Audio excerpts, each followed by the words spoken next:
Cheers, long readers. You remember the slang-slinging, chain-smoking, spell-casting, magic-wielding, ghost-whispering, British son of a gun named John Constanteen? Of course you do. He's the bad boy of the DC universe, the man who always finds himself in the thick of supernatural chaos and somehow always manages to walk away, albeit a little worse for wear. No one, neither God nor the devil, can control him, and that's why we love him. But what happens when another rebellious Brit picks up the pen to tell his story? Buckle up, because it's about to get intense. In today's video, we're diving deep into the world of John Constanteen as written by the fearless Garth Ennis. You know him, bloke behind Preacher, Punisher Max, Crossed and the Boys. If anyone can push Constantine to the limits of hell and beyond, it's Ennis. And trust me, it's a wild ride. So grab your pint, light up that cigarette, and get ready as we walk the dark streets with Constantine. Let's go bar hopping through the underworld. But before we begin, we have a small request. If you like our content, please subscribe to our channel. It is a small click from you, but it means a lot to us. Thank you.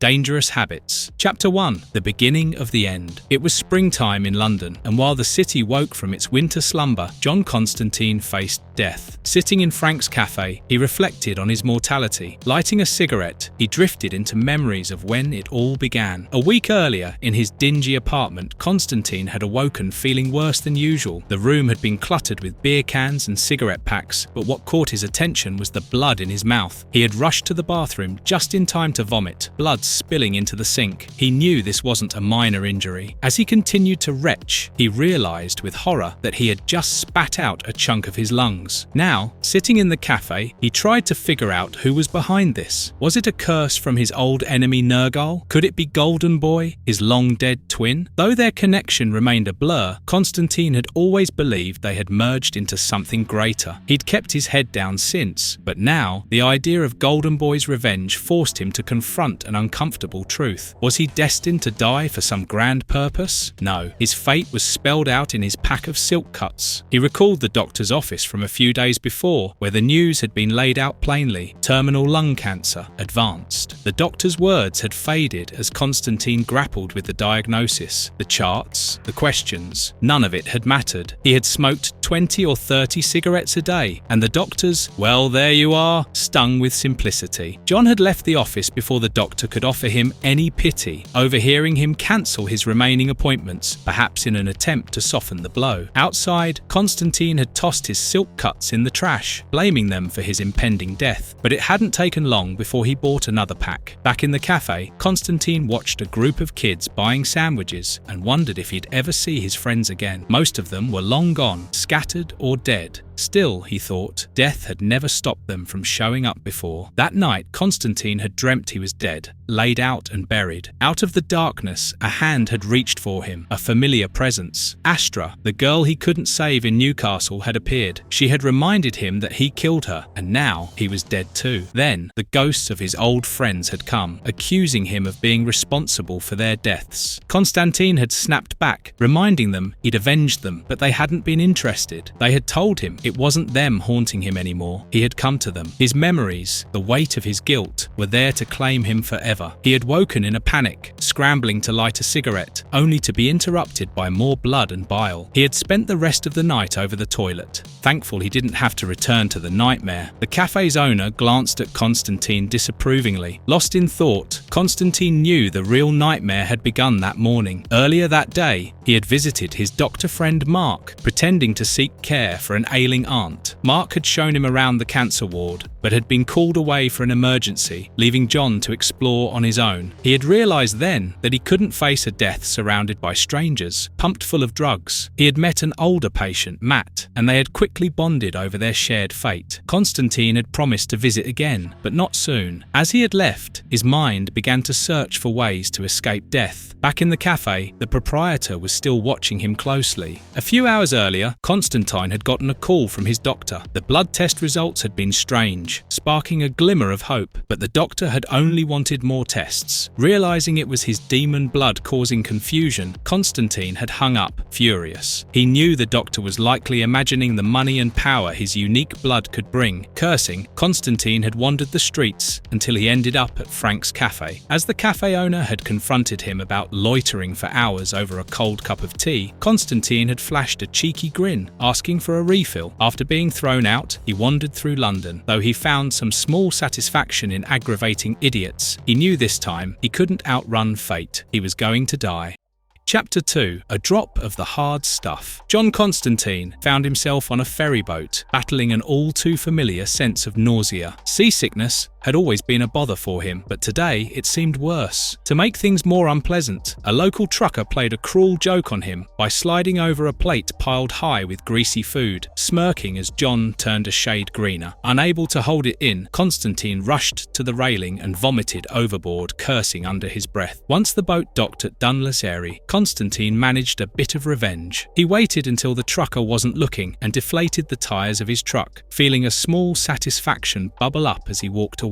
It had been years since Constantine last set foot in Ireland, but this trip wasn't for pleasure. He was here to see Brendan Finn, an old friend who might be able to help him with his current predicament, terminal lung cancer. He hailed a cab to Killiney, toward the old lighthouse where Brendan lived, musing about his friend's love for alcohol and how Brendan had sounded under the weather on the phone, though still eager to see him. Arriving at the lighthouse, Constantine knocked, and Brendan greeted him with the same old warmth. The interior of the lighthouse hadn't changed much, especially the vast collection of fine liquor that Brendan had always prided himself on. The two friends settled in, starting with some small talk while working their way through Brendan's finest bottles. Constantine held back the news of his illness, waiting for the right moment to bring it up. Brendan, though, didn't look so great himself, but Constantine chalked it up to the years of heavy drinking. They touched on old memories and shared losses. John's lover Emma, who had died along with Richie and Gary, and Brendan's Kit, who had left him due to his drinking. Constantine felt a wave of nostalgia as he remembered Kit, one of the few partners of his friends who hadn't despised him. She hadn't thought Constantine would lead her man into danger, unlike many others. Those were good days at the lighthouse, a place where John had once escaped the horrors of his life as a magician. He even picked up Kit's old photo, which Brendan claimed to have thrown out but clearly hadn't. The moment lingered until Brendan, clearly wanting to shake off the sentiment, led Constantine down to the cellar. Downstairs, Brendan showed off his collection of wines, calling it his bottled sunshine. Constantine, ever the cynic, responded with a dry, bottled liver failure more like. Brendan laughed it off, explaining that his obsession with booze was no different from Constantine's penchant for magic and trickery. The two had their vices after all. As Brendan reminisced about their old adventures, including a haunted amplifier at a Sex Pistols gig, he led John deeper underground, through a tunnel he had dug himself, unable to trust anyone with the secret. The tunnel opened into a cave, where Brendan revealed his hidden treasure, a pool of holy water, supposedly blessed by St. Patrick himself. Constantine's eyes fell on a small table set with candles and a pentagram, and he couldn't help but question Brendan's motives. Brendan reassured him, handing John a wine bottle to open while he prepared a spell. John soon realized Brendan had been casting a simple charm to turn the holy water into ale, but he didn't argue. Brendan filled 2 pints from the pool, and the pair drank the dark ale, which was unlike anything they had tasted before. John couldn't resist reminding Brendan that magic wasn't meant for such trivial uses, but Brendan just shrugged it off, joking that he didn't expect the devil to come after him for brewing magic stout. As the conversation flowed and the drinks kept coming, Constantine finally let slip the reason for his visit. He confessed about his terminal lung cancer and asked Brendan for help. Brendan, however, responded with a hearty laugh, which didn't sit well with Constantine. Brendan quickly explained that he was in the same boat, his liver ruined by years of drinking. In fact, Brendan had been planning to ask John for help himself. The revelation hit hard, and the two continued drinking and singing, their shared fates hanging over them like a cloud. Eventually, Brendan asked John to join him for one final pint before he died. They clinked glasses, Brendan lay down, and the two shook hands one last time. As Brendan drifted off, John headed back upstairs, his mind heavy with thoughts of his old friend's passing. But as Constantine reached the door, a sense of dread washed over him, followed by an overpowering stench. Turning back, he found himself face to face with a tall, dark figure blocking his way. It was the devil himself, come for Brendan's soul. Constantine, still slightly drunk, tried to collect his thoughts as the devil brushed past him, heading straight for the cellar. John warned him that Brendan wasn't in any condition to talk, but the devil just sneered, saying he was here for his soul, not his conversation. Determined to witness this all the way through, Constantine followed the devil down to the cellar. As they reached Brendan's lifeless body, the devil began explaining the deal Brendan had made. In exchange for power and expertise in collecting the finest drinks, Brendan had sold his soul. The time had come for the devil to collect. However, Brendan had left a clever loophole. The devil had to claim his soul by midnight on the day of his death. If he failed, Brendan's soul would be free to ascend to heaven. Constantine checked his watch and noticed it was only 5 minutes to midnight. As the devil prepared to take Brendan's soul, John had an idea. He offered the devil a drink, a way to mock Brendan's attempts at grandeur by sharing a pint over his dead body. The devil, intrigued, agreed. Constantine dipped 2 glasses into the magic ale and handed one to the devil. They toasted, and the devil, clearly impressed with the brew, began asking how Brendan had pulled off such a trick. John, wiping his mouth, casually mentioned that the candles around the altar kept the ale from turning back into holy water. The devil's eyes widened in realization, but before he could act, Constantine kicked over the table, snuffing out the candles. In an instant, the ale turned back to holy water. The devil cursed and began choking as Constantine, now fully in control, grabbed an unbroken bottle and smashed it into the devil's face, sending him tumbling into the pool. With a hiss, the devil vanished. A little while later, Constantine stood in his trench coat, checking his watch. It was 1 minute past midnight. He had saved Brendan's soul. Somewhere in the distance, he imagined the clink of glasses. For a brief moment, Constantine felt like his old self again, but reality soon hit. If he died now, the devil would surely come for him, and this time there would be no tricks to save him. He left the lighthouse, whiskey in hand, thinking about the desperate measures he would need to stay alive. Chapter 3. Friends in High Places. John Constanteen woke up on a seaside bench, his body cold and aching, his mind still lingering on the nightmare he'd just escaped. In the dream, he was a mass of cancerous growths, each part of his body turning into a grotesque, bloated tumour. It was a vision inspired by a young boy, Matthew, whom Mercury had once told him about, a boy terrified of cancer. John could relate to that fear now, more than ever. It had been over a month since John found out he was dying.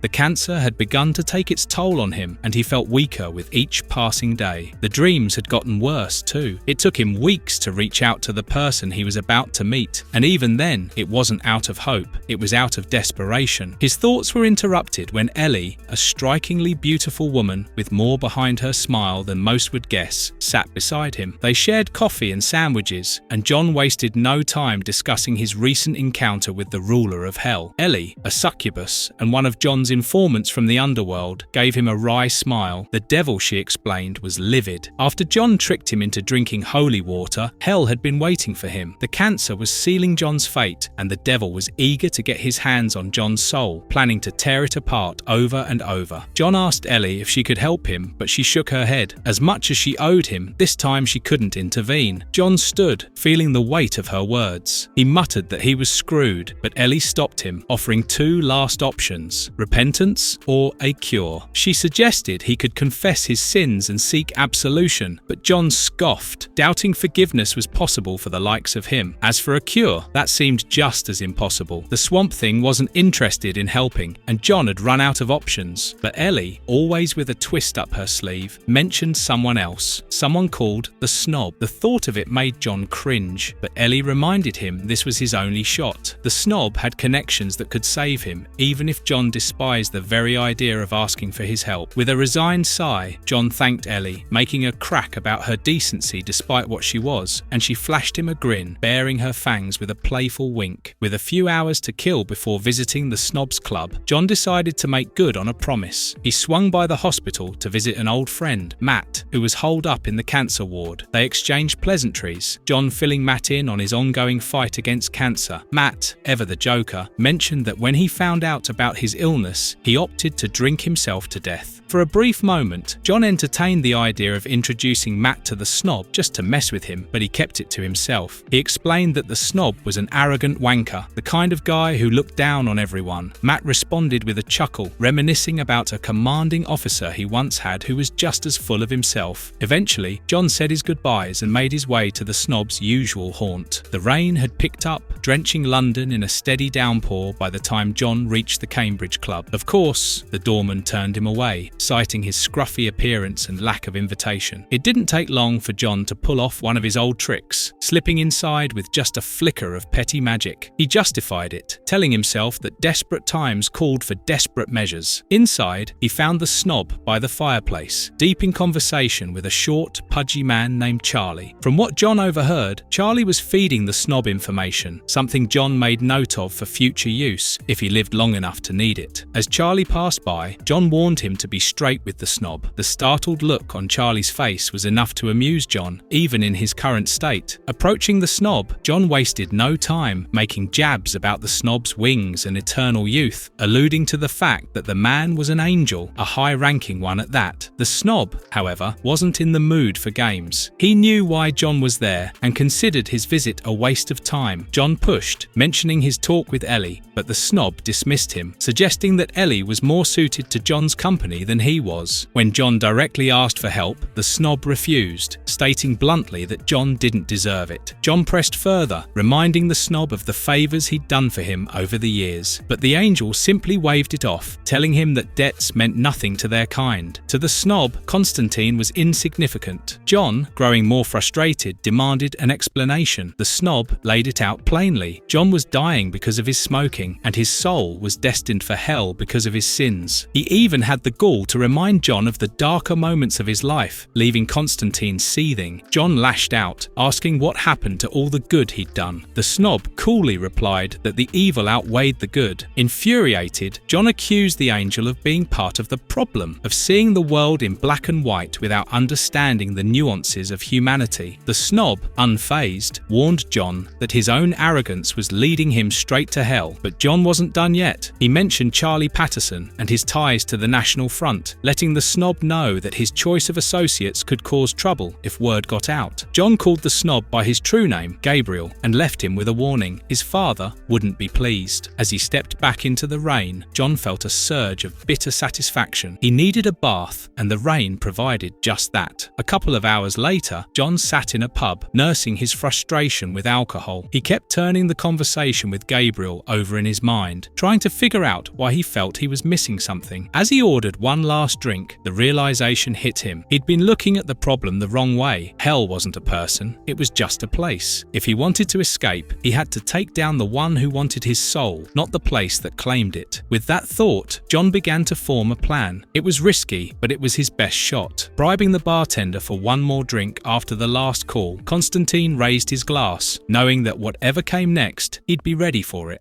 Chapter 4. My Way. John Constanteen stood in the cold, damp air of a cemetery just outside Liverpool, staring at the grave of his parents. The plot was simple, unremarkable, but it pulled at him in a way that no grand monument ever could. It wasn't just the weight of the past, though that was there too. It was the realization that he'd be joining them soon. The lung cancer had progressed beyond any point of return, and barring some unlikely miracle, hell would be his next destination. With that bleak thought hanging over him, he turned his back on the graves and headed for his sister Cheryl's house. He wasn't ready for this final goodbye. Not really, but he knew he had to do it. Cheryl had always been the best of them, kind-hearted, steady, and innocent of the madness that followed him wherever he went. He had tried to protect her from his world, but now, with only hours left, he couldn't hide the truth much longer. His appearance alone was enough to betray him. He tried to brush it off, muttering something about the flu, when Cheryl raised an eyebrow at his pale, sickly face. She gave him a sad look, wishing he would come around more, saying Gemma, her daughter, needed an uncle. Awkwardly, John told her Gemma would have to find someone else to look up to. He wouldn't be coming back. Cheryl, unaware of his illness, thought it was all about his dangerous lifestyle, the magic, the constant risks. She'd always feared it would end this way, with him too deep in the supernatural mess he lived in. As they hugged, John felt a lump in his throat. This was the last time he'd hold his sister, and the pain of leaving her behind weighed heavier than any curse or demon. He asked her to say goodbye to Gemma for him, though the words stuck, too final, too raw. Back in London, the city was just as grim as he felt. Chas Chandler, his old friend and ever-loyal companion, picked him up in a tiny compact car. It wasn't the cab Chas usually drove. He'd lost that in a bet on John's advice, and now he was in debt. John tried to apologise, but Chas was already fuming. To buy this new car, Chas had borrowed money from Mike Adams, a man as dangerous as he was unpredictable. John warned him that Mike was bad news, that he'd kill him if Chas couldn't pay up. Chas snapped, shouting that he wouldn't have needed the loan if John hadn't put him in this position in the first place. The fight stung. John, unable to face Chas's anger, got out of the car mid-journey, saying he'd walk. When Chas drove off, he found a letter left on the passenger seat. Inside, John had tucked away enough money to clear Chas's debt, along with an apology for all the times he had dragged his friend into danger. The letter said John wouldn't be coming back from whatever he was facing now, but he was glad they could part on good terms. Chas sat there, the irony heavy in his chest, and wept for his friend. John returned to his flat, the old one in Paddington, to face what was coming. He knew he wouldn't survive the night. The cancer had eaten through him, and now it was just a matter of time. He made a few last calls, checked over the spells he'd need, and gathered the tools for what he had to do. Before he began the ritual, though, he made one last visit. At the hospital, he found Matthew Higgins in the cancer ward. Matt's stories always had a way of lightening John's mood, and even now, in the shadow of death, John found himself laughing. But the laughter didn't last long. He told Matt this would be their last meeting. He didn't say much more. Couldn't really. Matt, ever the tough old bastard, hauled himself out of bed to say goodbye like a man. They shook hands, both understanding what wasn't being said. Back in his flat, John prepared for what was next. He felt a strange nostalgia for the old place, even as he knew it would soon be the site of his death. With careful precision, he drew a pentacle on the floor with chalk, lit the candles, and stood in the center. It was time to make his deals. First, he called upon the second of the three fallen angels who ruled hell. He offered the demon a deal, something desperate but clever, and after a tense negotiation, the demon accepted. With the first step done, John erased the pentacle and snuffed out the candles, making sure no trace remained before calling on the next one. Next came the third fallen angel. By this time, John's body was beginning to fail him. The cancer gnawed at him, and every breath was a struggle. Still, he pushed through, making another deal, securing another part of his plan. When the demon left, John was left standing, barely. He took a moment to catch his breath, knowing it wouldn't be long now. He rummaged through his coat and pulled out a bottle of Brendan Finn's whiskey. Taking a long swig, he muttered quiet thanks and farewells to the people who had meant something to him. Finally, it was time to summon the first of the fallen, the devil himself. John pulled out a razor blade, his hand shaking, and with a sharp cry, he slit his wrist. Blood flowed freely, pooling around him as his life slipped away. As darkness crept in, John felt the devil watching him, a shadow in the corner of the room. With a bitter grin, John called him out, challenging him to wait until he was dead before coming for him. But Satan, amused, stepped closer, explaining that he had come early just to watch.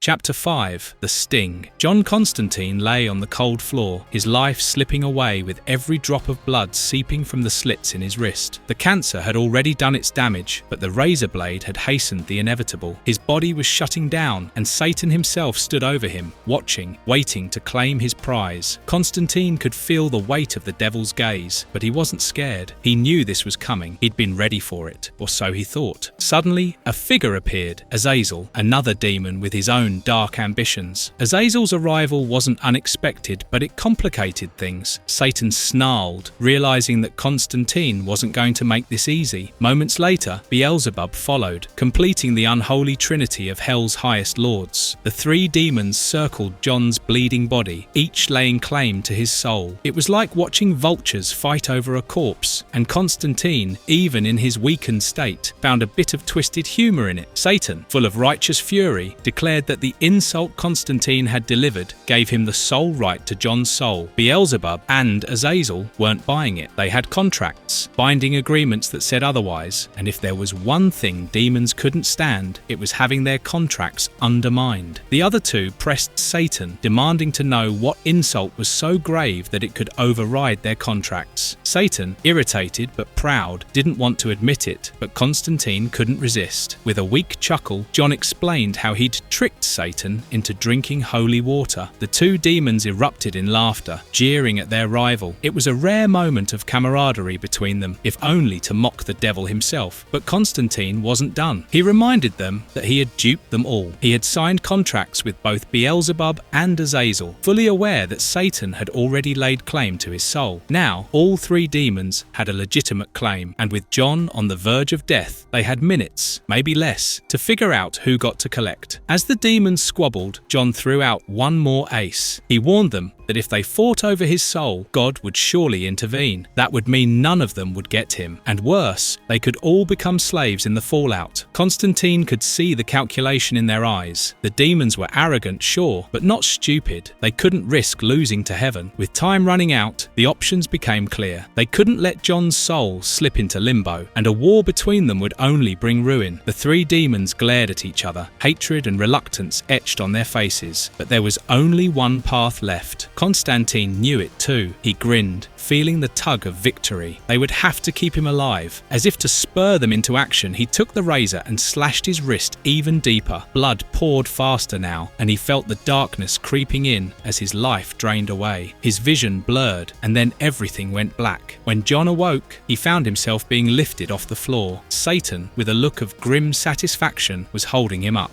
The devil wasn't pleased, but he had made his choice. John's wrists began to heal, but the process was nothing short of agony. Satan wasn't going to let him off that easily. With a sneer, the devil explained that he was removing the cancer, but not without making it as excruciating as possible. Without warning, Satan tore open John's chest. Constantine gasped, barely able to register the pain as the devil dug his claws into his ribs, shoving his heart aside to reach his blackened lungs. John could feel every agonizing second as Satan ripped the cancerous tissue from his body, but it wasn't enough for the devil to just cure him. No, he burned John's entire body, incinerating him and then bringing him back, good as new, but with every nerve alight in torment. John staggered as he came to, his body whole again, but the memory of the pain fresh in his mind. Still, through it all, he managed to muster a grin. He had outwitted Satan, Beelzebub, and Azazel, and even though it had cost him dearly, he was alive. As he got dressed, putting on his iconic trench coat, Satan's voice echoed behind him, dripping with malice. "You may be alive now, Constantine, but I will have that soul, and when I do, I'll kill you over and over in every way imaginable. An eternity of suffering awaits you." John lit a cigarette, his grin widening. He said, "Yeah, about that." He took a long drag, savouring the taste of the smoke filling his newly restored lungs. "See, you can't kill me, not now, because the moment I die, the three of you are back at each other's throats, and we both know how that'll end." He blew out a cloud of smoke, watching as the demons fumed. "You're stuck with me now," he continued. "If you want to keep your hands on my soul, you're going to have to keep me alive, and you better hope I don't find a way to wriggle out of this deal entirely." Satan glared, knowing full well that Constantine had outplayed them all. As John turned to leave, he couldn't resist one final gesture. Raising his middle finger, he flipped the devil the bird, a cocky smirk plastered on his face. Before disappearing into the London night, cigarette in hand, knowing that for now he had cheated death once again, Constantine said over his shoulder, "You know where to find me."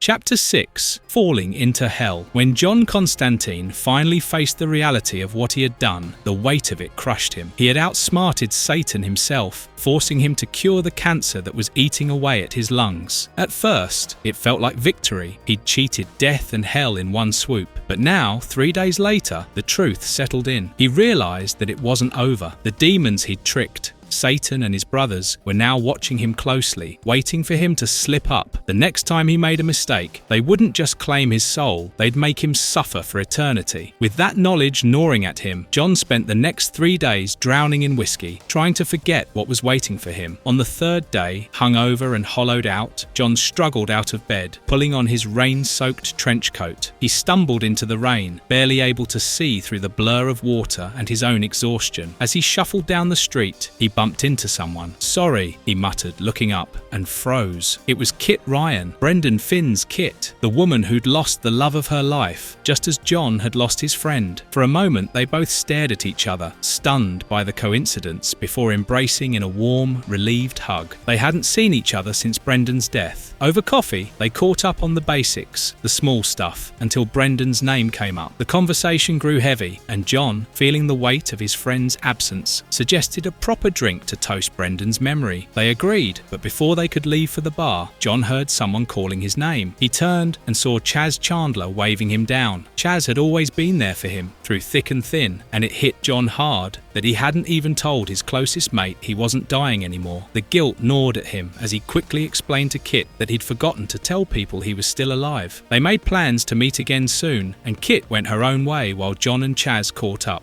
Walking with Chaz through the rainy streets, John began to mentally check off the people he'd said goodbye to. Cheryl, his sister, his niece, Gemma, and then it hit him like a punch. Matt Higgins, his old friend, wasting away in the cancer ward, whom John had left with what he thought was his own final goodbye. Panic surged through him. While he'd been drowning his own guilt in alcohol, had Matt died alone? Without another word, John bolted toward the hospital, dragging Chaz along with him. Bursting into the cancer ward, John felt his heart stop when he saw Matt still in bed, alive but looking frail. Matt, surprised to see John standing there, blinked a few times before letting out a raspy laugh. "Thought you were checking in yourself, mate." John fumbled through an explanation, mumbling that plans had changed. Just then, Kit arrived, and John awkwardly introduced her to Matt. Sensing the two men needed to talk, Kit offered to get Matt a cup of tea. As soon as she left, Matt gave John a knowing look. "She's a keeper, you know that?" he said, his voice low and tired. He teased John about Kit, but there was a seriousness beneath it all. Matt told him that having someone who understood the real John Constantine, someone like Kit, was a rare thing. With Matt's own time running out, he made sure John understood that having her around was something important, something to hold on to. But before John could respond, Matt's face twisted in pain. He clutched his chest, gasping for air. "Get a nurse," he wheezed. John ran out of the room, panic rising in his throat. When he returned with the nurse, Matt was coughing up blood, his body betraying him as his organs began to shut down. The nurse called for the doctors, but it was already too late. Matt's body failed him, one piece at a time, until there was nothing left to do but watch him slip away. John stood frozen in the room for a moment, then bolted. He couldn't stay there, couldn't face the reality of losing another friend to death. He ran through the hospital's sterile halls and out into the rain, not stopping until he was soaked to the bone. He crouched on the sidewalk, letting the rain wash over him, feeling every drop hit like a reminder of his failures. It wasn't his fault, not this time. He hadn't caused Matt's death, but the guilt, the survivor's guilt, crushed him all the same. He had cheated death, while someone like Matt, who deserved better, was gone. Kit found him outside, huddled against the building, staring into the puddles at his feet. "John," she whispered, crouching down beside him. He didn't look at her, just muttered, "Another one gone, and you'll be next if you stick around." His voice was raw, broken, but Kit didn't leave. She didn't even flinch. Instead, she pulled him into her arms, the rain soaking them both. "I'm not going anywhere," she said softly, holding him as he finally let the tears fall. It wasn't the grand victory over hell that he had imagined. It wasn't the relief of knowing he was alive. It was the realization that, in the end, he couldn't run from death, no matter how many deals he made, no matter how many tricks he pulled. And somehow, having Kit there made that truth a little easier to bear. John knew there were more battles to come, more demons to face, but for now, in the rain-soaked streets of London, he let himself be held, just for a moment.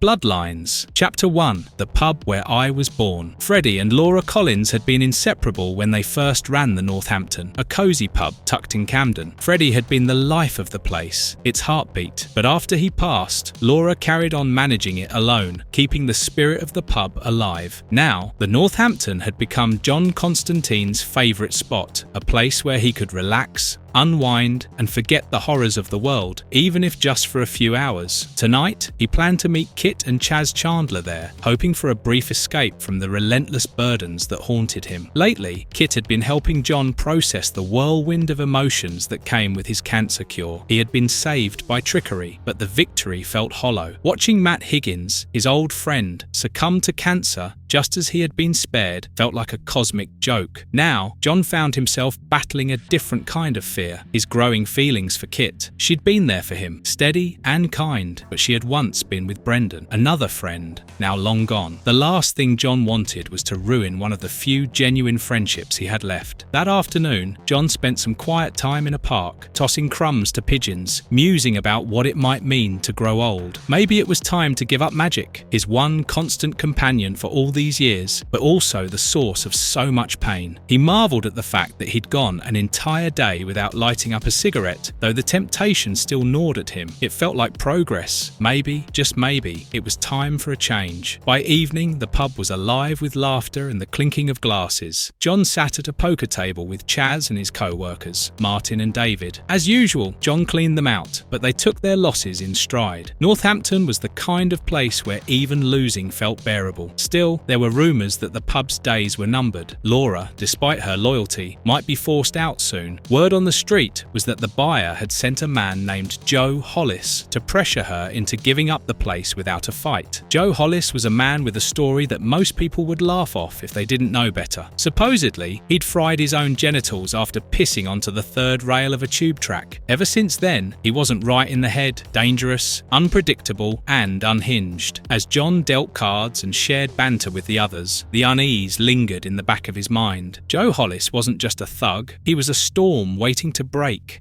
As the night wore on, John and Kit downed a few too many drinks. John, never one to handle his liquor as well as Kit, was practically unconscious by the time the night wrapped up. Kit, ever the trooper, hoisted him over her shoulder as they made their exit. Laura waved them off with a knowing smile, making sure they got out safely. But as she stood in the doorway, a familiar chill ran through her. Freddie's spirit had been lingering around the pub for years now, and tonight his presence felt stronger. She could sense his warning. Trouble was coming, and she needed to get out while she still could. Laura didn't listen. She had spent too many years holding the place together, keeping Freddie's memory alive. But Freddie's ghost had seen more than she had. He knew that Joe Hollis wasn't going to stop until the Northampton was his. And if Laura didn't get out soon, she might not survive the night. The worst fears were soon realised. Just hours later, Joe Hollis and his men broke into the pub under the cover of darkness. They tore through the place, smashing bottles and tipping tables before setting it ablaze. Laura, who had been knocked unconscious in the initial attack, came to as the flames engulfed her beloved Northampton. The fire spread quickly, smoke filling her lungs as she stumbled through the wreckage, finally giving in to the fear that had gripped her heart. She knew it was too late. The pub she had fought so hard to keep alive was being consumed by the flames. In a desperate bid to escape, Laura made her way to the door, but just as she reached for the handle, the fire's backdraft roared to life, pulling her into its deadly embrace. The heat scorched her skin, and her vision blurred as her body surrendered to the flames. Freddie's voice echoed in her ears, urging her to let go, to cross over and be with him. But Laura held on, refusing to let the Northampton go, even in death. As her life slipped away, the pub was reduced to ashes. The spirit of Freddie hovered close, trying to guide her to peace, but something dark lingered in the shadows of the flames. Laura's death and the destruction of the Northampton wasn't just a senseless tragedy, it was the beginning of something far worse. Something dark had been set in motion, and its ripple would spread far beyond the burnt ruins of the pub. Outside, in the safety of the cool night air, John stirred as Kit walked him home, unaware of the horror unfolding just a few blocks away. His mind was still clouded by drink, but something tugged at the back of his thoughts, a sense that the night wasn't done with him yet. Kit sensed his unease and asked if he was all right, but John just shrugged, too tired to dig deeper into the feeling. For now, the demons of the past could wait. There would be time to deal with them tomorrow. Tonight, he had Kit by his side, and for once, that felt like enough. But as they disappeared into the night, the embers of the Northampton smouldered, signalling the start of a new nightmare.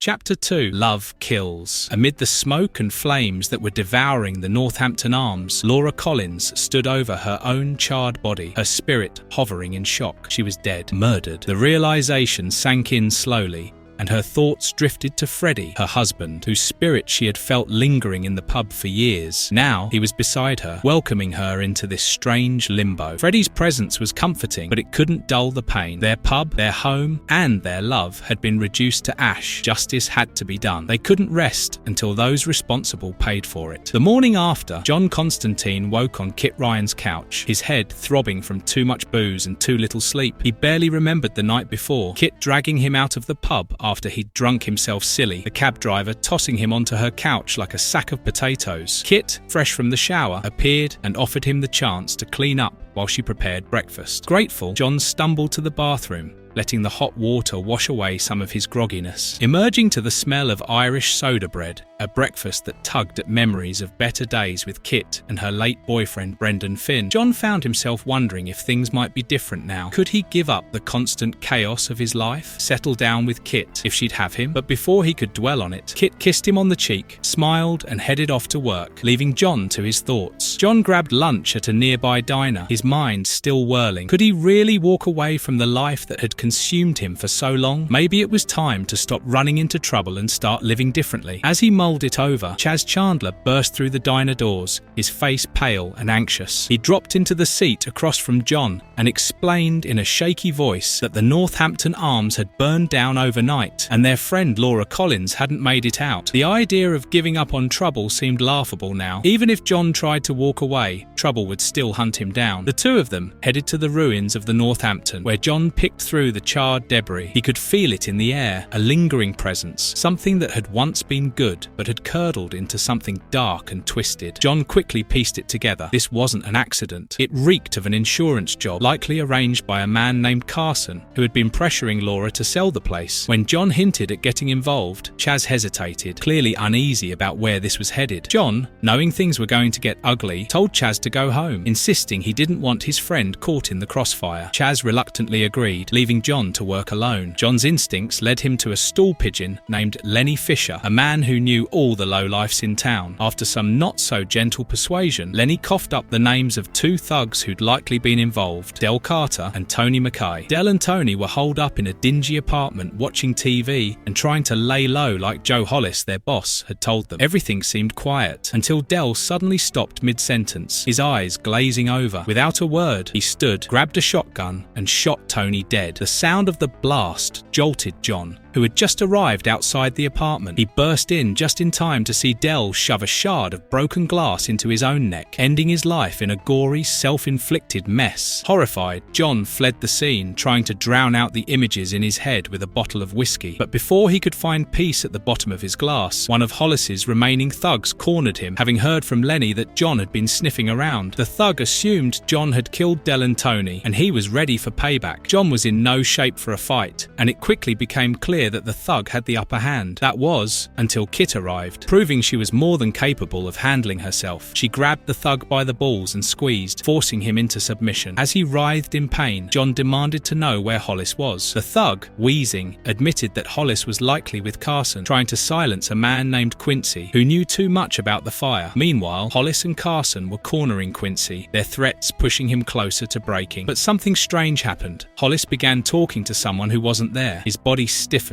and a shadow passed over his eyes. It wasn't long before John realized what was happening. Laura Collins had possessed Hollis, and she was out for blood. Unable to control his own body, Hollis turned on Carson, ripping through his gut with his bare hands and shoving the man's innards down his throat until he choked to death. John arrived just in time to witness the aftermath. Quincy stood frozen in horror, the bodies of Hollis and Carson lying at his feet. John felt the same dark presence he'd sensed at the ruins of the Northampton, and this time he knew exactly what it was. Laura and Freddie, consumed by their thirst for revenge. Laura's spirit reached out to John, desperate for closure. She and Freddie had been driven by love, but their deaths had turned that love into something monstrous. John pleaded with her, explaining that if they continued down this path, they would end up in hell, a fate far worse than anything they could imagine. He urged them to stop before they killed Quincy. One more death and they'd be beyond saving. John offered them an alternative. Quincy's money could rebuild the Northampton Arms exactly as it was, a monument to their love and their lives. It was enough to sway them. Laura and Freddie let go of their vengeance and, with a final whisper of gratitude, passed on peacefully. Outside, Kit found John, soaked from the rain, but alive. She wrapped her arm around him and they walked home together. For now, at least, the ghosts were at rest.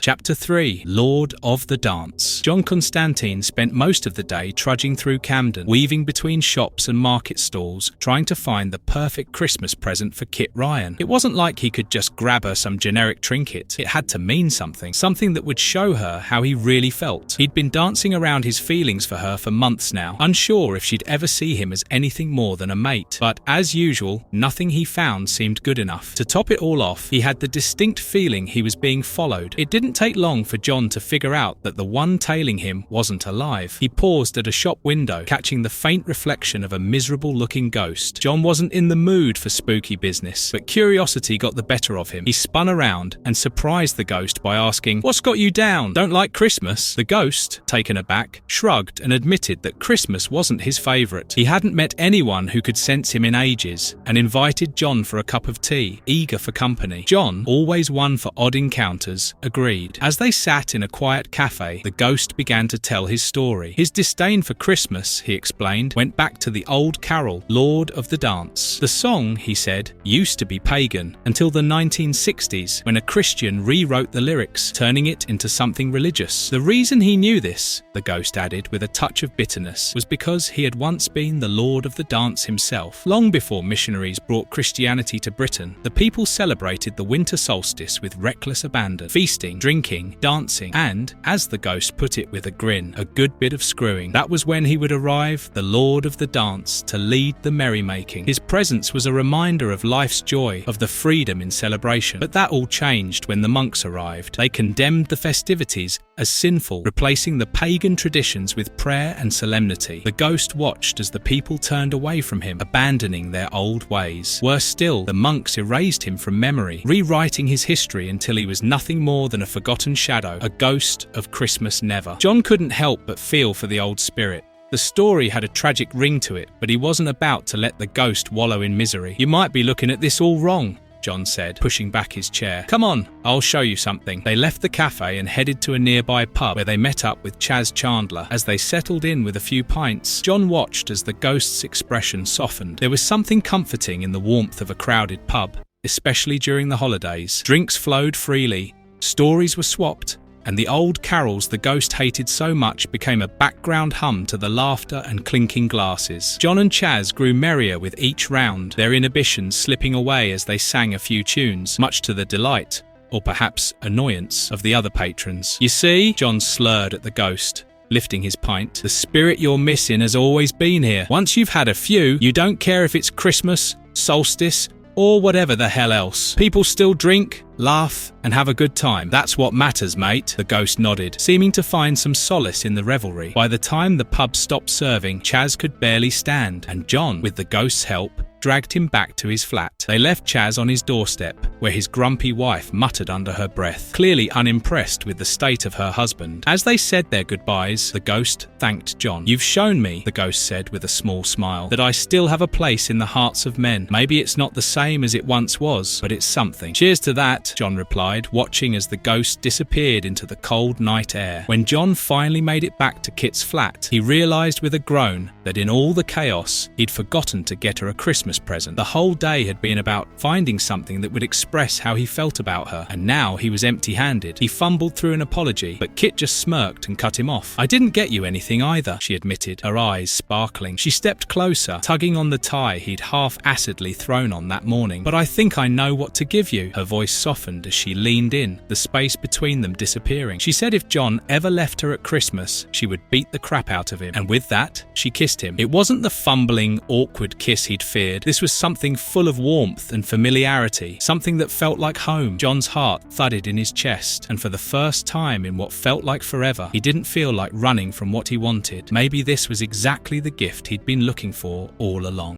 Chapter 4: Remarkable Lives. John Constanteen had been holed up with Kit Ryan for nearly 3 days, wrapped in the comfort of her bed and the warmth of her company. It was the first time in a long while that John allowed himself to relax, to let the outside world slip away. But as much as he wanted to stay in that cocoon, something nagged at him. Eventually, he dragged himself out of bed, telling Kit he'd be back soon. He just needed a moment, but that moment shattered as soon as he stepped into the bathroom. The sink was filled with the gruesome remains of dead birds, their bodies crammed into the basin like a morbid offering. Scrawled across the mirror in blood were 2 words: Hampstead Heath. John's stomach churned at the sight, but years of dealing with the supernatural had trained him to keep his cool. With a grimace, he cleaned up the mess, not wanting Kit to see, then threw on his jacket and left without saying much more. He knew where he was headed. The park at Hampstead Heath was eerily quiet, the kind of silence that made John's skin crawl. He wasn't alone, and he could feel it. The shadows flickered with movement, something unnatural lurking just out of sight. It didn't take long before John found himself guided by unseen forces toward a secluded grove. Waiting for him there, seated like royalty, was the king of vampires. John knew all about him, the vampire king who predated even the earliest humans. Legend had it that his first victim had been the first man. John, on the other hand, was about as far from ancient royalty as you could get, a scrappy magician, barely holding his life together with spit and spite. The birds in the sink, just an over-the-top invitation to this little chat. The king of vampires was clearly trying to make a point, positioning himself as something larger than life beyond John's comprehension. But John wasn't impressed. He had dealt with gods and demons alike, and though the vampire lord tried to group John with other supernatural forces, comparing him to the likes of Dr. Fate and Baron Winters, John rejected the notion. He wasn't a costumed hero, he was just a bloke who kept getting dragged into this world. The vampire's voice dripped with amusement as he mentioned astrologue. 14 years had passed since that awful night in Newcastle when John had failed to save the little girl from hell's clutches. He still remembered the feeling of her tiny hand in his, only to emerge from the horrors of the underworld with that hand severed, her body lost to the darkness. The king of vampires, on the other hand, revelled in his eternal youth and power, speaking of orgies of blood and seduction like it was all just a bit of fun. While John constantly found himself struggling to keep his head above water, the vampire spoke as if life and death was a game. Where John's life was filled with loss and regret, the vampire had centuries of indulgence and debauchery to look back on. It was also easy for him. After Astra, John had been thrown into Ravenscar Secure Hospital, accused of murder and subjected to brutal beatings by the orderlies. He'd hated them for not putting him out of his misery. Meanwhile, the king of vampires recounted how he had fed on the dead at the Battle of the Somme like they were fine vintages, savouring the carnage. John's patience was wearing thin. He wondered what this ancient vampire really wanted. But before the vampire could get to the point, he became distracted, sensing a spy nearby. With terrifying speed, the vampire captured a night watchman who had wandered too close. John watched in horror as the vampire tore the man's skull open and drained his blood and spinal fluid with grotesque relish. The slurping sounds made John's skin crawl, and he realised that whatever the vampire had called him here for, it couldn't be good. When the gruesome feast was finally over, the king of vampires explained what he wanted. Despite John's protest that he was just an ordinary man, the vampire insisted that John was one of the most capable occult figures alive. He wanted John to spy on the other occultists for him, to give him a heads up when things were about to go south. It was a tempting offer, one filled with power and prestige, but John wasn't buying it. The vampire reminded John of how he had tricked Satan and the rulers of hell. It wasn't an easy feat, and now Satan spent his time plotting ways to exact his revenge on John. The vampire claimed that they were similar, both survivors in a world filled with chaos and power plays. He even dangled the idea of making John like him, immortal and free from the constraints of human life. John felt his stomach turn. He wasn't interested in joining the ranks of the undead. "You've got it all wrong," John said. "I'm not some mystery man pretending to be normal. I'm just a normal bloke who sometimes has to play mysterious." This didn't sit well with the king of vampires, who, now frustrated, offered John a deal. If John could explain why it was better to live as a human than to be a vampire, he would be allowed to leave. John didn't hesitate. "You can't go for a walk and hear the birds sing in the morning. You can't kiss a girl and know she loves you. You can't have a proper pint with your mates, and you definitely can't wait around for the sun to rise." His words hung in the air as the vampire's face twisted with rage. Defeated, the vampire snarled, letting John go. But as he left, The vampire warned him, "You keep walking this path, and it's going to lead somewhere dark. If I don't get you, someone else will." John emerged from the shadows of the grove, the cold night air a welcome relief. As he walked back toward the city streets, he thought of Kit. Maybe, just maybe, he could spend a few more days in bed with her. After all, life was short, something a vampire would never understand.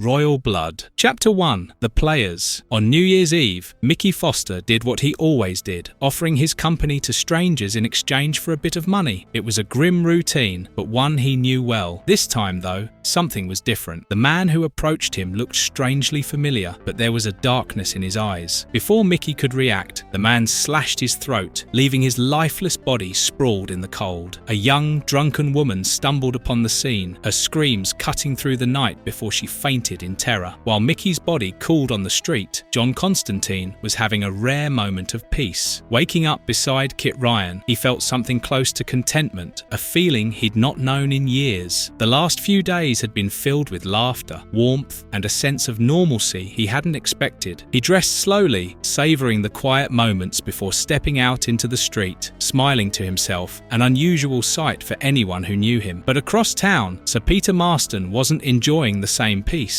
He knew who had killed Mickey Foster, and the thought of what was to come unsettled him. Worse still, the only person who could help was John Constanteen, a man he despised having to deal with. Constantine was elusive, hard to find, and impossible to predict. Marston spent the morning driving through Camden, scanning the streets for any sign of him. Finally, he spotted who he thought was John, talking to a thug on a street corner. But as he approached, the figure morphed into something else, a drug dealer offering him speed. It wasn't until moments later that the real Constantine appeared, leaning against a wall, enjoying the confusion he'd caused. He had created the illusion to toy with Marston, taking delight in messing with the man. Marston grimly endured Constantine's sarcastic jabs before cutting to the chase. He was there because of a murder. Constantine's amusement faded. The murder wasn't news to him. He'd heard about it earlier that morning. Mickey Foster, a male prostitute, had been brutally killed. Marston passed John his card, arranging a meeting for later that day, warning that there would be more bodies if they didn't do something soon. Marston walked back to his car, only to find that his keys had mysteriously disappeared. He looked back at Constantine, who wore a smirk of pure mischief. John had initially planned to toss Marston's car keys down a toilet just for fun, but Kit had a way of grounding him, making him reconsider his more childish impulses. Back at her flat, he recounted the incident, still grinning about how he and his late friend Brendan Finn had once conned Marston out of a few £1,000 using some compromising Polaroids. A repeat performance wouldn't have been out of the question either, but Kit had other things on her mind. She casually mentioned that John had been staying with her for nearly a week and asked if he was thinking about making it more permanent. The idea amused him, but it was a fair question. Kit would be open to the idea, she said, but there was one problem: his baggage. By baggage, she didn't mean emotional hang-ups. She meant the ghouls, ghosts, and supernatural horrors that seemed to follow him like a dark cloud. John admitted he'd love to move in, but with none of that paranormal chaos. Kit agreed to give it a try, but she made it clear that at the first sign of anything out of the ordinary, he'd be out the door. No second chances. Elsewhere, the man with the demon in his head was already thinking about his next victim. He felt the demon stirring inside him, its hunger insatiable. The man was someone important, someone with a public face, but none of that mattered now. The demon had memories of its own, and it relished every second it spent inside this host. Its control over the man was complete, and the next victim would suffer even more. The demon had learned how to keep its prey conscious as it stripped the flesh from their bones, savouring every cry, every shudder of pain. Later, at their arranged meeting, Constantine refused to return Marston's car keys, making it clear he had no intention of playing nice. Marston led him to a place called the Caligula Club, a name Constantine hadn't heard before, but when they entered, it all became horrifyingly clear. The dim lighting revealed a secret world where the powerful indulged their most perverse desires. John saw prominent British figures partaking in unspeakable acts, a sex dungeon for the rich and depraved. Marston explained that the more power someone held, the darker their passions became. The tension of their lives needed release, and in places like this, it was released in the most appalling ways. He then told John about a journalist who had infiltrated the club 5 years earlier, hoping to expose its secrets. The journalist had taken photos of everything, filming, but when he was caught, he was given a choice. Marston had convinced him to burn the film and, in the end, shot him in the head. It was a grim reminder that in this world, power and darkness went hand in hand. To drive home the point, Marston forced John to watch as two mangy cats were locked in a box and made to fight to the death. The sight made John's stomach turn, his patience wearing thin. He demanded that Marston get to the point or face some consequences of his own. Finally, Marston led John to a private room where something far worse had happened. Two bodies lay on the floor, lifeless, but the real issue was the figure in the center of the room, alive but possessed. John could sense the demon inside immediately. He didn't need Marston to tell him what was going on. It was clear this man had been taken over by something dark and dangerous. When John asked who he was dealing with, Marston hesitated before revealing the truth. The possessed man was a member of the royal family. John sighed. Of course it was. Nothing was ever simple in his world. He realized Marston expected him to clean up the mess quietly, keeping it all under wraps. It wasn't the first time, and it wouldn't be the last. Surveying the scene, John felt the weight of the demon's presence. It was hungry, and it wasn't going to go without a fight. But John had faced worse, hell itself, and lived to tell the tale. This was just another job. As he left the club, his mind drifted back to Kit. Maybe, after all this was over, he'd get a few more peaceful days with her before everything inevitably went to hell again. But for now, there was a demon to exorcise, and the trouble wasn't going to wait. Chapter 2. Revelations. One of the heirs to the British throne had become possessed by a murderous demon, forcing him to commit grotesque and violent acts. The source of this horror lay in the dark practices of London's elite, particularly the members of the Caligula Club. It was a place where the rich and powerful sought extreme ways to relieve their stress, indulging in black magic and unspeakable acts. Their meddling had brought the demon into their world, and now it was wreaking havoc through the prince. Sir Peter Marston had already secured the police report on the latest murder, keeping it away from public scrutiny. Over breakfast, he shared the grim details with John Constanteen. He warned Constantine that any attempts to leak information to the press would have serious consequences. In the meantime, Marston had gathered 3 of the prince's acquaintances, aristocrats themselves, who were no strangers to the depravity of the Caligula Club. They denied any involvement in the ritual that summoned the demon, though Constantine knew better. He told them they would be needed later, whether they liked it or not. He was intercepted by the prince's younger brother, the next in line for the throne. Between snorts of cocaine, the prince made a proposition. He wanted Constantine to fail in his efforts to stop the killings. If the elder prince died, the younger one would be one step closer to the crown. John, unimpressed by the request, used a sleight of hand to replace the prince's next snort of cocaine with the ashes of his uncle. Without saying a word, Constantine made his stance clear and walked away. Before leaving the club, he demanded Marston acquire certain items for the meeting that night. Meanwhile, the possessed prince had taken another life. Somewhere deep inside, the prince struggled to remember who he was, trying to break free from the demon's control. But the demon, sensing his resistance, forced him to kill again, tightening its grip on him. John managed to evade the people sent to tail him by both Marston and the younger prince. He returned to Kit Ryan's flat just as she came home to grab her portfolio before heading out for a meeting with an American publisher.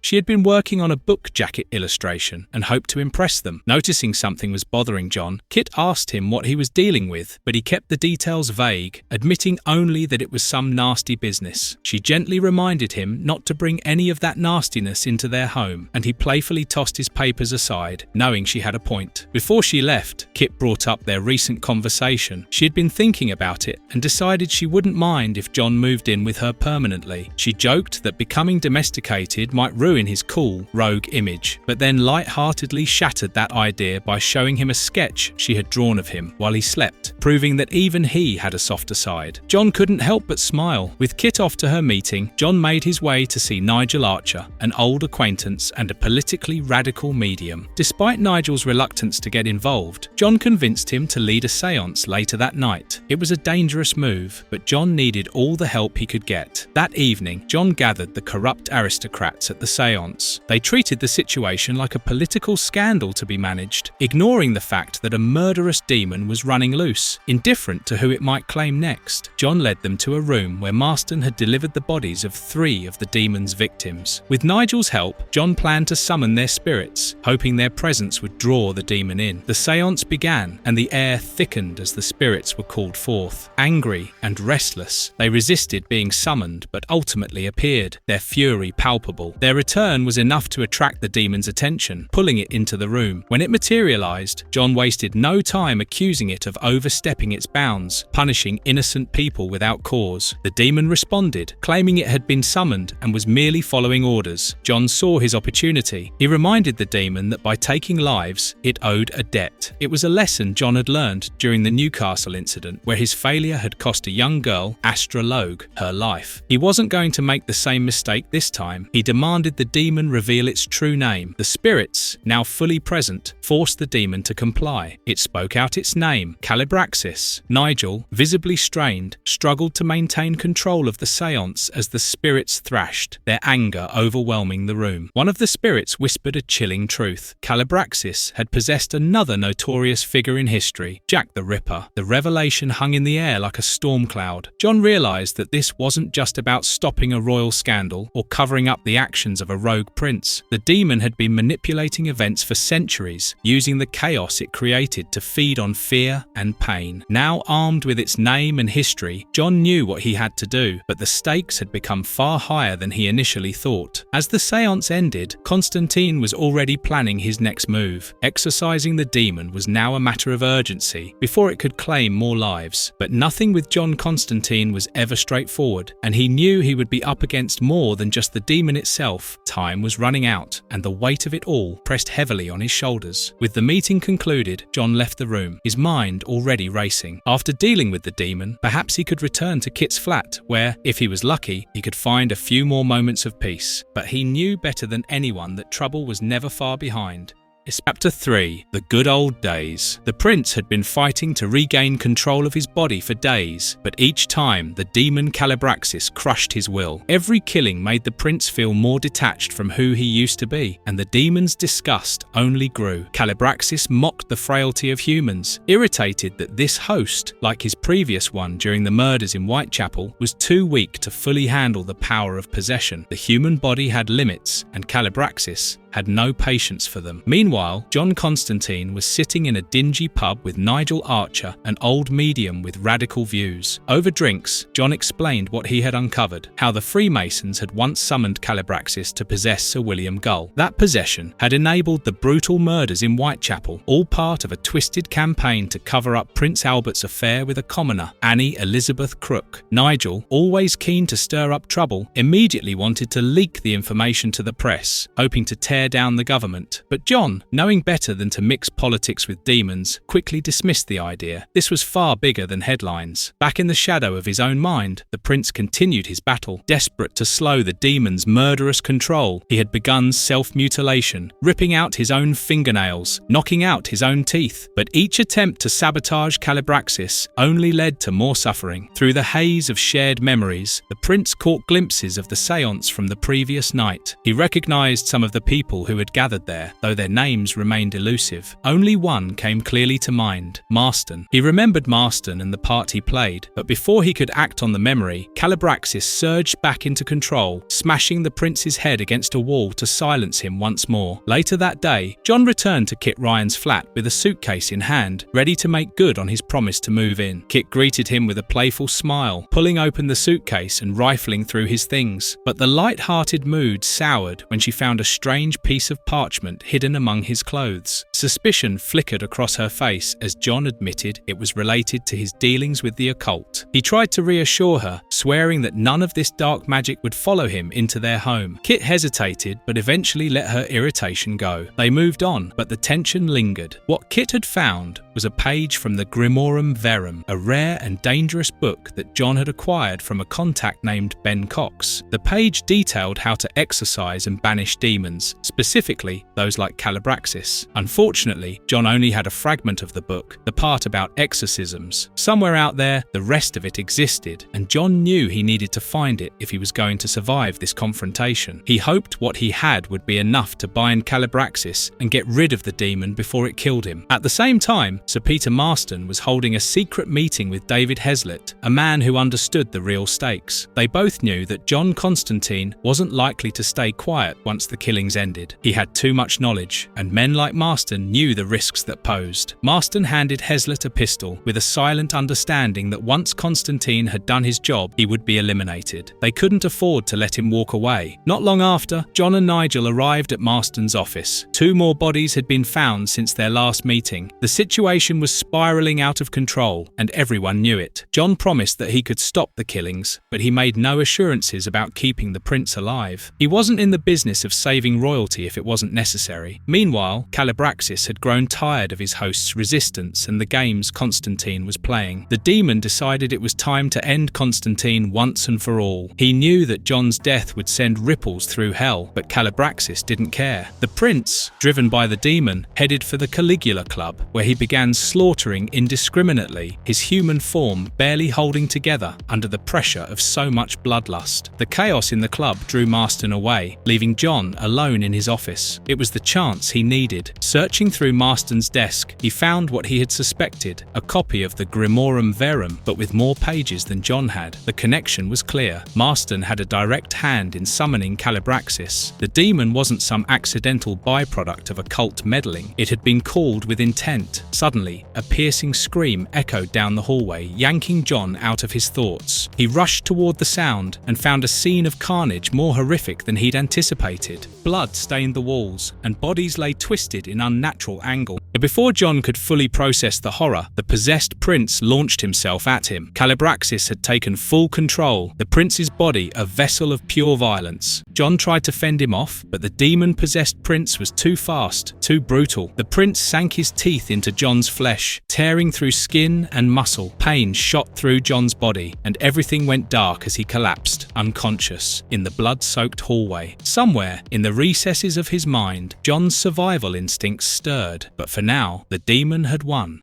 Chapter 4. Dog Eat Dog. John Constanteen regained consciousness in a fog, feeling the dull throb of pain from the wounds left by the possessed Prince of Wales. David Heslett had saved his life, bandaging him up after subduing the prince with the very gun he had intended to use to kill John. As Constantine stirred, Sir Peter Marston loomed nearby, suggesting they retire to his office while Heslett took care of some business. The look in Marston's eyes was sharp, his patience wearing thin. When John pressed him for more details, Marston's temper flared. He made it clear that if Constantine ever considered going public with what he knew, it would be the end of him. Heslett, meanwhile, was off on a darker errand. His task was to ensure there would be no survivors, no loose ends. He tracked down the Elliot twins, who had been present at the séance the night before. Holly, already shaken to the point of silence, didn't put up a fight. Heslett coldly shot both of them, ensuring there would be no witnesses left to talk. Back in Marston's office, Constantine had pieced things together. He knew the nature of Heslett's task without needing confirmation. Marston, however, was insistent that John proceed with the exorcism immediately, as he left to confer with Heslett. Alone with Nigel Archer, John began to think ahead. They knew Marston was planning to eliminate them once the demon was dealt with, but the bigger mystery gnawed at John. Why had Marston summoned Calibraxis and bound him to the prince in the first place? Whatever the reason, it was clear that Marston intended to use John as a cleanup crew for his mess, and John, true to form, decided he wouldn't go down without turning the tables. John made his way through the club and found the prince's younger brother, the next in line to the throne, secluded in a side room. Without hesitation, Constantine knocked him out cold with a fire extinguisher. Rifling through the man's desk, he found a pair of handcuffs, tools of the younger prince's private exploits in BDSM, no doubt. John pocketed them, knowing they might come in handy later, but before putting his plan in motion, he needed answers. He returned to Marston's office and demanded to know why the man had gone to such lengths, why he had sought to place a demon on the throne of England. Marston, too too deep into his delusions, explained that Calabraxis was meant to rule absolutely, without parliament or opposition. His vision of the future was one where the Demon King would crush radicals, liberals, thinkers, and immigrants under his heel. In Marston's mind, this would restore order. John stared at him, filled with disgust. Marston, like so many before him, thought he could control forces beyond human understanding. He truly believed he could leash a demon as destructive as Calabraxis. Despite knowing that Marston planned to have him killed afterward, John agreed to proceed with the exorcism, if only to stop the bloodshed. John and Nigel dragged the possessed prince into an arcane circle, preparing for the ritual. As Marston re-entered the room, John began the exorcism, calling out to Calabraxis to leave the prince's body. In a grotesque display, the demon ripped itself free, spewing blood as it ascended from the prince's throat. Marston shouted for Constantine to banish the demon back to hell, but John had other plans. Calmly, he cuffed Marston to a nearby pipe and turned to the demon. Without hesitation, he directed Calabraxis to enter Marston's body instead. The demon hesitated at first, unsure of John's game, but once inside, it quickly understood. Marston, chained to the pipe, couldn't use his body to kill anyone else in the room. However, he was still a meal for Calabraxis. The demon forced Marston to begin tearing at his own flesh, gnawing and ripping at his skin in a horrific display. As Marston's screams filled the room, Hezlet, panicked, pulled his gun on John and demanded he make it stop. John noticed Hezlet's gun wasn't loaded. Hezlet, in his haste, had forgotten to reload after killing the witnesses. John took his chance and beat Hezlet down, disorienting him long enough to throw him toward the demon. It was a distraction, but a temporary one. Calabraxis wanted John Constanteen. The demon tried to gnaw through the chains binding Marston's arm, desperate to reach John. But when that failed, it turned back to devouring Hezlet's remains. Feeling the weight of what he had just unleashed, John glanced at Nigel, who looked shaken. Wanting to spare him any more horror, John suggested they step outside for air. As they passed the unconscious prince, John decided to let him be. Killing him wouldn't solve anything, and it would only put John and Nigel on the run. Later that night, Marston woke up, dangling from a meat hook, cold and naked. Disoriented, he called out, not knowing where he was. Nearby, another man, also suspended from a hook, responded. He introduced himself as Sir William Gull, the man who had once been possessed by Calabraxis, the notorious figure behind the Jack the Ripper killings. Marston's horror deepened as he realized where he was and what had happened to him. In the shadows, the demon laughed, reveling in the torment of its latest victim. Marston, once so confident in his power, now faced an eternity of suffering. Tonight, Lucifer himself would dine on his soul.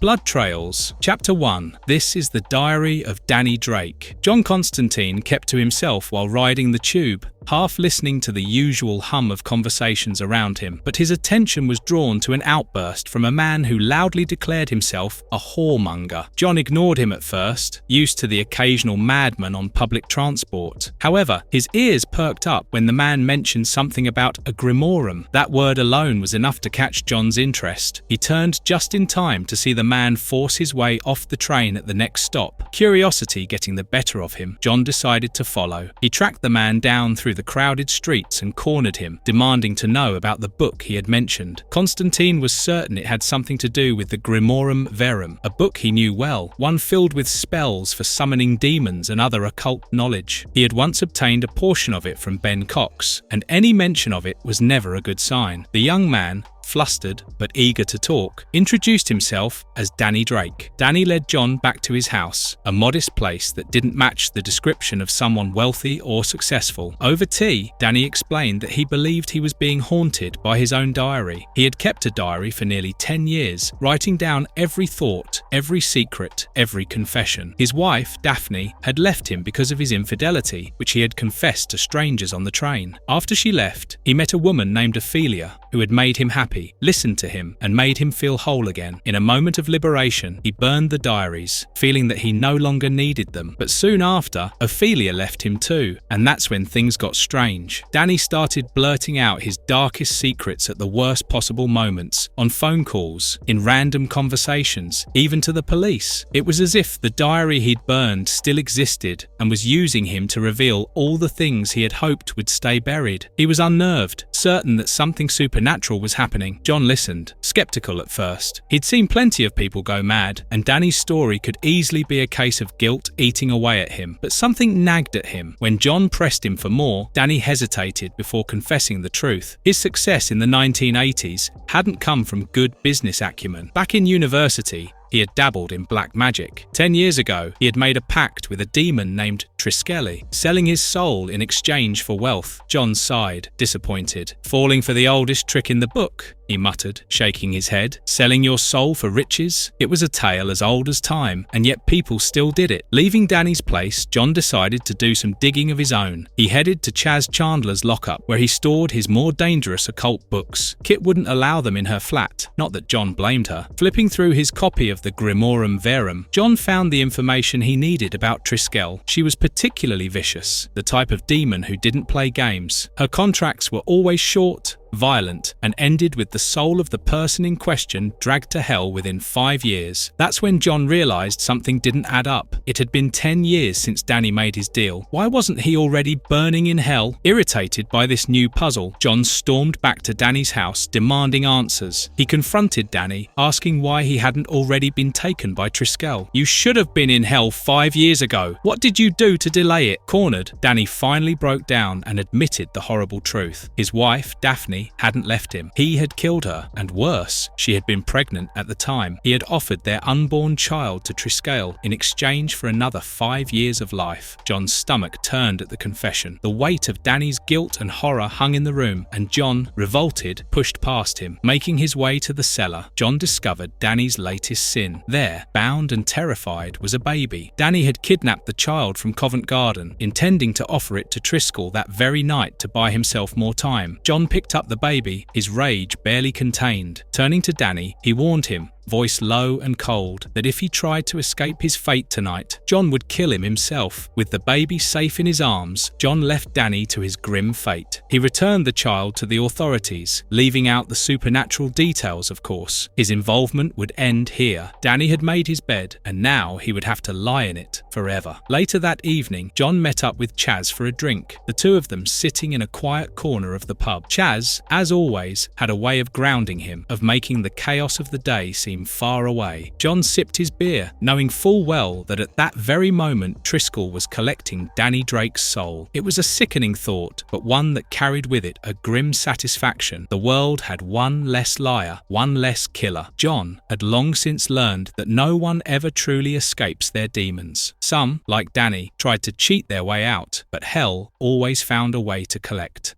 Chapter 2: Mortal Clay. At a facility based out of an unknown location, bodies were getting dumped for desecration. People from daily life were plucked out and killed and experimented on. 2 doctors gathered and fired at a brain-dead person, riddling him with bullets. Elsewhere, John Constanteen and Chaz Chandler had been in high spirits, enjoying a rare stretch of calm in their otherwise chaotic lives. Chaz, ever the practical one, had come up with the bizarre idea of donating sperm for £10 a cup. John found the whole notion ridiculous, but moments like these, mundane, almost silly, were becoming more valuable to him. Life, especially his, rarely allowed time for normalcy, so he appreciated the levity where he could. The pair were on their way to visit Chaz's Uncle Tom, a man Chaz was particularly fond of. Chaz often spoke highly of him, and there was a sense of comfort in going to see family, even for John. But when they arrived, any good mood they had vanished in an instant. Uncle Tom had died of a heart attack. The sight of the man, lifeless in his armchair, stunned both of them. Neither was ready for it. What had started as an easygoing day quickly turned into an afternoon of sorrowful drinking. As the booze flowed, Chaz, grief-stricken, turned to John with a question that tugged at the edges of his own fears. He asked if Uncle Tom was in a better place now. John, feeling the weight of his friend's pain, couldn't bring himself to offer the brutal truth that he normally would. Instead, he gave the answer Chaz needed to hear, a simple, reassuring yes. It wasn't the truth, not entirely, but it would do for now. John stood by Chaz at the funeral, offering silent support. It was supposed to be a moment of closure, but instead, things took a turn for the worse. As the service came to a close and the last shovelfuls of dirt were thrown over the grave, the 2 men caught sight of something outrageous. A group of men trying to steal Uncle Tom's corpse right from his grave. Shock and rage filled Chaz, and before John could stop him, he rushed at them, fists flying. John, knowing better but unable to leave his friend alone in the fray, readied himself for a brawl. The fight was chaotic, but in the struggle, Chaz managed to grab one of the grave robbers and force out some information. The men had been paid to take bodies to a facility in Stokesley. That was all they got before letting their guard down. Within moments, both John and Chaz were overpowered and knocked unconscious, lying helpless among the graves. When they came to, it was Kit Ryan's face that greeted them, filled with a mixture of concern and exasperation. She opened her flat door to find the two of them looking like they'd been through hell. After scolding them for getting into yet another scrape without her there to save them, Kit, ever the steady hand, made tea and sat them down. As they recounted the bizarre events of the day, it was clear this was more than just a robbery gone wrong. Chaz was insistent on following this lead. He couldn't let this stand. It was personal now. Kit, knowing how important this was to him, encouraged John to take Chaz along. John, reluctant as ever to drag his mate into more danger, eventually gave in. Chaz wasn't going to take no for an answer anyway. Meanwhile, Dr. Amos, the man behind the corpse stealing operation, was dealing with the fallout from the graveyard skirmish. In his sterile office, he grilled one of his men about what had gone wrong. When he learned that their facility's location had been revealed, Amos was furious. He took perverse pleasure in his work, using fresh bodies to test ballistics and watching as they were torn to pieces by various weapons. For him, it was a perfect blend of science and sadism. But now, thanks to John and Chaz, his operation was at risk. The next morning, John and Chaz made their way to Stokesley, following the lead they'd gotten from the graveyard. A conversation with a local shopkeeper confirmed their suspicions. The facility they were looking for had once been a government research centre, providing jobs to the nearby town, but it had been bought by a private company the previous year, and since then, all the local jobs had disappeared. The pieces were starting to fit together. This was the place. To get to the facility, they hiked up a nearby hill, their bruised bodies protesting with every step. They weren't exactly in the best shape for this kind of trek, especially after the beating they'd taken the day before. From the top of the hill, they spotted the facility, but it looked impenetrable until they saw a van approaching. Seizing the opportunity, John and Chaz rushed down and sneaked into the back of the vehicle. Inside, they quickly realized their mistake. The truck wasn't carrying supplies or equipment, it was filled with corpses. The stench hit them immediately, and Chaz, disgusted, leapt out, only to be caught by armed guards. John followed, knowing they were in deeper trouble now. From his office, Dr. Amos watched with glee as the two men were apprehended. He'd been experimenting on corpses for months, but living subjects, well, that would be a whole new thrill for him.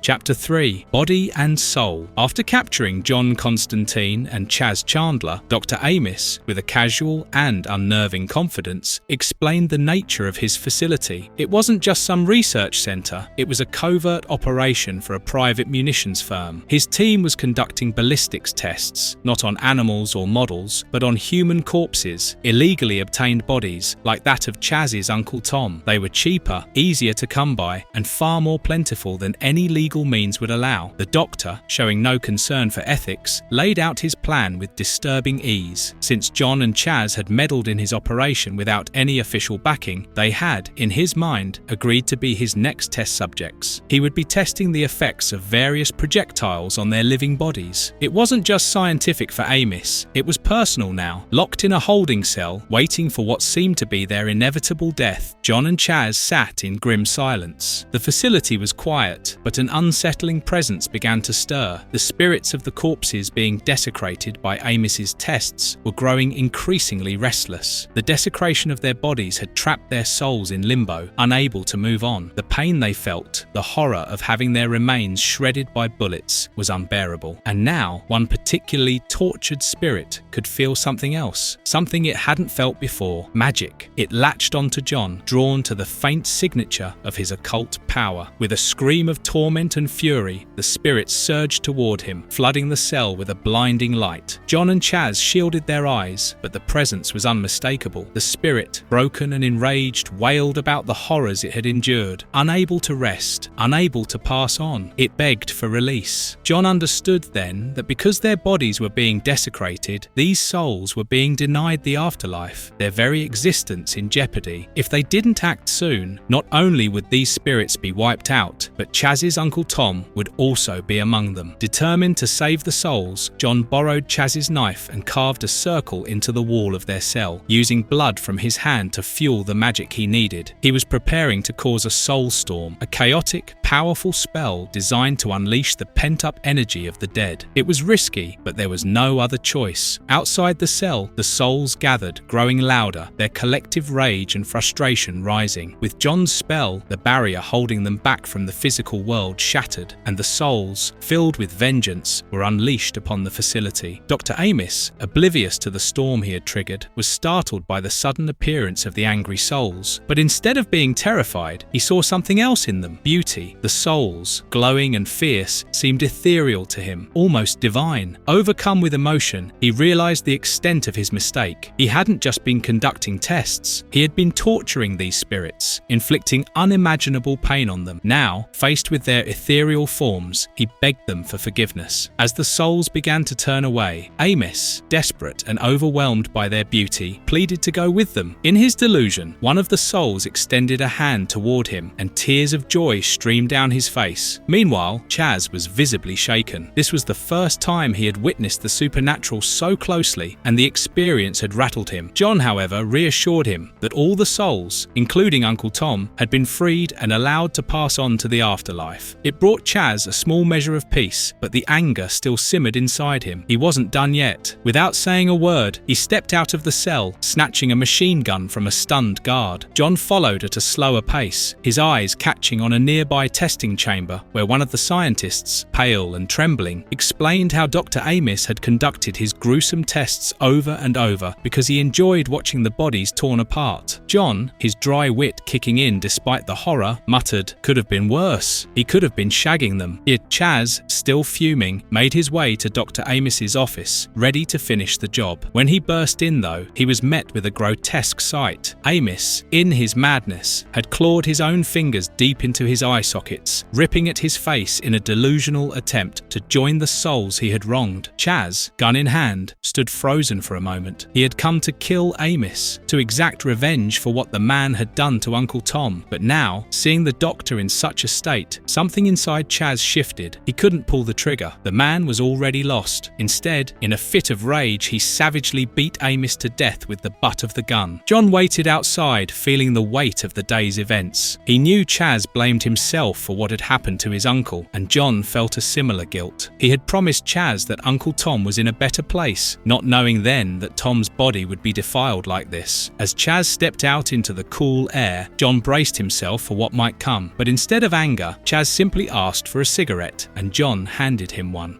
Guys and Dolls. Chapter 1. Fallen Women. In her garden in hell, the succubus Chantanelle, known as Ellie, picked flowers absent-mindedly, her hands trembling as she sensed something dark approaching. It wasn't just any visitor, it was him. The first of the fallen, hell's ruler, had come for her. She didn't need to ask why, she knew. Fear gripped her, and without a second thought, she fled. Her escape was desperate, leaping across the chasm from hell to earth, crashing into the waters of the Thames, shivering and panicked, but alive. Meanwhile, in London, John Constanteen sat up in bed, restless and uneasy. His relationship with Kit Ryan, while comforting, had started to feel like an anchor. He had too many unfinished debts and unresolved grudges, things that couldn't be put to rest just because he'd found a brief reprieve with Kit. With a sigh, he slipped out of bed, brushing off her sleepy inquiry by muttering something about a walk. She was half asleep anyway, too tired to question his routine escapes. Back in hell, the first of the fallen fumed. He had come for Chantanelle, expecting her to be his tool against John Constanteen, but she was gone. Enraged, he stormed through the dark realms to confront Triskele, the demon under whose command Ellie served. He seized her by the throat, furious that his prize had slipped away. Triskele, terrified, pleaded that she hadn't known about Chantanelle's connection to Constanteen. "She's likely with him now," Triskele admitted, her voice quivering. The devil's expression darkened, too soon to face Constanteen after his humiliating defeat. He released Triskele, but not without a promise of violence hanging in the air. As the early morning sun began to rise over London, John wandered the streets, a cigarette dangling from his lips. He couldn't shake the feeling that something was off, something beyond beyond his troubled thoughts about Kit. His instincts led him down to the Thames, where he spotted footprints in the mud, leading to a nearby sewer drain. It didn't take long before he found her, Ellie. She was huddled in the shadows, visibly shaken and soaked, her eyes wide with fear when she saw him. John, never one to miss an opportunity for snark, suggested Ellie go to the snob for help, just like she had when he was in trouble. Ellie's fear turned to anger. She spat out that the first of the fallen was after her, and that he intended to use her against John. Constantine's expression shifted, a grim understanding settling over him. His worries about being tied down with Kit felt all the more justified. He had enemies far too dangerous to keep someone like Kit safe. Ellie continued, her voice trembling. The devil wasn't finished with John, not by a long shot. He was waiting for Constantine to slip up,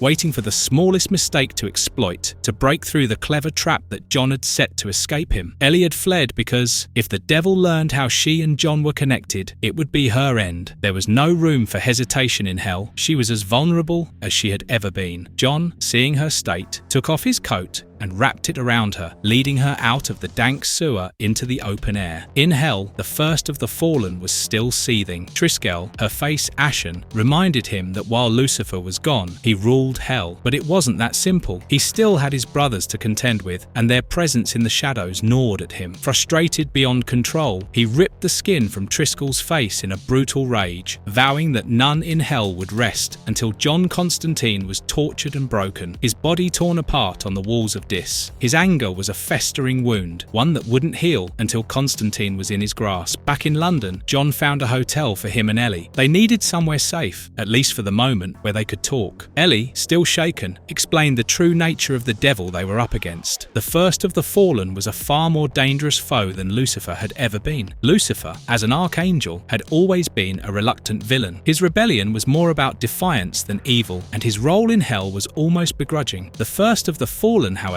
was different. He took pleasure in suffering. He had been cast out of heaven long before Lucifer, not for rebellion, but for daring to think for himself, for daring to question the divine order. When Lucifer fell, he discovered that hell already had a ruler, the first. But Lucifer's power, his divine strength, overshadowed the first of the fallen, forcing him to step aside. Now, with Lucifer gone, the first had returned to his full power, and he was taking every opportunity to assert his reign. The cruelty he inflicted was no longer restrained, and he had a special place in his black heart for John Constantine. John listened carefully. It wasn't just about helping Ellie though. For now, that was his immediate concern. He also knew Ellie owed him, and in Constantine's world, favours were never forgotten. One day, he reminded her, I'll come calling, and you'll have to pay your debt. The tension between them was clear. Ellie was terrified of what lay ahead, and John knew that getting involved meant walking into even more trouble. But that was the nature of his life. There was no peace, no true escape. Kit, for all her warmth, was a distraction from the inevitable chaos that always followed him. He had enemies waiting to pounce, debts he couldn't avoid, and a devil that wanted him drawn and quartered. John glanced at Ellie, her face weary and pale, and thought about the games he played. In the grand scheme of things, Kit's warmth and comfort felt like a distant memory. Constantine's world was full of monsters,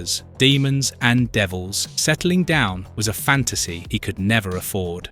Chapter 2. Nativity Infernal. John Constantine sat in a smoky pub, memories of past encounters swimming in his head. One, in particular, came rushing back, the day he first met the succubus Chantinelle. It was 1984, just 4 days before Christmas. He hadn't been in the best of moods, but there'd been a knock at his door. When he opened it, there stood a young, striking couple. The man had an otherworldly air about him, while the woman was visibly pregnant, her expression desperate. They weren't just any ordinary couple. The man, Tali, was an angel, and Chantinelle, Ellie, was a succubus. They had come to him for help, and Constantine, ever the skeptic, wondered what kind of mess he was about to get himself into. It wasn't long before they explained the nature of their predicament. Their union, a coupling of heaven and hell, was not just forbidden, it was dangerous. Ellie had seduced Tali, thinking it would be her greatest triumph as a succubus, conquering one of God's angels. But things hadn't gone as she planned. Tali's purity and goodness had transformed Ellie's lust into something she hadn't expected, love. And now they were expecting a child, a hybrid of both heaven and hell. hell. If either side found out, the consequences could be catastrophic. Both heaven and hell would want to claim the child, and their union could spark a war between the two realms. Constantine's first instinct had been to slam the door in their faces and tell them to take their celestial drama elsewhere, but flattery, along with a few well-placed words about his skill and reputation, had convinced him to help. He couldn't resist the thrill of the challenge. With Chaz Chandler driving, John had taken the couple to an empty house, hidden away in the outskirts. He had spent hours drawing protective runes and symbols around the place, making sure that no demon or angel could find them, at least not yet. But John knew that keeping hell out was only half the battle. He needed to know what kind of attention this affair might be drawing below. So, he paid a visit to Whitechapel Hospital for the criminally insane, where an inmate named Gout, a man possessed by a vile shit demon, could give him some insight. Gout was a convicted rapist, rotting away in his cell, but he still had a direct line to hell's gossip. John had casually brought up the matter, suggesting that a romance between an angel and a succubus must be stirring quite the buzz. Gout had blinked, confused. He didn't know what John was talking about. Hell had no idea about the affair yet. That revelation left Constantine uneasy. It was only a matter of time before hell found out, but for now, it was clear that heaven had the advantage. He had to return to the house quickly. When John got back, he was greeted by the sound of screams. His heart raced. Had they been discovered? Had demons found their way in? But when he burst inside, it wasn't hell that had come for them. Ellie was in labour. The agony was clear on her face, and Tally was as helpless as John was. Neither an angel nor a conman knew much about bringing a life into the world. Ellie had no choice but to deliver the child on her own. John's protective spells had done their job, keeping hell from finding them. But in his haste, he hadn't considered heaven's reach. The 7 archangels appeared just as the baby was born. John watched in horror as they slaughtered Tali right in front of Ellie. Her heart broke as she was forced to bring their child into the world while the angels, those supposed beacons of mercy, stood by, cold and indifferent. The child's first cry echoed in the small house, and before John or Ellie could even hold the newborn, the archangels took the child away. John had hoped, prayed even, that they would kill the hybrid. It would be kinder than whatever they had planned, but deep down, he suspected the child was still alive, taken to some celestial corner of the universe for God knows what purpose. Ellie returned to hell, her heart shattered, but no one below suspected a thing. She had kept the secret safe, and from that moment on, she owed John a favour, a big one. The guilt of that night never left him though. He had played a part in something terrible, and even if he hadn't been able to stop it, the weight of it lingered. Now, years later, she needed his help again. John didn't trust her, not completely. He knew how the game was played, and Ellie was a succubus through and through. She tried to seduce him, attempting to divert him from asking for a real favour in return for his help, but John wasn't falling for it. He brushed her off, knowing full well that whatever she wanted would pull him deeper into the mess he was already drowning in. There was a war coming. He could feel it, and Constantine had to be ready. Back in hell, the first of the fallen was seething. He had heard whispers, voices daring to question his authority. One voice in particular, Nergal, was especially bold. Nergal believed that Constantine's soul belonged to him, and he was eager to claim it. The first, never one to tolerate insubordination, responded with fury. He stripped Nergal of his demonic status, turning him back into a mortal, and proceeded to torture him. It took Nergal centuries to claw his way up from mortal to demon, and now, in a moment of the first's rage, all of that had been undone. As the first of the fallen brooded in his hellish domain, one image refused to leave his mind: John Constanteen, flipping him the bird. He could still see it, clear as day. That defiant gesture burned into his memory. His vengeance was coming, and he wouldn't rest until Constantine paid for humiliating him. The devil's time would come soon enough, and John would be ready, or so he hoped.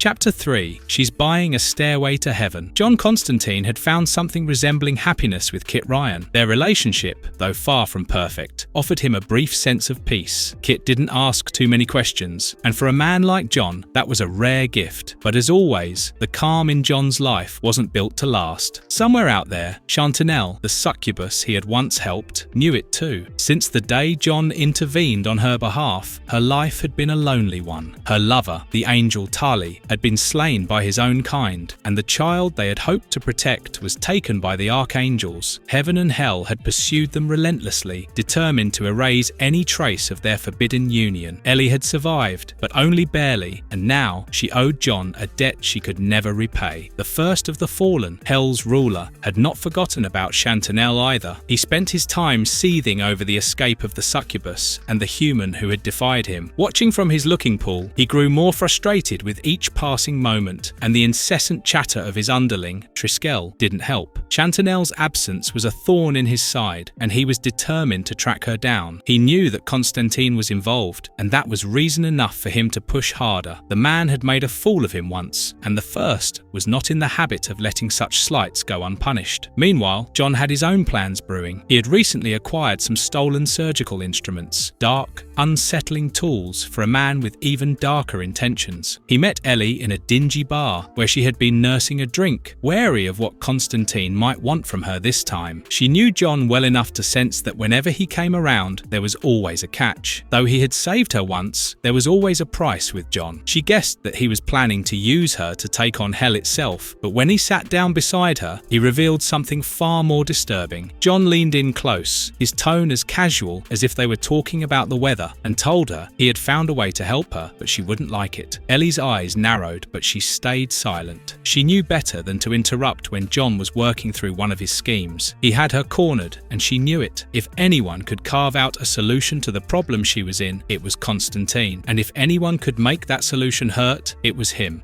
In hell, the first of the fallen was growing impatient. He knew Chantanel was with Constantine, and Triskel's attempts to dissuade him from pursuing her only fueled his rage. After hours of watching through his looking pool, the first finally spotted Ellie. With a snarl, he ordered Triskel to accompany him. They were going to retrieve the runaway succubus and exact their vengeance on Constantine. This time, there would be no escape. The demons materialized at the same crumbling house where, years earlier, Ellie had given birth to her doomed child. The abandoned building reeked of memories of blood and betrayal. Inside, the walls were stained with fresh blood, and John, covered in it himself, stepped outside for a cigarette. When the demons confronted him, their confusion was evident. The smell of blood filled the air, but there was no sign of Chantanel. John, smirking, explained that he had done something quite special. He had carved a masking sigil onto Ellie's very soul, a feat only ever accomplished before by Judas Iscariot. The blood wasn't just from some crude attempt at a spell. It was the result of John performing a ritual so ancient and powerful that the demons would never find her now. Ellie was effectively hidden from hell itself. This victory marked John's third triumph over the first of the fallen, a hat trick by any standard. According to hell's laws, John should now be free of any claim the first had over him. Furious, the first prepared to strike him down on the spot, but the terms of their old bargain still held strong. The first couldn't touch him, not yet. John, ever the provocateur, teased the demon, reminding him that their final confrontation was coming, and when it did, Constantine would be ready. The first left in a rage, and as he disappeared, John felt a pang of regret. He'd forgotten to flip the devil off. Elsewhere, Chantanel marveled at the lack of scars on her body, despite the bloodletting and cutting John had inflicted on her during the ritual. She thought about Constantine, trying to make sense of him. Sometimes he was easy to read, an open book, but other times he seemed more layered, more complicated than she could ever grasp. Walking through a park, Ellie tried to adjust to the idea that Earth might be her new permanent home. Hell was no longer an option. The sigil carved into her soul would destroy her if she ever returned. As she sat on a bench, a young boy approached, telling her she was very pretty. Ellie smiled at the simple innocence of the comment, deciding that maybe living on Earth wouldn't be so bad after all. John interrupted her reverie, filling her in on the next step of his plan. It was, in true Constantine fashion, elaborate and borderline insane, but Ellie, understanding the stakes, agreed to it. She had no other choice, really. Back in hell, the first of the fallen wasn't finished fuming. His underling, Triskel, had paid the price for failing to keep Chantanel under control. But the first wasn't just focused on her anymore. His hatred for Constantine burned brighter with each passing moment. Agony and ecstasy, two of his twisted servants, appeared to remind him that John was now technically free. He had won 3 times, and by hell's own laws, that meant the first had to let him go. The reminder enraged the first so much that he tore agony and ecstasy apart before returning to his dark, simmering thoughts. house. John Constanteen had humiliated him again, but the first of the fallen wasn't done. There would be a reckoning, and when it came, John would have to face all of hell's fury.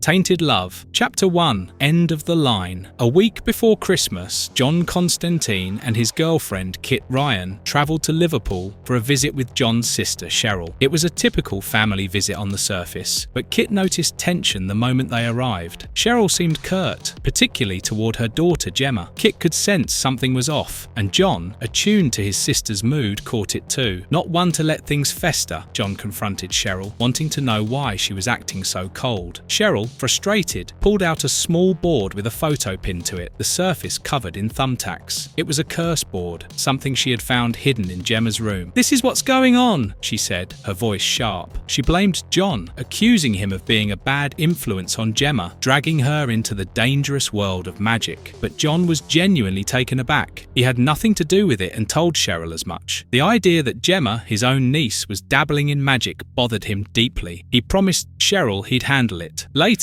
while Cheryl and Kit spent time together, John made his way to Gemma's room. His questioning wasn't heavy-handed, but he made it clear he needed answers. Gemma, with a mix of embarrassment and anger, eventually confessed. At a friend's party, she had liked a boy, but her friend Sandra had stolen him away. Hurt and angry, Gemma had taken the curse board from another boy at the party, someone named Robbie Brooks, who had promised her she could use it to get back at Sandra. She admitted she was about to drop blood onto the board to activate the curse when Cheryl had walked in. Hearing this, John's initial anger gave way to concern. He didn't care about the boy or the drama, but the fact that Gemma had nearly tapped into something dark was dangerous. Worse, if the curse had worked, it could have backfired, hurting both Sandra and Gemma. As she broke down in tears, John held her, silently cursing himself for not being more vigilant. Magic was seductive, especially for someone young and impressionable like Gemma. He could see the excitement in her eyes when she talked about it. She was standing at a crossroad, and he knew what lay down the wrong path. While John decided Robbie Brooks needed a serious talking to, Kit stepped in to have a different kind of conversation with Gemma. She took Gemma shopping for clothes as a distraction, explaining that maybe a new outfit would give her the confidence to handle things differently. Over pizza, Kit shared her own perspective. Though she lived with John and knew about his world, she kept a clear boundary between them. She assured Gemma that the real John Constanteen wasn't just the magician she might have heard stories about. He was also a man who deeply cared for his family, which was why he was so desperate to keep her away from magic. Kit explained that John had lived a hard life because of his choices, and his attempts to keep Gemma safe weren't just about keeping her in the dark, they were about protecting her from the same pain he had endured. Magic wasn't the solution, it was the problem. Kit also made it clear that while it was tempting to get revenge, there were better ways to handle things. She didn't sugarcoat it. If Gemma needed to stand up for herself, she should do so, violence if necessary, but without resorting to magic. Meanwhile, John's visit to Robbie Brooks didn't go quite as planned. He had hoped to scare the boy off with a simple warning, but when he arrived, Robbie was awestruck. He knew exactly who John Constanteen was and saw him as a legend. It was infuriating. Instead of apologizing, Robbie had the nerve to admire John for his magical prowess, as though trying to drag Gemma into that world was some kind of homage. Losing patience, John resorted to a bluff, rattling off nonsense Latin phrases and convincing Robbie that he'd cursed him. The boy's ignorance worked in John's favor, and Robbie, terrified, promised to leave Gemma alone. Later, John found himself feeling restless. Despite the brief satisfaction of scaring off Robbie, there was a deeper unease gnawing at him. Was his family doomed to repeat the same mistakes over and over? He knew too well the pull of magic, and he feared that the Constanteen bloodline might be cursed with it. Years ago, he had learned of an ancestor, Harry Constanteen, who had been made immortal and buried alive on the orders of the Queen. John had dug him up once, hoping for answers. Now, feeling that same doubt creeping in, he returned to Harry's grave. Digging up the old bastard was a grim task, but John needed clarity. Harry, as always, was cynical, reminding John that all Constanteens were seduced by magic. But John also knew that there was always a moment of choice, a point where you either leaned in or walked away. Gemma was at that point, and maybe, just maybe, she could still turn in the right direction. Harry, tired tired of his endless existence, admitted that his time had come. With a mutual understanding between them, John granted his ancestor the death he'd been denied for so long. Returning to Cheryl's house, John checked on Gemma. He was the last Constantine now, and he felt no shame in that. Maybe being the last meant the cycle of pain and magic would finally end. If nothing else, Gemma would be spared the worst of it.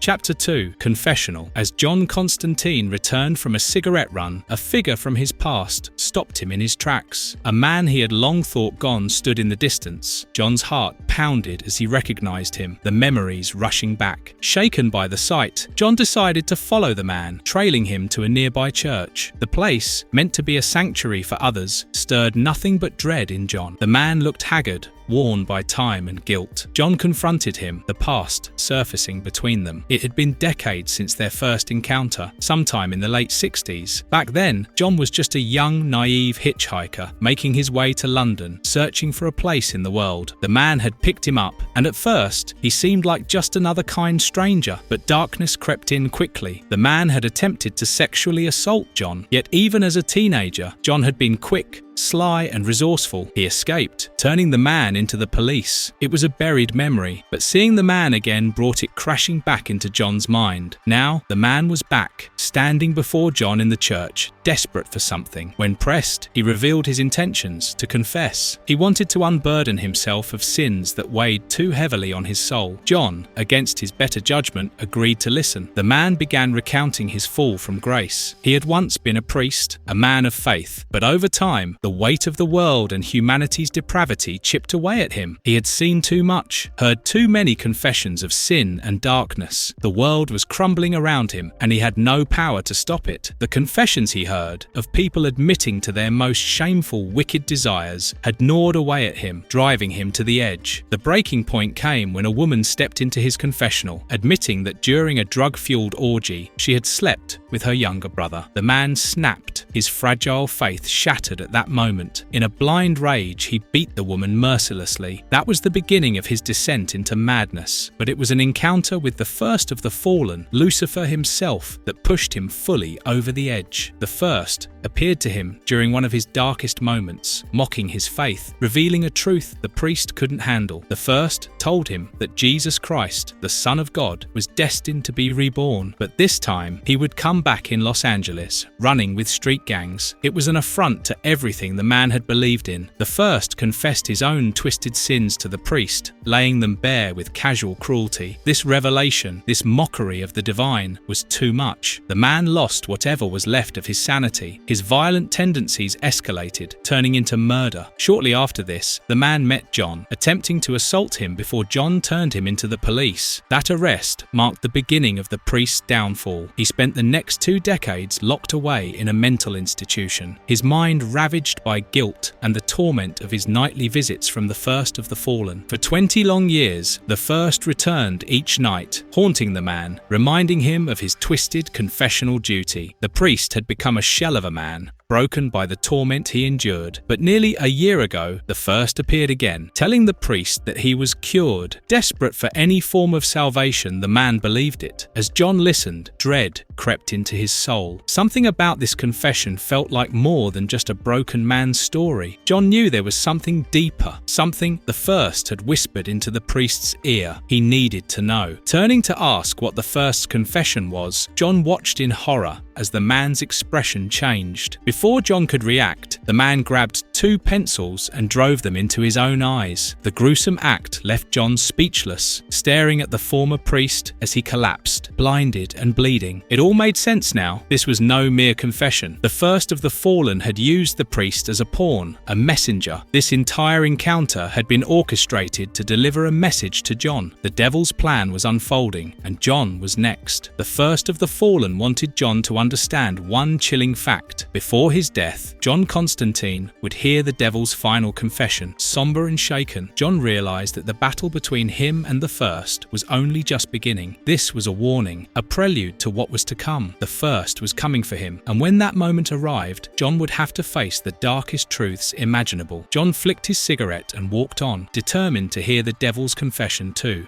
Chapter 3. 40. John Constanteen wasn't one to keep track of birthdays, so it took him a little longer than usual to realise it was his 40th. The day had barely started, and already it was taking a sharp turn into disappointment. Kit Ryan, his girlfriend, had left a note saying she'd gone to visit her Aunt June, who was unwell. No cake, no presents, no fuss, just a quiet, simple goodbye. He sighed, feeling the weight of the day settle heavily on his shoulders. Being abandoned on your birthday wasn't exactly the celebration he had in mind. Feeling a little more miserable than he'd care to admit, John thought about who else might keep him company. Chaz Chandler came to mind, his old reliable mate. But when John called him up, he got more bad news. Chaz, stuck working in the graveyard shift, wouldn't be available until 6 in the morning. His wife was on his back about the bills, and he couldn't afford to give up the shift. Apologetic but firm, Chaz promised they'd catch up tomorrow. John hung up the phone, sighing again. So much for birthday plans. Resigned to spending the day alone, he grabbed his coat and headed to the shop for some cigarettes. On his way out, he grumbled under his breath about being stuck celebrating by himself. The lady at the cash register casually mentioned that the guy before him had just bought enough booze to fuel a proper party. Lucky him, John muttered back, half smiling at the irony. At least someone was having fun. Back at his flat, John opened the door to his darkened apartment, expecting nothing more than a quiet, lonely evening. Instead, he was met with a chorus of voices and the sudden shock of lights being turned on. A group of people had gathered in his flat, and they weren't just any old strangers. Though they weren't exactly the people he'd have called for a close-knit gathering, they were still friends in their own right. There was Chantinelle, the succubus with a heart of gold, or something close to it, and the Lord of the Dance, a mystical figure with more charm than sense. Zatanna, the magician with style and flair, had shown up too, alongside Nigel Archer, a politically radical medium with his own troubled history. They weren't his usual crew, but it didn't matter. They were here, and that was enough. John, now more surprised than disappointed, quickly let the alcohol flow and the mood lightened. As the night wore on, the drinks kept coming, and John found himself slipping into that familiar haze. At some point, he stumbled outside for a piss, finding the nearest wall to relieve himself against. Just as he was finishing up, a voice startled him. In a panic, John turned, still midstream, and ended up spraying the shoes of his visitor. To his horror, he saw it was the phantom stranger, standing tall and imposing as ever. The stranger had originally come to join the party, but after John's little accident, found himself too embarrassed to stick around. With a brief, uncomfortable glance, he turned and disappeared into the night, leaving John both relieved and mortified. The party, however, carried on, now with one less guest. That was, until the Swamp Thing made his entrance, barging in with his usual mistrust of John. He had received an invitation and suspected some sort of trick. It wasn't until someone let slip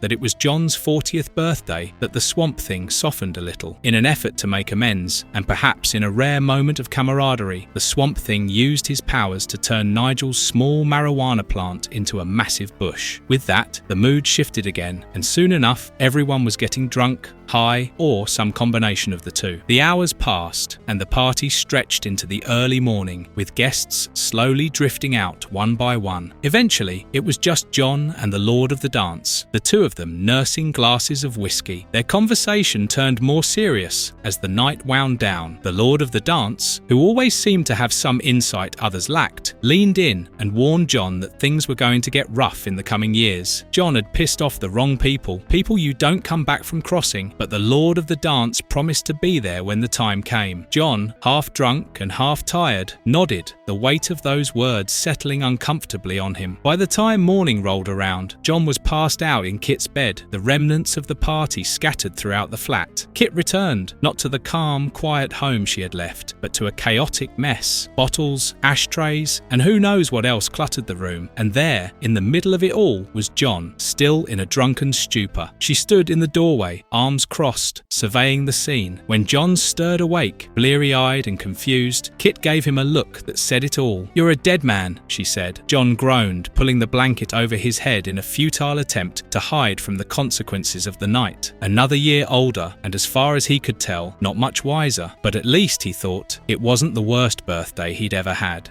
Chapter 4: Fear and Loathing for God and Country. For 2 years, Gabriel had been haunted by doubt. Before John Constanteen visited him, everything had been simple. As a member of the cherubim, Gabriel followed God's will without question. It didn't matter what was asked of him, whether it was slaughtering thousands in his name or the more terrible act of fathering Jesus Christ through Mary. He did it all without hesitation. Every decision, every action was justified as long as it served the will of God. But now, those certainties were eroding. Since Constantine's blackmail, Gabriel couldn't shake the feeling that something had shifted. Constantine had dredged up old sins, casting shadows where Gabriel had once seen only light. Why had God allowed Constantine to confront him? Why had he been given the opportunity to interact with a sinner like Charlie Patterson at all? It was as if the very foundations of his faith were cracking. For the first time in his existence, Gabriel was deeply unsettled. He decided to do something he had never done before: take a walk. His unusual behaviour didn't go unnoticed. One of the Cambridge Club's employees, puzzled by Gabriel's decision to walk rather than simply disappear, placed a call to Charlie Patterson. Patterson, wary of anything involving Gabriel and Constantine, ordered the employee to follow the angel closely. Elsewhere, John Constanteen was having a much simpler day. He'd just spent a lazy afternoon in bed with his girlfriend, Kit Ryan. A rare moment of peace. Kit was still annoyed about the mess John had left in her flat on his 40th birthday, but she seemed content to let it go, though she never missed a chance to remind him that he was getting older. As John got dressed, he told Kit about his plans to head out later. Kit barely looked up from her work on a book cover. "I've got a deadline anyway," she said. As he left, John felt a surprising warmth, thinking that Kit was everything to him. As Gabriel wandered through the streets, lost in thought, the weight of his doubts bore down on him. He could feel the joy slipping out of life. Even the simple pleasures, the warm sunlight on his face, the distant hum of city life, felt distant and hollow. Preoccupied, he accidentally bumped into a young woman. Startled, she apologized, but Gabriel only looked at her with the kind of cold, divine detachment that had once been second nature to him. Her response was swift. "Snob!" she shouted, her eyes narrowing in anger. The word pierced Gabriel more deeply than he expected. Snob, that's what Constantine had called him. For a moment, Gabriel stood there, his mind racing. Then, with a pang of regret, he turned back and apologized. Surprised by his sudden humility, the woman, who introduced herself as Julie, offered to sit with him in a nearby cafe. Sensing his distress, she thought he might need someone to talk to. Meanwhile, John had made his way to meet his old friend Rick the Vic. John handed over a jar filled with a mysterious liquid, exchanging it for a rare artifact Rick had acquired for him, the forbidden foreskin Bible. Rick, a man with his own dark connections, asked no questions about what John planned to do with the book, nor what the liquid was for. As they prepared to leave, they ran into Des and George, two friends from John's past. George, originally from Birmingham, explained he had recently left the city after a man tried to burn a cross on his lawn and, through some dark twist of fate, ended up burning himself alive. George had chosen not to intervene and left the city afterward. Over a shared round of drinks, they reminisced about old times, though John couldn't help but feel the weight of those memories. The past was full of laughter, yes, but also filled with death. Too many friends lost. In the cafe, Gabriel opened up to Julie in vague terms. He spoke about his troubles with his father, making thinly veiled references to his status as one of the archangels. He mentioned a man named Constantine, the source of much of his current turmoil. Julie listened patiently, her sympathy apparent. "This Constantine sounds like a real jerk," she commented. John, on the other hand, couldn't stop thinking about how much things had changed. The old days, reckless and dangerous, were behind him. Kit had brought stability, a sense of calm that had been missing for so long. Still, his past lingered in the shadows. John reminded himself that he couldn't go back, not if he wanted to protect what he had now. After his conversation with Julie, Gabriel felt a small measure of relief. She had agreed to meet him again if he needed someone to talk to. As he wandered back into the streets, he passed a prostitute who called out to him. He didn't acknowledge her, but as their eyes met, she was overwhelmed with emotion, tears streaming down her face. While Gabriel walked, unaware of the danger closing in, Charlie Patterson's lackey Thompson had been tailing him. Thompson reported back to Patterson, explaining that Gabriel seemed preoccupied with John Constanteen. Furious at the mere mention of Constantine's name, Patterson decided that the best way to teach the occultist a lesson would be to target Kit his greatest vulnerability, his girlfriend, Kit. And so, in the shadowy corners of London, a plan was set in motion that would soon put Kit Ryan's life in grave danger. Unaware of what was brewing, John left his friends and made his way home, a sense of unease creeping over him. Something, he thought, was coming, but for now, all he could do was wait.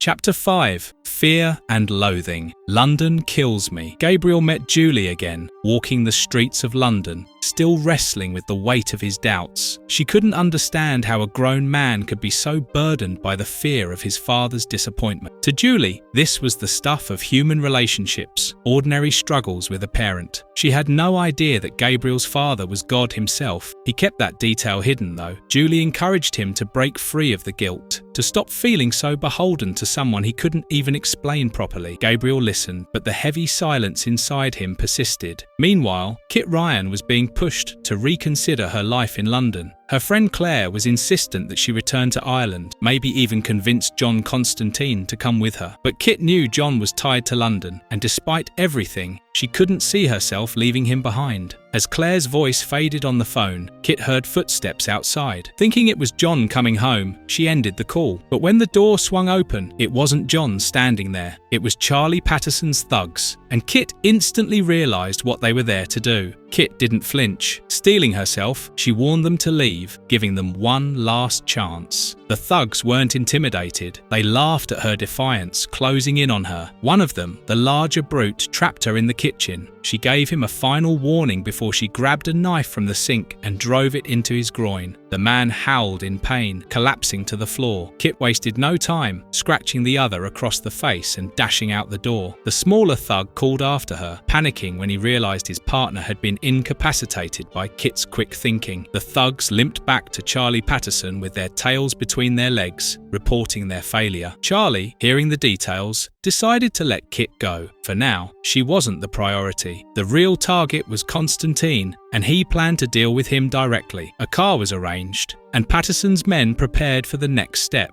Thinking about Kit's retaliation, Patterson shuddered and unconsciously cupped his groin, feeling sympathy for his injured thug. Elsewhere, John was catching up with Des Foster, an old friend who was worried about the brewing racial tensions in his neighbourhood. The National Front, a hate group disguised as a political organisation, was spreading their venom across the area, leaving racist threats on people's doorsteps. Des's mother had received one such note, wrapped in dog excrement, telling her to leave the country. Des's brother George was already on edge, ready to explode. John promised to help, figuring he could look into it, maybe even get a lead through Charlie Patterson. But before John could act on that plan, a sharp blow to the back of his head knocked him out cold. Patterson's thugs kicked and beat John mercilessly while Des tried to intervene. The thugs, fueled by their hatred, turned their anger on Des, one slashing his face with a box cutter. Des's cries echoed as Patterson's men dragged both John and Des into the back of a car and sped off into the night. Meanwhile, Kit had taken refuge in the Green Man pub. She called Chaz Chandler, hoping for some word on John's whereabouts. She didn't tell Chaz the full story, only asking him to tell John to find her when he turned up. After hanging up, she glanced at her hands, noticing blood spattered across them. The weight of what had just happened sank in. Her tough exterior was beginning to crack. She rushed to the pub's bathroom and vomited, the adrenaline wearing off, leaving her feeling shaken. John woke up tied to a chair in one of Patterson's dimly lit rooms. Charlie Patterson himself sat nearby, trying to intimidate John with his usual hard man routine. But John's sharp tongue quickly sliced through Patterson's bravado, his verbal jabs hitting their mark. Patterson, however, had an ace up his sleeve. He ordered his men to bring in Des, who had been brutally tortured. John's heart dropped when they removed the bag from Des's head. His friend's face was unrecognisable, shredded by the box cutter. Des's lips hung off in tatters, and his eyes were swollen and black. John's stomach twisted in horror as Des let out weak, pained moans. Patterson, satisfied with John's reaction, left him alone with his mutilated friend. As all this unfolded, George Foster was at the same pub Kit had escaped to. He asked around if anyone had seen his brother Des, and the bartender muttered something about how John Constanteen was bad news. It wasn't the first time John had gotten his friends into deadly trouble. Hearing this, George decided it was time to act. He He made a call to someone who could get him a gun. Gabriel and Julie, meanwhile, strolled through a park, looking for all the world like a couple. Gabriel felt a strange peace in Julie's presence. She had a goodness that radiated from her, something pure and untouched. As they passed under the cherry trees, Julie marveled at how beautiful the blossoms would look in spring. Gabriel, wanting to make her happy, used a flicker of divine power to make the trees bloom prematurely. Julie, overjoyed by the sight, kissed him. Gabriel, for the first time in centuries, felt no guilt. John, still tied to the chair, drifted in and out of consciousness. He dreamt of walking along a windy beach, barely able to stand against the gusts. On the pier, he saw Kit, her face etched with sadness. Suddenly, he snapped awake, the dream fading. Kit was in danger, and he had to get to her.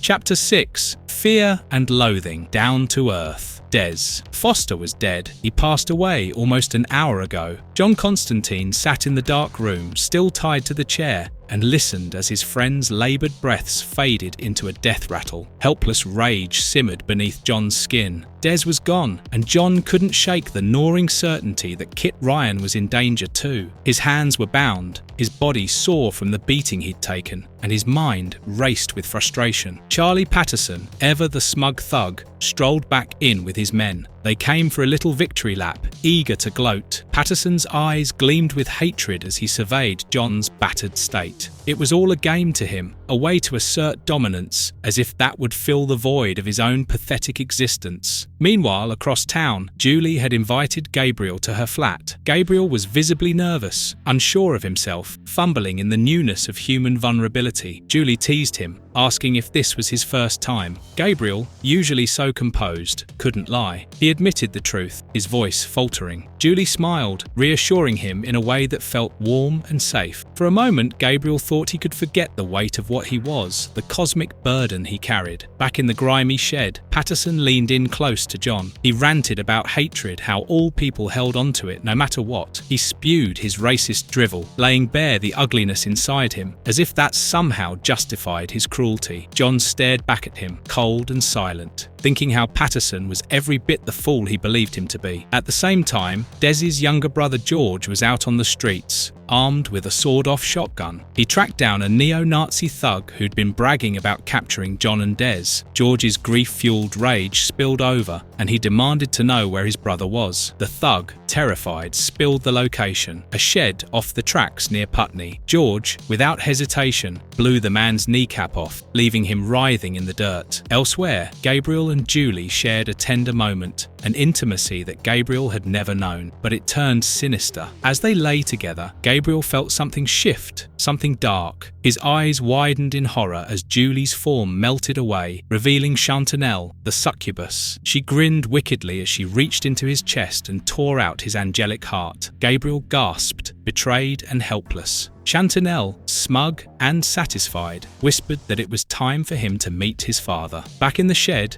John, bloodied but unbroken, baited Patterson with the mention of Gabriel. Patterson had hoped to corrupt the Archangel, to use Gabriel's power for political gain. John, ever the master of manipulation, delivered the brutal truth. Gabriel was already lost, corrupted not by Patterson, but by John himself. Enraged, Patterson stormed out, leaving his thugs to deal with Des's body. George, stalking the shadows, spotted Patterson's men disposing of his brother's remains. His heart pounded with grief and fury. Gabriel, cast out of heaven, returned to earth without his armor, sword, or wings. He was stripped of everything that had once made him Gabriel, the Archangel. Now, he was just another fallen creature, lost and wandering the streets. As Patterson prepared to confront Gabriel, George's rage reached its peak. He leveled his shotgun at Patterson, and with a blast, Patterson's chest exploded. John, barely comprehending the scene, stood in the aftermath, watching as George coldly turned and shot Patterson in the head, silencing him forever. The brutality was final, and George's warning to John rang with a sharp edge. "Never judge me." John lit a cigarette, glanced at the splatter of what was once Charlie Patterson, and left. He had bigger things to deal with. Kit wasn't happy to see him. She hadn't called the police after the attack, but she'd been forced to crash at Chaz Chandler's place when John didn't come home. She was angry, and rightfully so. John tried to explain. He'd been tied to a chair after all, but Kit wasn't having any of it. She reminded him of his promise to keep her out of his dangerous world, a promise he had clearly failed to keep. She wasn't letting him off easy. Before he could leave, she gave him one last task: clean up the mess in the kitchen. John had more pressing concerns. He made his way to the crypt where Ellie waited, Gabriel in tow. The fallen angel looked shattered, and Ellie, as smug as ever, reminded John that she had won their bet. The cherry blossom trick had worked. Gabriel had fallen for it. Gabriel, broken and dejected, asked John why he had done this to him. John's response was cold and clear. Gabriel had refused to help when John needed him most, so John had to take matters into his own hands. Now, Gabriel was bound to him, forced to protect him from the first of the fallen. John knew the only thing keeping Gabriel from hell was his stolen heart, a fact he had learned from the Foreskin Bible, a grotesque artifact he'd acquired from Rick the Vic. Chantanel took great pleasure in Gabriel's suffering, reminding him that he had once killed her lover Tully. Without hesitation, Gabriel, hollowed by guilt, admitted that he hadn't cared at the time. But now, everything was different. He could see what John was, a man driven by a need to corrupt, to tear down anything pure and good. John, indifferent, shrugged it off. His only concern was that Gabriel's wings would be a problem on Earth. With a chilling calm, John pulled out a chainsaw, preparing to remove them. As the blade roared to life, Gabriel's world crumbled. He was no longer the Archangel. Now, he was just another lost soul, wandering the streets of London, stripped of his wings and his pride.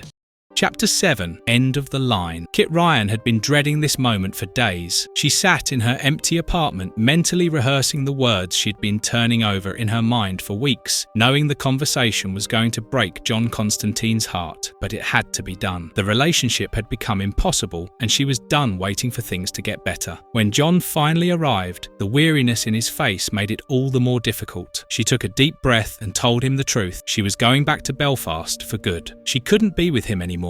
John tried to interrupt, to argue, but Kit pressed on. He had promised to keep the darker parts of his life out of their relationship, but the magic, the demons, and the constant danger had seeped in, regardless of his intentions. She had suffered because of it. She needed to move on. John's face shifted from confusion to something more desperate. He told her how much he needed her, how no one had ever mattered to him like she did. But his plea only made her angrier. This wasn't about his needs anymore. She had done enough compromising. Calm but firm, Kit told him he could stay in the flat until the end of the week, but she wouldn't be there. John stood frozen for a moment, his face a storm of anger and heartbreak. Then, without another word, he turned and stormed out. As the door slammed behind him, Kit marched over to the window and hurled his suitcase and belongings out after him, letting the finality of it all sink in. John wandered into the cold night, the anger swirling inside him like a poison. He found his way to a nearby pub and began drowning his sorrow with pint after pint. But the more he drank, the more his sadness threatened to break through. His usual swagger was nowhere to be seen, and his eyes, glazed over from the drink, couldn't mask the hurt. A group of younger men at the bar noticed. One of them sneered, making a crack about how miserable John looked. Something in John snapped. The grief inside him ignited into rage, and he lashed out, starting a fight with them. His blows were wild, uncalculated, but vicious. The pub's proprietor quickly stepped in, furious, and tried to drag John out before more damage could be done. By chance, Chaz Chandler, John's old mate, happened to be passing by the pub just as the scene unfolded. He stepped in, trying to defuse the situation and convince the pub owner to let John go without involving the police. It almost worked, until John's drunken fury got the better of him, and he took a swing at Chaz too. The punch landed squarely, but Chaz stayed calm, knowing his friend was spiraling. With a firm grip, he hauled John out of the pub and shoved him into his cab. On the way to John's flat, Chaz pressed him for answers, wanting to know what had set him off. When John finally muttered that Kit had left him, Chaz realised the depth of his friend's pain. He had never seen John like this before. But despite knowing John was hurting, Chaz couldn't help but feel a swell of frustration. John's life was a mess, always dragging others down with him. When John, bitter and deflecting, dismissed Chaz's attempts to help, something inside Chaz snapped too. Years of being used by John, of watching him make one terrible decision after another, boiled over. In a moment of rage, Chaz threw John against the wall, dragging him to the bathroom and shoving his head into the toilet. It wasn't just about Kit leaving, it was about all the times John had taken advantage of their friendship, had lied, manipulated, and left destruction in his wake. After a few minutes, Chaz stopped, the anger draining out of him. He looked down at John, broken and soaked, and realized he had become part of the mess too. Without a word, he left. Now, John was truly alone. Kit was gone, and his oldest friend had walked out on him too. All he had left were the bottles of whiskey he'd dragged home with him, his only company for the night. As the whiskey dulled his pain, John slumped out of his flat, finding his way to a cemetery in the dead of night. The gravestones were cold beneath him as he passed out drunk against one, his thoughts swimming between regret and emptiness. He had fought to stay alive, had bargained with demons to ensure he'd have more time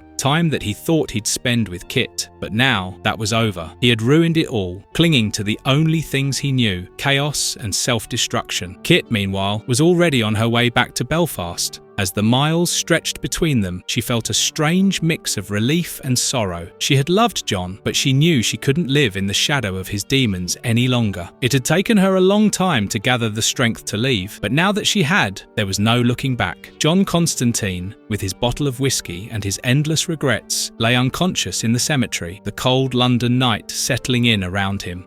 Chapter 8. Down all the days. After losing Kit Ryan, the love of his life, and falling out with his best friend Chaz Chandler, John Constanteen found himself in a tailspin. His life collapsed under the weight of his choices, and he sank deeper into alcoholism. By the summer, he had hit rock bottom, living on the streets of London, barely recognisable as the man he once was. The constant haze of drink became his only comfort, a numbing escape from the pain of everything he had lost. Meanwhile, far away from John's dismal reality, the king of the vampires roamed the underbelly of the city. London's forgotten souls, the homeless, the vagrants, had become his prey. His lover, Darius, thrived on the dark sexual violence that came with their nightly hunts. One evening, they captured a young man, tying him up on the roof of an abandoned building. They waited for their companion, Mary, to join them, casually indulging in conversation, as if what they were about to do was of no more consequence than sharing a meal. The king of vampires reflected on John Constanteen during this pause, an unsettling figure from his past. He should have let Constantine be, he mused. At the time of their last meeting, he hadn't fully understood John, hadn't realised the ripple effects the man would cause. In fact, much of the chaos now festering in hell could be traced back to Constantine's actions. Even the first of the fallen, the most powerful demon, had not yet grasped the full scope of the danger Constantine posed. The king knew, however, that this hatred for John would eventually be the first's undoing. Just as his thoughts turned darker, Mary arrived, and the three vampires descended on their captive, feeding on his blood in an orgy of violence and lust. Across the city, John had managed to find a filthy hole to crash in for the night. It wasn't much, just a quiet corner away from the worst of the cold and rain, but he was ready to claim it. Unfortunately, someone else had had the same idea. A young man, skinny and ragged, had already settled in. John, despite his usual cynicism, found the boy's demeanour strangely amiable. The young man, who introduced himself as Davy, suggested they share the space. John shrugged and accepted. There wasn't much point in fighting over something so wretched. With Davy stepping out for a moment, John had time to reflect on his life, though that was the last thing he wanted to do. Whenever he sobered up, even for a brief moment, the memories came flooding back, and the weight of his failures crushed him. If only he had made different choices. He could have been someone else, someone better. But the truth was, self-loathing suited him. It fit like an old, worn-out coat, and he'd rather wallow in it than face the harsh truth of his mistakes. He had driven away the people who mattered, and now he was left to rot in this hole, which felt exactly like what he deserved. Davy returned, offering to share his blanket. John accepted without much thought, but refused to share his bottle of cheap booze. The young man explained that he could use a drink after the night he'd had. Davy had been prostituting himself to survive, and his last client had been particularly violent. After the man had had his way with him, he had brought out a large Alsatian dog, and Davy had bolted before finding out what the man intended to do with the animal. He hadn't been paid, but the fear of what could have happened had outweighed the loss of the money. The boy's candidness caught John off guard. His life had spiraled out of control, but hearing about Davy's situation made his own troubles seem insignificant by comparison. They talked for a bit, finding a strange kinship in their shared misfortune. After a while, John John softened and offered Davy some of the booze. They sat in silence, passing the bottle back and forth, each lost in their own thoughts. For a moment, it felt like the world wasn't such a terrible place, but danger always lurked nearby in London's forgotten alleys. In another corner of the city, a homeless man named Billy had just befriended a large Alsatian dog that had wandered into his alley. Delighted by the company, Billy settled in for the night, petting the dog as he drifted off to sleep. But Billy had no idea that the dog was not what it seemed. As he slept, the Alsatian transformed into the king of the vampires. Without hesitation, the king feasted on Billy, draining the life from him with a cruel efficiency. Sated from his meal, the king of vampires roamed the city, feeling the thrill of his power coursing through him. As he prowled through the shadows, he happened upon John Constanteen and Davy, huddled together in their makeshift shelter, his lips curled into a malevolent grin. Constantine, once a thorn in his side, was now reduced to this, a broken man living in the gutter. It was almost too satisfying to witness. The king didn't approach. He didn't need to. Seeing John like this, defeated and wallowing in filth, was enough for now. John and Davy, oblivious to the predator lurking nearby, continued to drink, two lost souls trying to forget their pain in the only way they knew how. For John, it was another night sinking deeper into the pit of his own making, haunted by the life he had thrown away.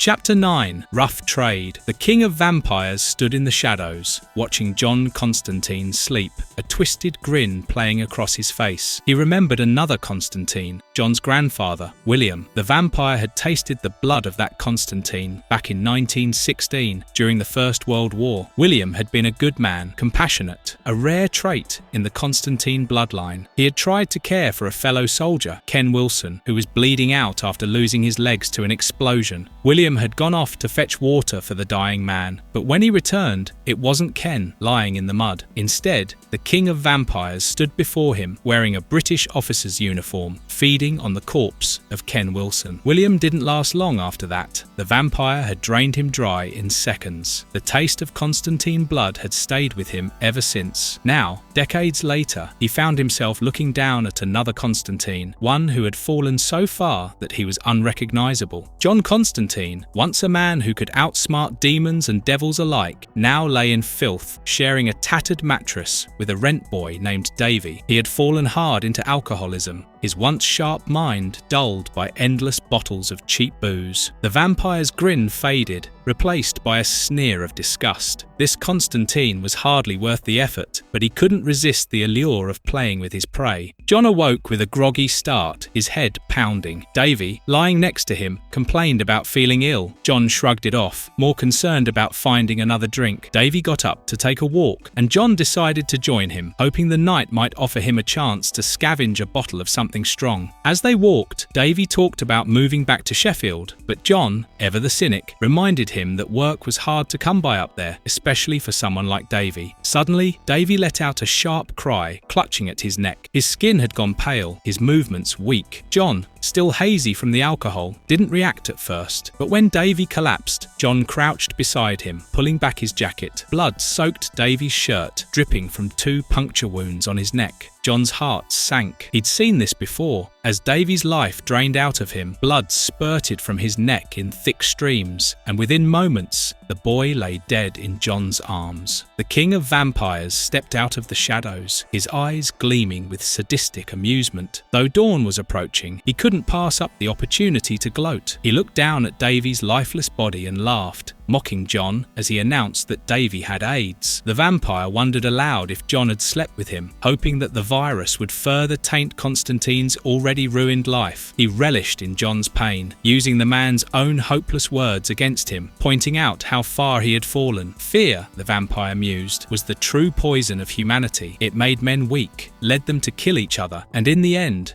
would cause the planet to die. When humanity was forced to live underground, scurrying like rats, the vampires would be waiting for them. The king of vampires offered John a way out, become one of them, and live forever in the dark pleasures of vampirism. But John was too far gone for that. Death seemed like the better option to him at this point. With a sneer, the vampire lunged, sinking his fangs into John's neck, but the taste of John's blood was not what the vampire expected. He recoiled instantly, spitting and gagging, his body convulsing in agony. John laughed, a wild, crazed sound that echoed off the alley walls. He had demon blood in him, and the poison coursing through his veins was toxic to the vampire. Seizing the moment, John staggered to his feet, drunk and emboldened. He unzipped his trousers and, with wicked glee, pissed on the vampire's head as the creature writhed in the dirt. The sun began to rise, its golden rays creeping over the rooftops. The king of vampires, weakened and desperate, tried to crawl to safety, but John wasn't done with him yet. He grabbed the vampire by the collar and dragged him back into the sunlight, watching with cruel satisfaction as the monster burst into flames. The smell of burning flesh filled the air, and John took a long swig from the bottle of gin he had lifted from Davy. It was, in a twisted way, a victory. John passed out nearby, collapsing on a gravestone in a drunken stupor. Hours later, he was awoken by the sound of police officers discovering Davy's body. They muttered amongst themselves, expressing their disgust for the dead rent boy. John, still groggy and disoriented, became enraged at their callousness. He stumbled toward them, shouting, berating them for their lack of humanity. In return, they roughed him up,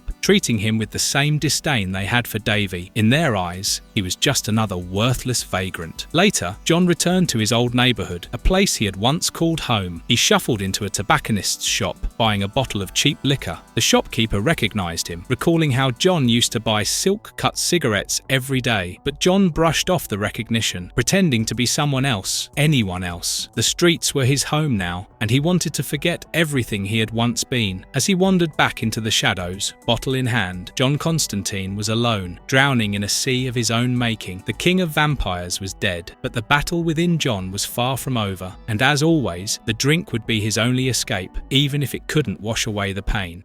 Chapter 10. Hearts. Kit Ryan finally made it back to Belfast after months of living in London. At the station, she picked up a carton of silk-cut cigarettes, John Constanteen's brand, and wondered when exactly she'd started smoking them. The familiar feeling of the cigarette between her fingers brought back memories, but she pushed them aside as her sister Claire pulled up to the curb, smiling and happy to see her. "Kathy," Claire said, using Kit's family nickname. It felt strange hearing that name again, like stepping back into a version of herself she thought she'd left behind. As Claire drove into the city, Kit lit up a cigarette and stared out of the window. Belfast looked the same, but she felt different, like something vital had shifted in her while she was away. Still, it was a relief to be home. Claire had plans to hit the pub later with their siblings, but the weight of the past months finally caught up with Kit. The moment she got into Claire's apartment, she collapsed on the couch and fell asleep almost instantly. That evening, Kit, Claire, and their brother Peter headed to the Crown Bar, a place full of memories for Kit. Their sister Anne and her husband Sean were already waiting, along with a man named Neil, who had once asked Kit out more times than she cared to remember. Kit kept things light, laughing along with Peter's dark sense of humour, though Anne chastised him for every curse word that slipped out. Anne had always been the one to enforce the rules, Kit thought with a smirk. She had a way of keeping everyone in line, which made Kit feel even more like a rebel in her own family. Despite the laughter and the comfort of being with her siblings, Kit felt the weight of John's absence pressing on her. Every time they asked about her relationship, she deftly changed the subject, but the truth was, he was still on her mind, constantly. When Peter cracked a joke that sounded eerily like something John would say, it hit her hard. She suddenly felt out of place in a world she used to know so well. Needing a distraction, she excused herself to the bar and, in her emotional confusion, ordered a drink for John, an old habit she hadn't shaken. As the night wore on and the drinks flowed, Kit and Claire decided to visit their parents' old house, which had already been sold. Sean, as usual, wanted to keep the night going with some dancing, but after he made a sexist joke, Kit accidentally knocked his drink into his lap. The small act of rebellion felt good, a moment of taking control. While Sean and the others fumbled with their failed club plans, Kit and Claire slipped away to visit the house where they grew up. It was bittersweet, knowing the house would soon belong to someone else, the memories inside fading with time. Standing in the old living room, Kit couldn't help but remember the darker parts of their childhood. Their father had been violent, and it was Kit who had stopped him from killing their mother, much like she had defended herself when those men broke into her home in London weeks ago. That bread knife had saved her more than once, it seemed. In the quiet of the old house, Kit opened up to Claire about John. She told her how he had seemed to love her, how he was a good man despite the dangerous supernatural messes that surrounded him. But in the end, the danger grew too close, and she couldn't live live in fear any longer. She remembered John's vulnerability when they broke up, how he had said things she never expected to hear from him. He had come so close to telling her he loved her. It had shaken her, meant more to her than she let on, but she hadn't listened, hadn't given him a chance. And then, in anger, he'd called her cold. She'd snapped back at him, as she always did when someone got too close to her heart. Before she could dwell on it much longer, a knock came at the door. Neil, clearly drunk, was there, stumbling through a declaration of love that Kit was too exhausted to entertain. She sent him off, and he ended up vomiting on a car just outside. Claire laughed, and the scene reminded her of an old children's song their mother used to sing about a beautiful Belfast girl with suitors lining up for her affection. It was a memory that softened the moment, bringing a smile to both their faces. As Claire drifted into a sleepy, drunken haze, Kit remained awake, staring out the window, lost in her thoughts. Had she made a mistake leaving John behind? The tears came quietly as she thought about what could have been. Maybe she should have stayed, given him a chance to prove that he could keep her safe, that he could change. But the weight of all that had happened, everything she had seen and felt, was too much. She wasn't sure if she could go back, even if part of her wanted to. The old song Claire had mentioned echoed in her mind, the final verse about the girl choosing the one man she had loved all along. Kit looked at her sleeping sister, a bittersweet smile on her face. Life, it seemed, had a way of complicating even the simplest things. As she wiped away her tears, Kit couldn't help but wonder where the road would lead her next. But for now, Belfast was home, and the ghosts of her past, including John, would have to stay behind.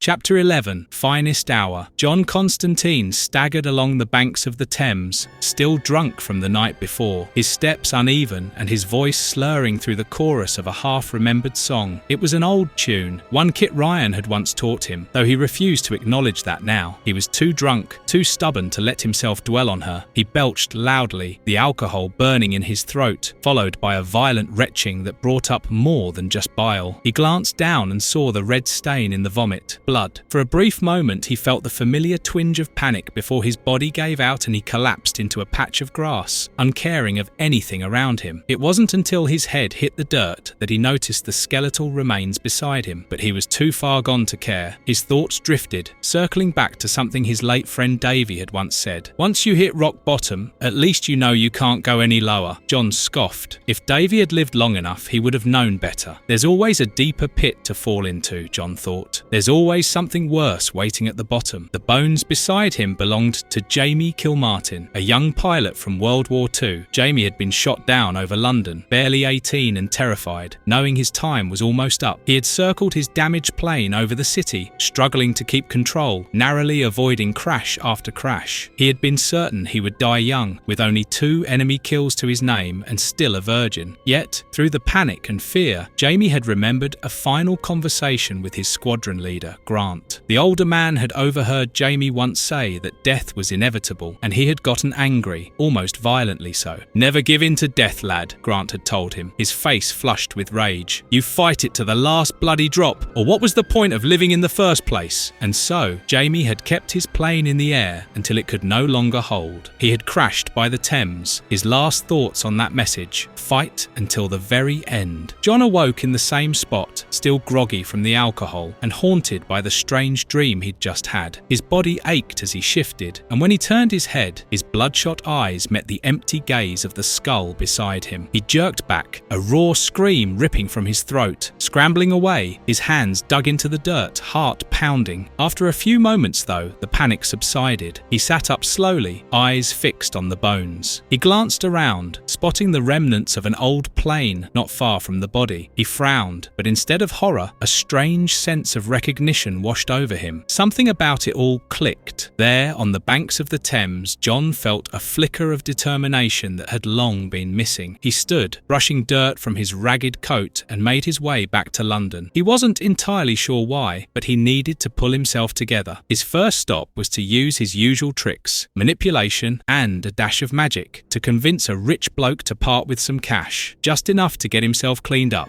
With that, he rented a room, shaved the scraggly beard that had been growing going unchecked for weeks and got himself a hot shower. As he looked at his reflection in the mirror, still pale and worn, he felt a shift inside him, like the pieces of who he used to be were being carefully reassembled. Cleaned up and feeling somewhat more like himself, John returned to the crash site by the river. He had no idea why he felt compelled to dig a grave for the long-dead pilot, but it felt right. With every shovel of dirt he removed, his mind wandered back to his own life, to all the times he thought he had everything figured out. He had always been so sure of how his story would end, of the inevitability of his own death, of his ability to pull the metaphorical blanket of darkness over himself when the time came. But now, standing there in the wreckage of Jamie's plane, he realised just how wrong he'd been. Jamie had fought to the very end, holding on to the last drop of life, and in some strange way, it gave John a new perspective. Maybe it wasn't about pulling the blanket up and surrendering. Maybe it was about staying in the fight. No matter how bad things got, there would always be another bottom to hit, another pit to fall into. But if he did hit that final low, what was the point of going on? If there was no fight left, what was the reason for living at all? John finished the grave and stood over it, the wind from the river brushing past him. The city hummed faintly in the background, but he didn't care. He lit a cigarette and took a long drag, staring down at the fresh patch of earth. "Here's to fighting," he muttered to himself, raising the cigarette like a toast. He had been so close to giving up, so ready to let the world swallow him whole, but not now, not today. He had a lot of work to do. With a final glance at the grave, John turned back toward London. There was always a fight waiting for him, and as long as he was still standing, he'd face it head on. Somewhere in time, Jamie put his plane into full throttle and tore through the clouds towards the sun.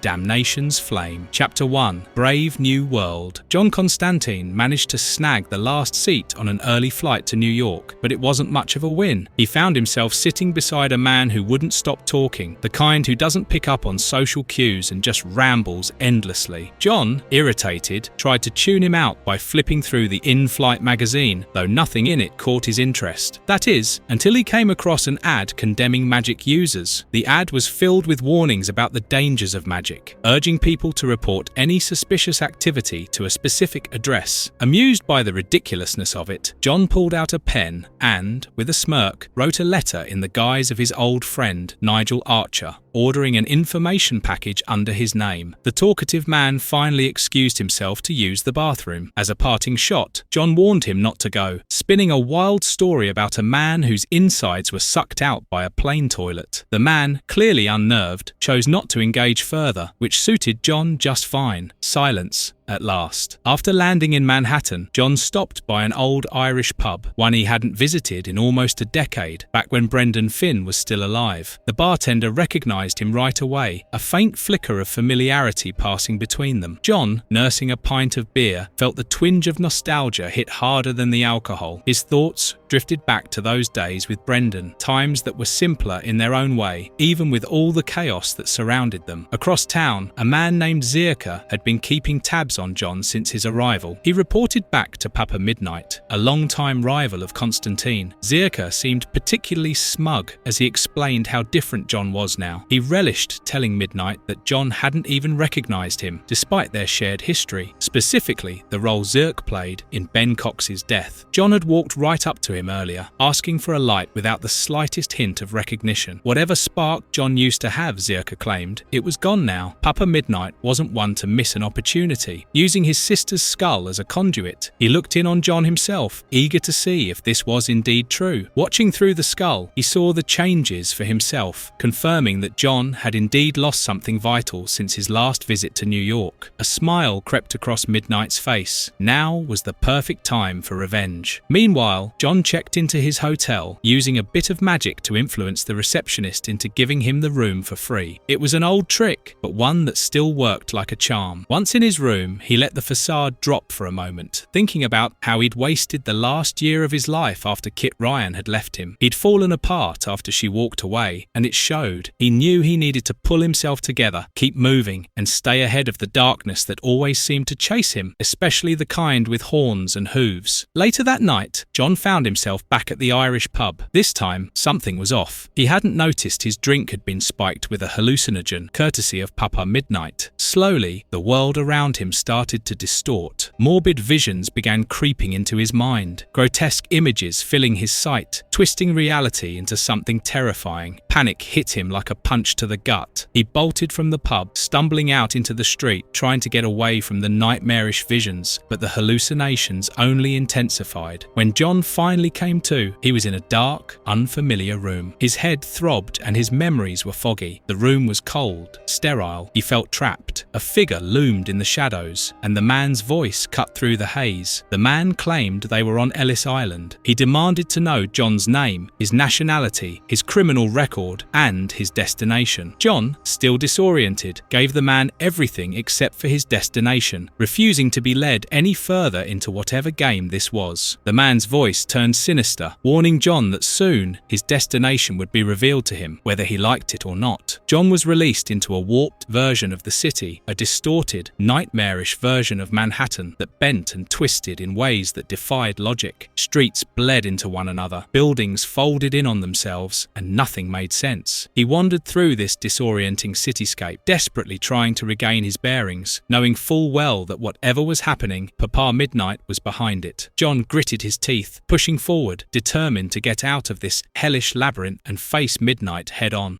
Chapter 2. Broadway, the hard way. An unknown man staggered along a desolate highway, blood oozing from the hole in his head as he desperately tried to keep his brains intact with one hand. The agony was unbearable, but he fought to ignore it. Admitting what had happened meant facing a reality too painful to accept. He clung to the illusion of denial, like someone refusing to believe a loved one was gone forever. Each step was a painful reminder of his condition, leaving a trail of blood behind as he pressed forward. In the city, chaos of a different kind unfolded. Police arrived on the scene after onlookers pointed out something unusual. One officer dismissed it as just another drunk or addict, shooing the crowd away. When John stumbled into view, disheveled and broken, he barely registered their presence. The officers began to manhandle him, roughing him up and rummaging through his pockets, taking his wallet and money without hesitation. John barely noticed their cruelty. His mind was elsewhere. As they mocked him, calling him a drunk and shoving him into their car, John's mind began to drift.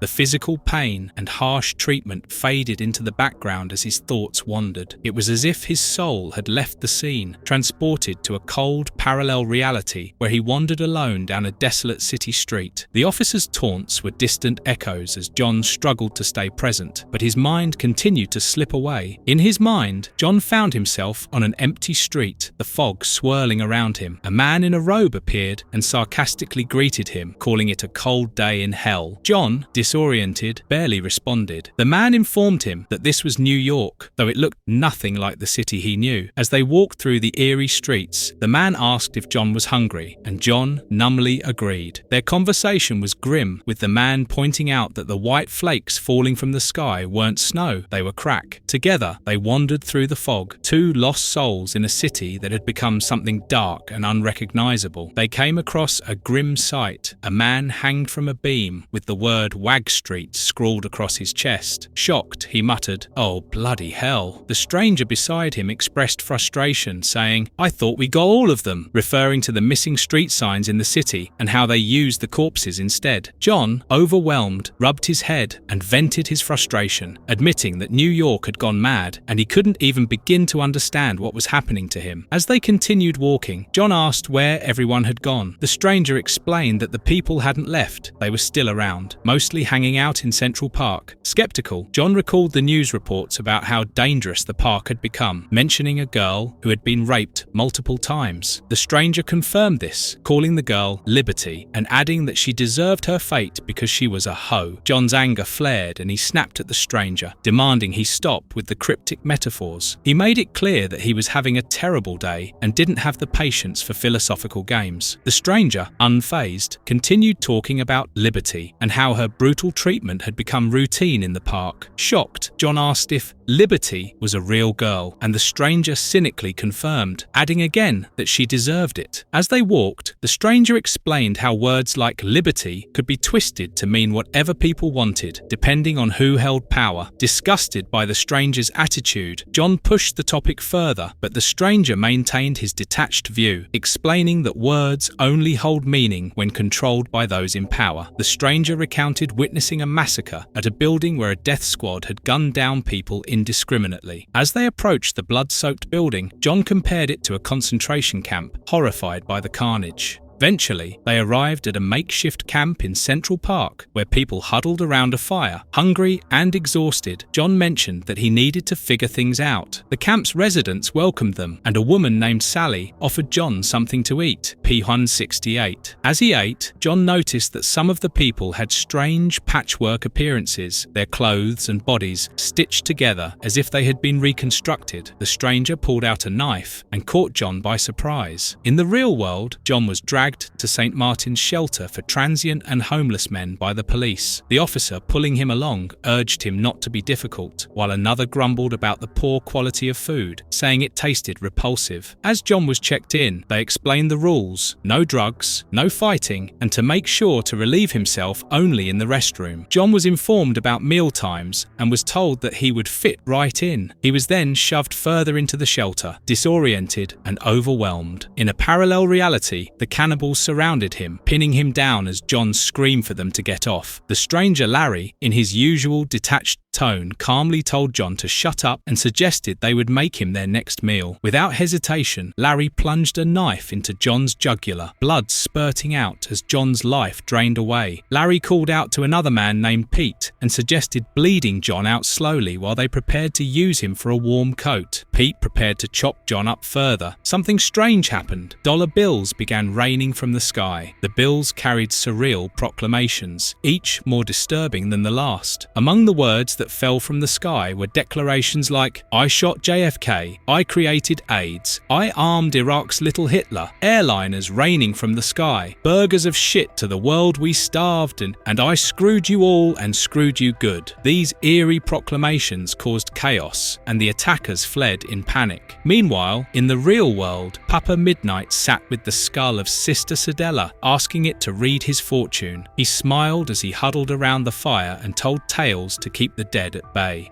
In John's dream, he found himself bleeding profusely, but not dead. His body was battered, his face dripping with blood, but somehow he kept walking. In John's dream, he walked for 15 miles along Broadway at a slow, painful pace. The sky stayed a constant blood red, with no sun rising or stars appearing. There was no indication of day or night, and nothing changed, no matter how far he walked. John reflected on the situation, wondering why he didn't care. Despite everything feeling off, he realized that this wasn't the worst thing that had happened to him, and he should be able to push through it. Yet, the motivation to ask questions or fight back was absent. He concluded with resignation. There were no questions. As he walked further, John touched the wound on his neck where his jugular had been cut. To his surprise, he wasn't dead. Despite the fatal wound, he was still alive, which led him to an unsettling realization. If he wasn't dead after such an injury, and if nobody else around him was truly dying, then he must be in hell. As if to confirm his suspicion, John encountered the man with a gaping head wound, blood and brains pouring from his skull. The man reassured John, telling him that he wasn't in hell, but in the United States of America. The man revealed that he was President Kennedy, and that's why he could speak with such certainty. John stared at him in disbelief, muttering, "Oh, bloody hell." Back in the homeless shelter, John was attacked in the restroom. Other men roughed him up, searching his pockets but finding nothing. One of the men discovered a British banknote and mocked John, calling him a friggin' tourist. Then, one of them urinated on him and left him lying in his stupor. Chapter 3, Trail of Tears. An unknown figure spoke about Midnight's piece of hell where John had been thrown. He explained that while Midnight watched John suffer, it was Sister Sedella, Midnight's spy, who controlled the domain. For 30 years, she had been pulling the strings in Hell, acting as Midnight's tool. However, she had her own hidden agenda, keeping certain things from him. The figure with glowing eyes declared that no matter who was in the White House, he was always in control. He was the first of the fallen. In Hell, John had a surreal conversation with President Kennedy, who had been holding his brains in place since his assassination. When John asked if they had a deal, Kennedy was unable to comply, explaining that removing his hand would cause him to lose stability. John was exasperated by the absurdity of the situation, realizing that Kennedy had been trapped in this state since the moment of his death. Meanwhile, at the shelter, the thugs' hostility escalated as one of them decided to set John on fire, compounding the cruelty he was already enduring. Returning to his conversation with Kennedy, John pressed for more answers, his sarcasm cutting through the grimness of the situation. He brought up conspiracy theories surrounding Kennedy's death, but Kennedy remained calm, reflecting instead on the broader philosophical implications of his predicament. He expressed that the perception of his administration as America's last hope had kept him in limbo for 30 years. Frustrated and bitter, John expressed his disdain for the lingering false perceptions and the way things had turned out, showing his growing exasperation at the entire situation. However, they found that the boundaries of space and time had seemingly collapsed. Kennedy claimed to have walked from Dallas to New York in just 6 hours, insisting that everything had become symbolic rather than literal. John shared in the surrealism, mentioning how he managed to travel across Manhattan in no time, further emphasizing the distorted nature of their surroundings. They reached an area full of flowers, where Kennedy reminisced about a peace march he had attended in the 60s. He recalled giving a flower to a soldier, a gesture symbolic of the hopeful, yet ultimately failed, ideals of the era. John mockingly remarked on how the optimism of the 60s had faded. The two men then encountered a soldier near the Washington Monument.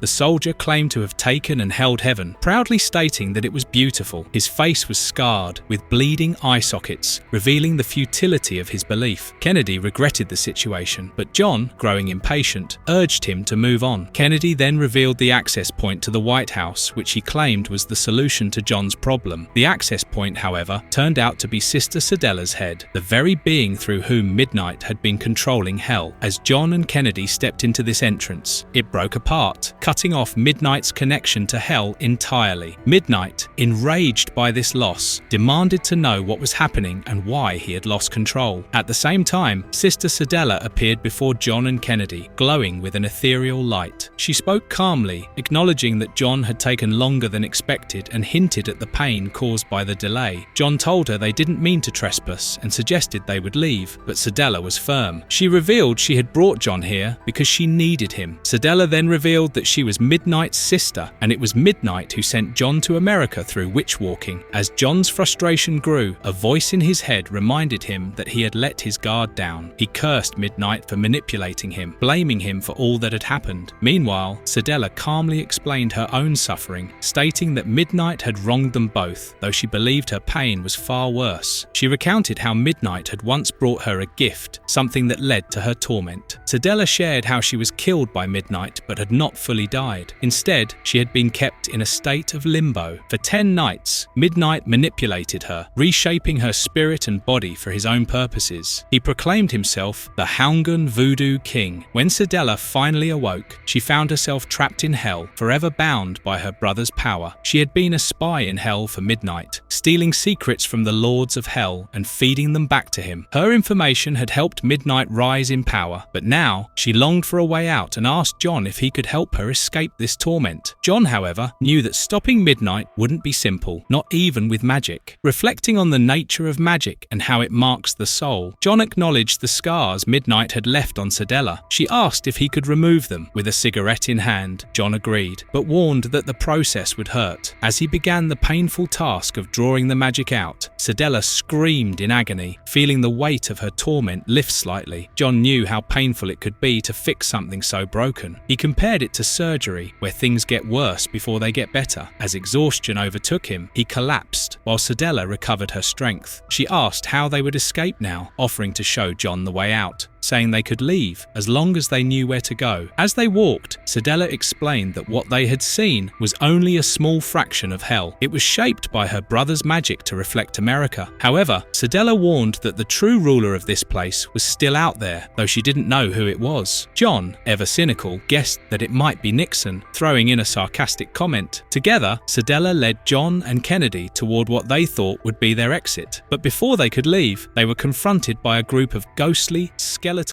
Chapter 4. Hail to the Chief. John, Kennedy, and Sedella stood surrounded by skeletal Apaches. John casually remarked that they were in trouble, with Kennedy giving a non-committal response. John dismissed the Apaches as illusions, suggesting they were only special effects designed to intimidate. Sedella urged caution, but John continued to downplay the threat. The Apaches, however, did not hesitate. They shot John with arrows, each one embedding into his body. Meanwhile, in the real world, Papa Midnight was panicking. His control over Sedella and his connection to Hell was gone, and he knew that Sedella was coming for her. In Hell, the Apaches, suffering in torment, explained that John needed to understand their situation. The arrows were necessary to give him visions that would help him see their plight. As the arrow struck, John experienced a series of visions. He saw a representation of America, led by Uncle Sam. In these visions, Uncle Sam stood over a chained and bloodied Russian bear whose heart had been ripped out. Britannia was depicted as a broken, drug-addicted whore lying at his feet, a symbol of the British Empire's decline. Uncle Sam was the whoremaster who never let the girls escape. Those who escaped were eventually gunned down, and he reveled in glory. The Apaches' demands became clear through these visions. They sought John's help to escape their endless suffering, a torment shaped by America's dark past and the exploitation of their people. They needed him to understand the reality of their situation and help them find a way to break free from the cycle they were trapped in. The Apaches, surrounding John, demanded his help, explaining that they were the first to fall and saw many others fall into the same torment. They wanted John to show them the way out of their endless suffering. John, confused and overwhelmed, told them he didn't know how to help. They, however, accused John of lying, stating that they had suffered the longest and deserved freedom from this torment. They doubted his sincerity, considering him just another betrayer carrying the weight of the old world. In the real world, the group of thugs at the shelter had doused John in gasoline, planning to set him on fire. As they argued among themselves for not bringing a lighter, John remained unconscious, unaware of the danger he was in. Back in the hellish landscape, Sedella spoke to John, telling him that her time was finished and she was moving on. She explained that there was nothing keeping either of them in this place, and all John had to do was wake up to escape. With those parting words, Sedella left, intent on visiting her brother Midnight on the way out. John proceeded to the Oval Office with Kennedy. There, they were greeted by an eerie version of Abraham Lincoln, who welcomed them. Lincoln revealed that he was working for the administration of Hell in full control, and he enjoyed seeing John suffer. When Kennedy tried to get Lincoln to give up control, Lincoln offered to help him. He held Kennedy's hands and revealed his red, glowing eyes. Right at that moment, John realized Sedella's cryptic message about waking up. It wasn't just about escaping the current state of hell, it was also about escaping the drug-induced state he was trapped in. Understanding this, John began to run. At the shelter, the thugs cornered John, drenching him in gasoline, ready to light him up. One of them taunted John with a lighter, daring him to react. In a sudden move, John fought back, gouging out one of the thug's eyes, leaving the man screaming in agony while chaos broke out among the group. Meanwhile, Papa Midnight, broken by fear, heard his sister Sedella's voice. She told him that her time had come to an end and he no longer needed to control her. She gave him specific instructions to leave his building, change his clothes, and take a cab to Fifth Avenue. Midnight followed her instructions mechanically, leaving the building, hailing a taxi,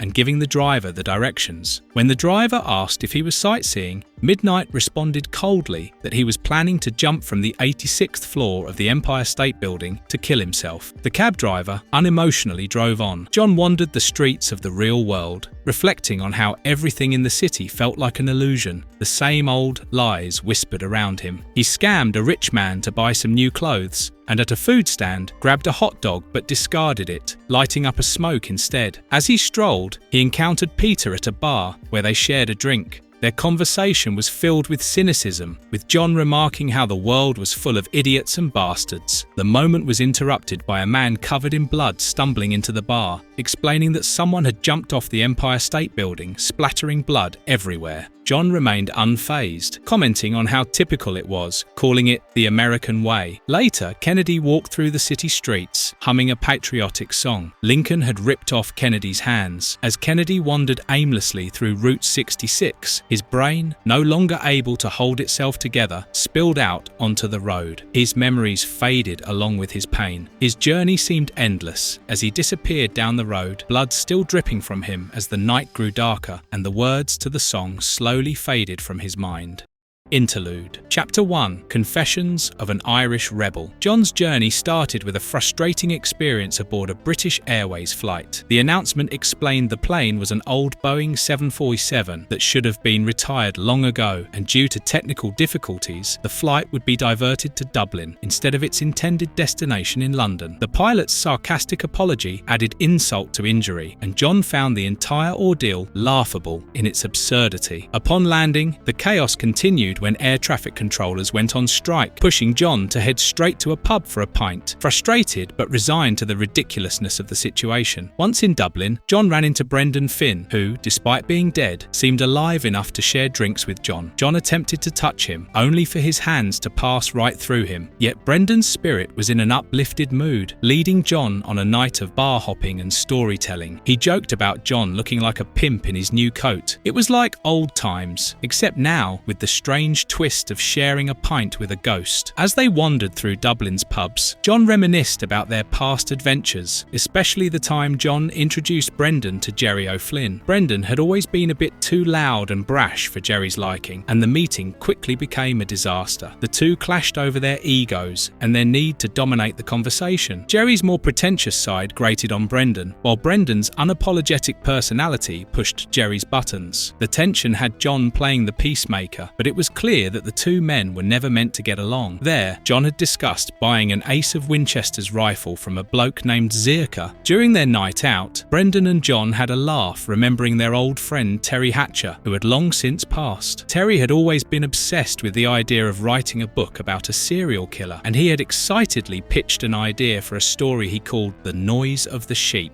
The title had been ridiculous to both John and Brendan at the time, and they joked about it even now, imagining how ludicrous the story would have been. John and Brendan reflected on their past dealings with O'Flynn, Zirka, and Midnight as they discussed recent events. John mentioned that Midnight was dead, while Brendan expressed his suspicions about Midnight's involvement with Zirka. They remembered the time they acquired the Ace of Winchesters, but the gun turned out to be haunted. Because of this, they left it in the care of their middleman, Cox, while they moved on with their lives. Despite the ghostly presence attached to the weapon, they didn't initially view it as a major issue. One night, after a round of bar hopping, John and Brendan returned to their room with a couple of women. To their shock, they found Cox tied up, with Zirka holding him hostage. Zirka had inserted a gun into Cox's anus, threatening John and Brendan. He demanded his property, the Ace of Winchester's, back. The situation escalated quickly, and in the chaos, Zirka accidentally shot off Cox's balls. Horrified, Zirka fled, leaving Cox in a terrible state. Brendan, seeing that Cox was beyond saving, took it upon himself to end his suffering. It was a sad and emotional night for both men. Brendan wrestled with the moral weight of his actions, while John reflected on the situation, concluding that Cox had been as good as dead the moment he shook hands with him. As the memories ended, they continued drinking, and Brendan teased John about his feelings for Kit. Brendan expressed that he had always known John fancied her, but appreciated his decency for not acting on it. John, feeling frustrated, admitted he had tried his best, but everything fell apart. Brendan reassured him, sharing that he knew the feeling, and reminisced about a woman who was an expert at never saying yes or no. They discussed the magical quality of a good pub night, with Brendan waxing poetic about the magic in the clinking of glasses and the warmth of the crowd, calling it sentimental. John responded that perhaps it was a bit sentimental, but didn't disagree with Brendan's point. The two moved on to the streets, where Brendan recalled a story about Yeats, humorously depicting him as a pretentious drinker who preferred sherry. The playful banter carried on, with John laughing at the absurdity of it all. They joked about their night out being a romantic one, with Brendan continuing to tease John about sentimental sentimentality, the light-heartedness was undercut with an edge of sadness as Brendan expressed frustration with the political situation in Northern Ireland, railing against the stupidity of those involved in the violence. Their discussion transitioned into a brief argument over chips, with John teasing Brendan about missing his earlier rant. They talked about the nature of struggle, family heritage, and how distant Americans seemed to misunderstand the real impact of these conflicts. Brendan grew somber, questioning the future of Ireland and its people. As they moved to a nearby bridge, Brendan reflected on their shared experiences, admitting that while Dublin was great, it wasn't as perfect as heaven. John, still absorbed in his thoughts, knew Brendan had more to say. However, he didn't get to respond before passing out on the Halfpenny Bridge, only to be woken by the police who told him off for sleeping in the middle of it. The officers found John's cigarette lighter, but they let him go without much hassle. John, now alone, stood by the docks. He reflected on the night, feeling as though he had been drinking cement. Despite Brendan's death, John noted that it hadn't changed him. Brendan remained the same old charming liar, full of contradictions, but with a heart as big as the world. John smiled at the memory of a stupid song Brendan used to sing, offering a toast in his friend's honour, saying his final goodbye to Brendan Finn with a toast.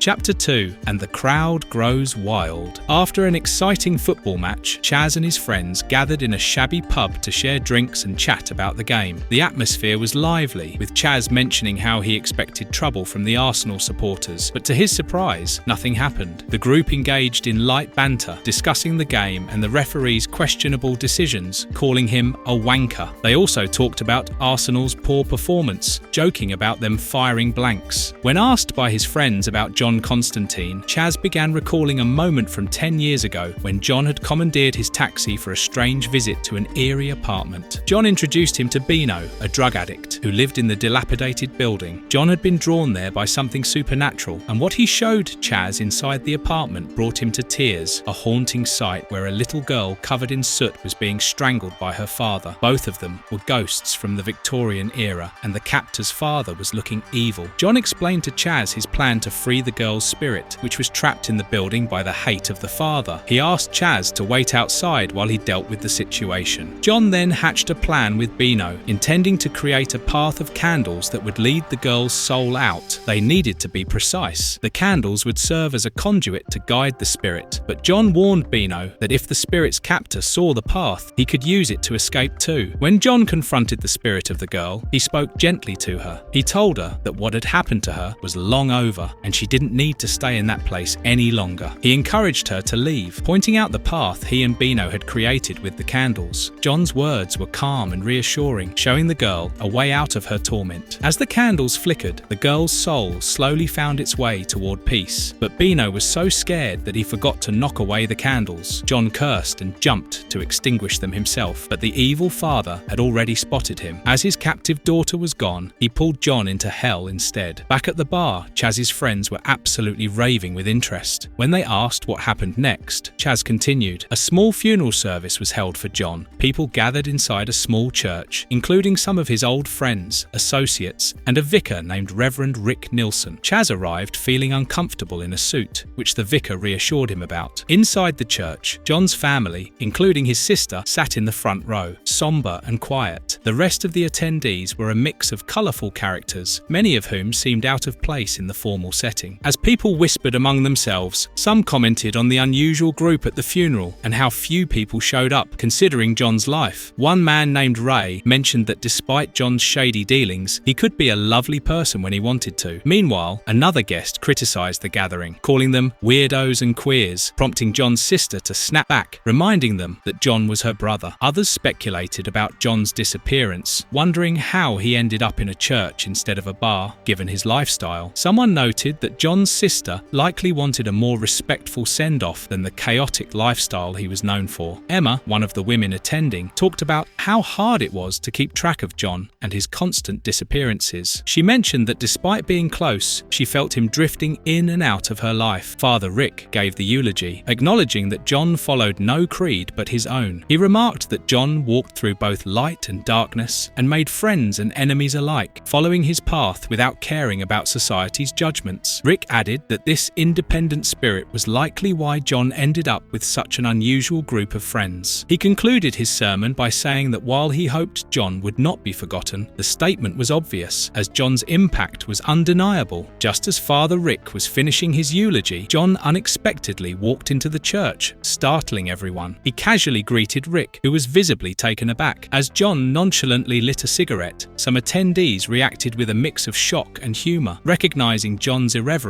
even at his own funeral. Rick, though surprised, thanked John sarcastically for making him feel foolish, while John's friends and family shared a collective moment of disbelief and amusement at his sudden appearance. At that moment, Chaz's friends asked how John had managed to cheat death. They were confused and couldn't make sense of it, but Chaz said that John never told him. As his friends left frustrated, John showed up unexpectedly and approached Chaz, trying to get him to listen. Chaz, still angry and hurt, initially wanted nothing to do with him. John persisted, asking to buy him a drink and promising that after hearing him out, Chaz could tell him off and never see him again. Reluctantly, Chaz agreed, and they headed to another bar. At the bar, John apologized for the horrible things he had said, explaining that he was upset and drunk when Kit left. He admitted to being a bastard and said he was sorry. He explained that he had come back because he wanted to fix things before winding them all up. Chaz, still hurt, responded sarcastically, but John continued, saying he came back because they were mates, and that mattered to him. Their conversation turned personal as they reflected on their shared past. Chaz mentioned how he had roadied for John's band and heard everything, but he thought they were terrible. John responded by acknowledging that Chaz never shared his thoughts openly and had kept his feelings bottled up for years. Chaz revealed his resentment, saying he felt John always viewed him as a sodding moron and that he believed John thought he was just an arsehole married to a fat bitch. Chaz was emotional, confronting John about a specific incident when John shoved his head into the toilet and insulted him. John, taken aback, denied meaning what he said and apologized, realizing how deeply he had hurt Chaz. They later shared a laugh over a pianist at the bar who looked like a character from Spinal Tap, and they reminisced about their chaotic past. Despite the tension, Chaz and John walked out together, with Chaz still harboring some bitterness, but unable to fully let go of their long-standing friendship. As they walked through the city at night, John reflected on his own funeral and doubted anyone would show up if it happened again. Chaz, despite his frustrations, reassured John that he would be there. John assured Chaz, joking that he'd be the one driving the hearse.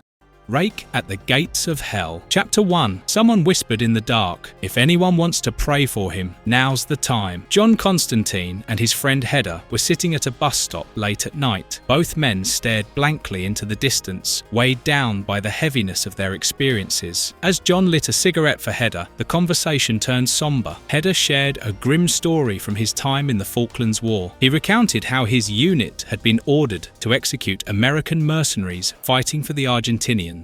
Hedda spoke about one man in particular, the last mercenary he was ordered to kill. The man didn't scream or beg for mercy. He just stared at the barrel of Hedda's gun with a look of deep, heart-wrenching disappointment, as if he knew it was all over. With tears welling in John's eyes, Hedda admitted, "I think I know how that poor bastard felt right now." The story was a haunting reflection of Hedda's own situation. As the camera metaphorically pulled back, it revealed Hedda had taken a shotgun blast to the chest. He died there, at the bus stop, as John quietly walked away into the night. John returned home and immediately called Rick the Vic. He explained that things went wrong during their attempt to steal some pages from the Caligula Club, and Hedda had died in the ensuing chaos. John asked Rick to notify Hedda's wife about his death. After the call, John climbed into bed with Sarah, a black woman he had been living with. Across town, Rick, shaken by the news, went to his church to pray for the loss of his friend. Meanwhile, in limbo, the first of the fallen seethed in frustration, enraged by his inability to defeat John Constanteen. In the midst of his anger, a familiar figure appeared, Astra, the young blonde girl John had failed to save years ago, leaving her damned to hell. She introduced herself, now bitter and full of vengeance, revealing that she had not been idle during her time in hell. Astra had been siphoning power from the demon Nergal through regular encounters with him, all for a specific goal: to exact revenge on John Constanteen. She wanted John as much as the first did and proposed a plan to trap him. The first, delighted, grinned widely as Astra outlined her scheme. Back in London, John and Chaz were en route to Tower Heights, to visit John's psychic friend, Nigel. Chaz complained about the rise of the British National Party, a neo-Nazi organisation that had gained power in John's absence. As they drove through the streets, John spotted Helen, an ex-girlfriend of his, now working as a prostitute. Overcome with concern, John jumped out of the car and tried to convince her to get into Chaz's cab for safety. Her pimp, however, appeared and a fight broke out. Predictably, John didn't fare well in the scuffle, but Chaz intervened, beating the pimp with a crowbar and getting Helen out of harm's way. Elsewhere in London, George Ridley, last seen during the Fear and Loathing arc, found himself in trouble with the law. The police raided his mother's house where George lived and accused him of possessing drugs with intent to distribute. George knew the charges were false, an attempt to frame him because he had participated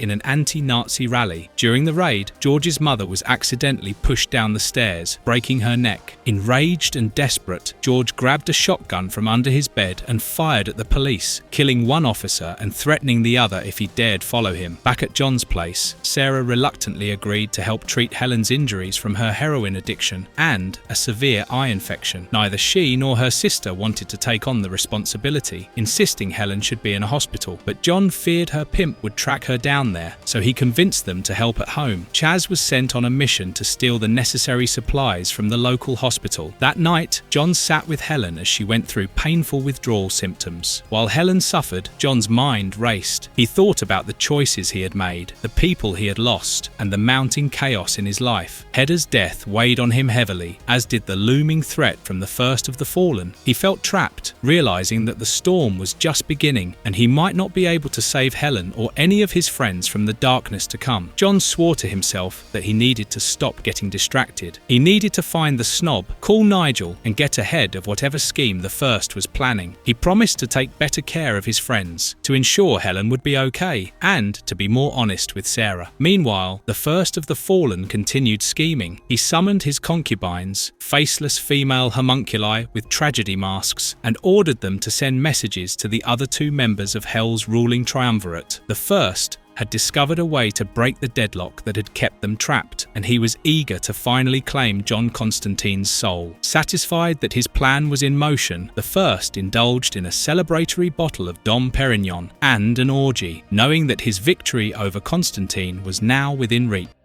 Chapter 2. The issue opened with Helen, the heroin-addicted prostitute, in the throes of withdrawal, violently lashing out. She was desperate for a fix, her need driving her to attack John Constantine with a pair of scissors. In the chaos, she managed to slash John's hand before Joe, a nurse and friend of Sarah's sister, stepped in and sedated Helen with a tranquilizer. Joe didn't mince words, criticizing John for not taking Helen to a hospital where she could get proper care. She chastised him, implying that his self-righteous attitude was reckless, warning, "God save us all from people like that." Outside the building, Chaz commented that he'd never be caught doing heroin, a statement that made John scoff. In his usual cynical tone, John reminded Chaz that under the right circumstances, anyone could end up doing things they swore they'd never do. He recalled how, when he first met Helen, she didn't touch alcohol or drugs, and now, here she was, falling apart. "No one has a line anymore," John muttered bitterly, emphasizing how no one sticks to their moral codes in the real world, not like in the movies. As they climbed into the car, John asked Chaz about a box he had brought along. Chaz teased him about his last snooping experience when he'd stumbled upon one of John's odd membrane videos. John, unfazed, opened the box to reveal Gabriel's heart, which Ellie had taken during the events of the Fear and Loathing arc. Chaz was visibly shocked but quickly composed himself. He then mentioned George Ridley and the incident with the police from the previous issue, which left John furious. He couldn't believe Chaz had waited this long to inform him. Meanwhile, Helen's pimp, still smarting from the beating he received in the last issue, was on a revenge mission. Desperate to find John and Helen, he resorted to torturing a local informant with a bolt cutter, cutting off one of his fingers to get him to talk. The terrified snitch eventually gave in, revealing John's location. The pimp, now armed with the information he needed, continued his hunt. John made a quick stop at the crime scene outside George Ridley's house before heading to see Nigel, his psychic friend. The two caught up, and Nigel confessed, somewhat ashamed that he had recently sold out by writing a review for an underground rock magazine to make ends meet. "I'm just a dirty whore," he lamented, clearly feeling guilty for compromising his principles. John brushed off Nigel's guilt, reminding him that everyone sells out eventually. To lighten the mood, John pulled out Gabriel's heart and asked Nigel to use his psychic abilities to locate its owner, knowing full well Nigel's skills could help him. Elsewhere in London, George Ridley was hiding out after the chaos of the last issue. His friends informed him that the cop he shot was dead, and the authorities would be coming after him with everything they had. George didn't want to ignite a race riot over his actions, but his friends insisted that the situation was beyond his control. "Your side's been picked for you," they told him, making it clear that his fate was now sealed. He had no choice but to live with the consequences. In the midst of this unfolding chaos, John had another encounter, this time with Gabriel, the fallen angel. Gabriel, who had spent the last year living on the streets, looked worse for wear. John couldn't resist mocking his suffering, using the opportunity to inform Gabriel of his latest scheme. John revealed that he was setting a trap for the first of the fallen, their shared adversary. He told Gabriel that when the time came, he'd have the chance to destroy the first, who, in John's eyes, was never Gabriel's equal. John playfully dangled the idea of returning Gabriel's heart before disappearing into the night, leaving the fallen angel to mull over his fate. Later, the narrative shifted back to Helen. Her pimp had finally tracked her down and stood over her with a menacing grin, ready to exact his revenge. At the limbo, the unholy triumvirate, three powerful rulers of hell, had gathered. Astra, the young girl John had unwittingly condemned to hell, accompanied the first of the fallen. With a smug grin, the first launched into his grand plan, explaining that after centuries of deadlock over Constantine's soul, he had found a way to tip the balance. The triumvirate's power was supposedly balanced, but the first revealed that their weaknesses were not. Unlike the other two, who were devils in the traditional sense, the first had fallen before devils or angels even existed, making him something far more ancient and formidable. The binding spell that held the other two had no power over him. Realizing they had been tricked, the other two members of the triumvirate could do nothing as the first destroyed them effortlessly. With his rivals eliminated, the first gloated to Astra, promising her a reward in hell after he dealt with Constantine. As he flew off, satisfied with his victory, Astra stood lost in thought. Alone, she forged a mystical blade from the remains of the fallen demons. As she admired her creation, she mused to herself, "After Constantine, Lord Satan, hell will be my reward," hinting at her own plans to betray the first once John was out of the picture.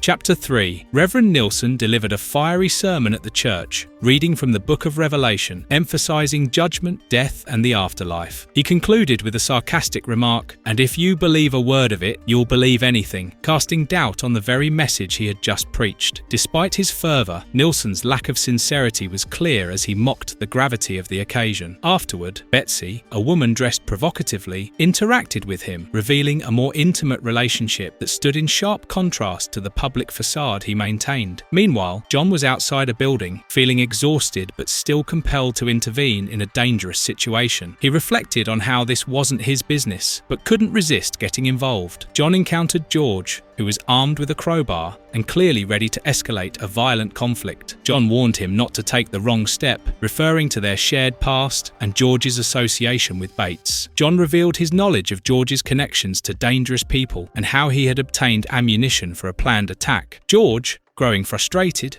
accused John of being like everyone else, someone trying to control him. John dismissed the accusation, pointing out the futility of George's plans, trying to dissuade him from starting a pointless war. Despite John's efforts, George vented his anger about being manipulated and stormed off, leaving John to contemplate his inability to prevent the violence that was likely to follow. Later, the first entered the bar helter-skelter, ordering drinks and drawing the attention of the patrons. His entrance was imposing, and after some tense interactions with the bartender, he encountered Arcadian. The two exchanged words, with Arcadian asking for a word with the devil and making it clear that his interest lay in John, who had helped him through a difficult time in the past. The first, however, was not interested in any such conversation. Arcadian promptly responded with violence, striking the first in the face and sending blood flying. The first, with a swift hand movement, tore off Arcadian's ribs. He taunted Arcadian, warning him never to interfere with his affairs again, or there would be dire consequences. The first asserted his dominance, leaving Arcadian bloodied and defeated. Following this, John called Chaz, frustrated at his friend's delay. Chaz had been waiting for John to call and explained that Helen's pimp had returned and viciously beaten her. Chaz had barely managed to intervene, and the man fled before any more damage could be done. John told Chaz he was on his way. At the church, Reverend Nilsson was seen spending intimate time with Betsy in the church. Betsy teased him about the cream in their tea, and the Reverend revealed his love for sacrilege, explaining that he found comfort in it. As they joked and laughed together, the Reverend expressed how glad he was to see Betsy smiling again, remarking on how her presence had helped him cope with the death of Hedda. Reverend Nilsson and Betsy were caught off guard as the first stormed into the church, smashing through the door with aggressive force. Nilsson, terrified and seeing no way out, urged Betsy to run and never look back. She hesitated, calling out to him, but Nilsson, desperate to protect her, insisted that she leave quickly. The first advanced on them, and Nilsson, trying to hold himself together, began reciting the 23rd Psalm, hoping to invoke some divine protection. But fear took over, and instead of relying on his faith, Nilsson pulled out a submachine gun, continuing the prayer while opening fire on the first. Despite the gunfire, the first walked forward,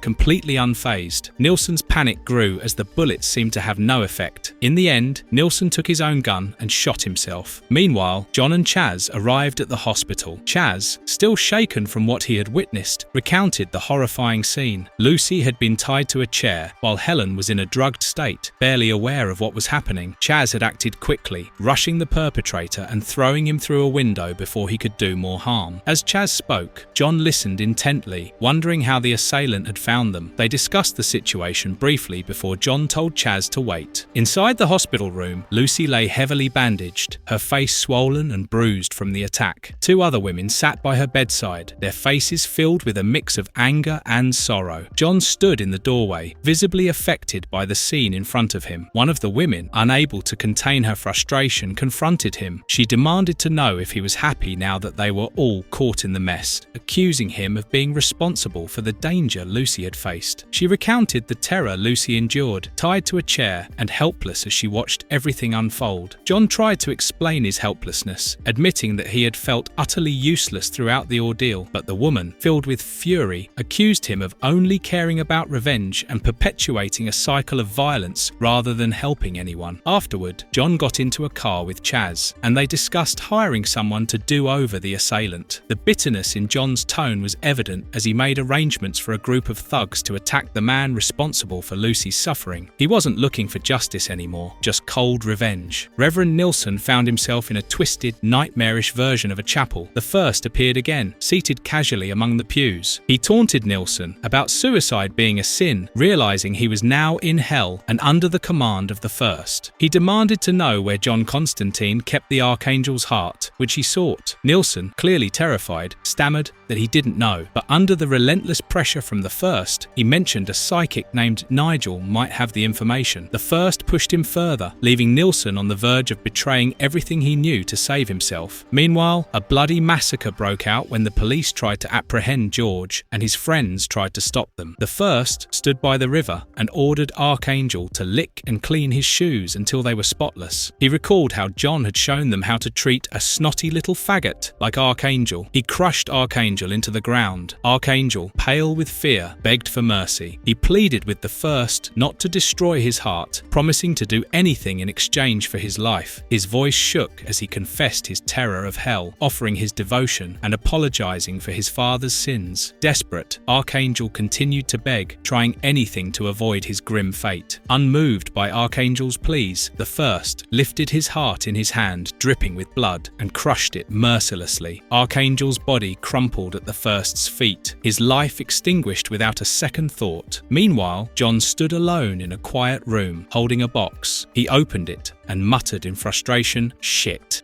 Chapter 4. A bloodied man was being interrogated. He was Lucy's pimp. Two men, casually brutal, questioned him, mocking his condition as he lay battered on the floor. They pressed him to leave town and never return, emphasizing that he should never cross Constantine. When he hesitated to speak, one of the men brought a hammer down onto his hand, forcing a scream from the injured pimp. In agony, the pimp struggled to form the name Constantine through his bloodied mouth, begging them to spare him and promising he would leave if Constantine Constantine wouldn't come after him. Desperation clear in his voice, the pimp pleaded for his life, hoping to escape the consequences of his past actions. The men, cold and detached, left him behind. As they walked out, one of them remarked on how Constantine must have terrified the man for him to be this scared. They showed no mercy, leaving the pimp to suffer in his misery, indifferent to his pain. At the same time, the priest at a local church was startled when he heard someone enter. Armed with a flashlight, the priest cautiously searched the darkened chapel, calling out that he had already called the police. As he moved deeper into the church, he discovered John hiding in the shadows. The priest, trying to maintain some authority, warned John, but there was an undeniable unease in his voice. Meanwhile, chaos erupted in the streets as Georgie's gang clashed with the police in a violent riot. Bottles were thrown, fire blazed in the background, and both sides screamed in anger and pain. Amid the carnage, members of Georgie's crew, including Shelley and Vinny, fought back against the advancing riot police. It was a scene of utter mayhem as tear gas filled the air and bodies clashed in a brutal brawl. Astra walked through Constantine's flat with curiosity and disdain. The place was a wreck, and she couldn't help but comment on it, calling it a complete shithole. The first, lounging casually on the bed as if he owned the place, made a dark joke about the smell of violence hanging in the air, though he was quick to deny any connection to the bloodstains on the sheets. Astra wasn't fooled, and she pushed further, calling out Constantine's reliance on luck and last-minute escapes, suggesting his so-called resources were all a bluff. The first, amused by her sharpness, dismissed her with a knowing smirk. He knew Constantine's time was running out, and he planned to make sure the end wouldn't be quick or painless. Elsewhere, Constantine sat in a church, surrounded by strange, protective symbols. Father Kellaway was visibly shaken by the pagan marks scrawled across the holy place and asked John what was going on. John, unbothered, explained the symbols were there to keep Satan off his back. He admitted that the devil was after him, again, thanks to a few old betrayals. The priest couldn't believe how calmly John spoke about it, and he tried to reason with him, urging him to seek some kind of redemption. But John, ever the cynic, mocked the church's history and the idea that faith could protect him, brushing aside the priest's concern as if it were nothing. Meanwhile, in the streets, as George and Spaz made their escape, they met Deacon and Frank. A quarrel broke out amongst them, but the police attacked. As Deacon and Frank tried to escape in a car, the police shot them dead. Chaz was going to go to bed when he found a note from his wife, which had a number. The person who had called from that number was looking for John. Meanwhile, Georgie and Spaz tried to escape from the police as they gathered in on them. Spaz was blown away with bullets. Seeing the carnage, George ran for his life across the train track. John apologized to Father Kellaway for his earlier outburst. He admitted that he was out of order for barging in and criticizing the priest's beliefs, blaming the alcohol for his behavior. Father Kellaway reassured John that it was all right. He asked John where he was going and what his next move would be. John explained that the sigils on the steps outside should have been glowing bright red if Satan was searching for him, but since they remained dormant, it meant that for the moment he wasn't being hunted. He mentioned that he had a backup plan, a long shot involving a friend, though he didn't go into details. He mused that maybe things weren't as bad as he'd thought, but quickly dismissed the thought as mere babbling. As they stepped outside, Kellaway noted that they had been there all night and pointed out the dawn rising over the horizon. He mentioned hearing on the radio that a riot had broken out in Tower Hamlets, with several cars being set on fire and people dying in the chaos. John, with a cigarette hanging from his lips, remarked bitterly that he loved the town, and they parted ways.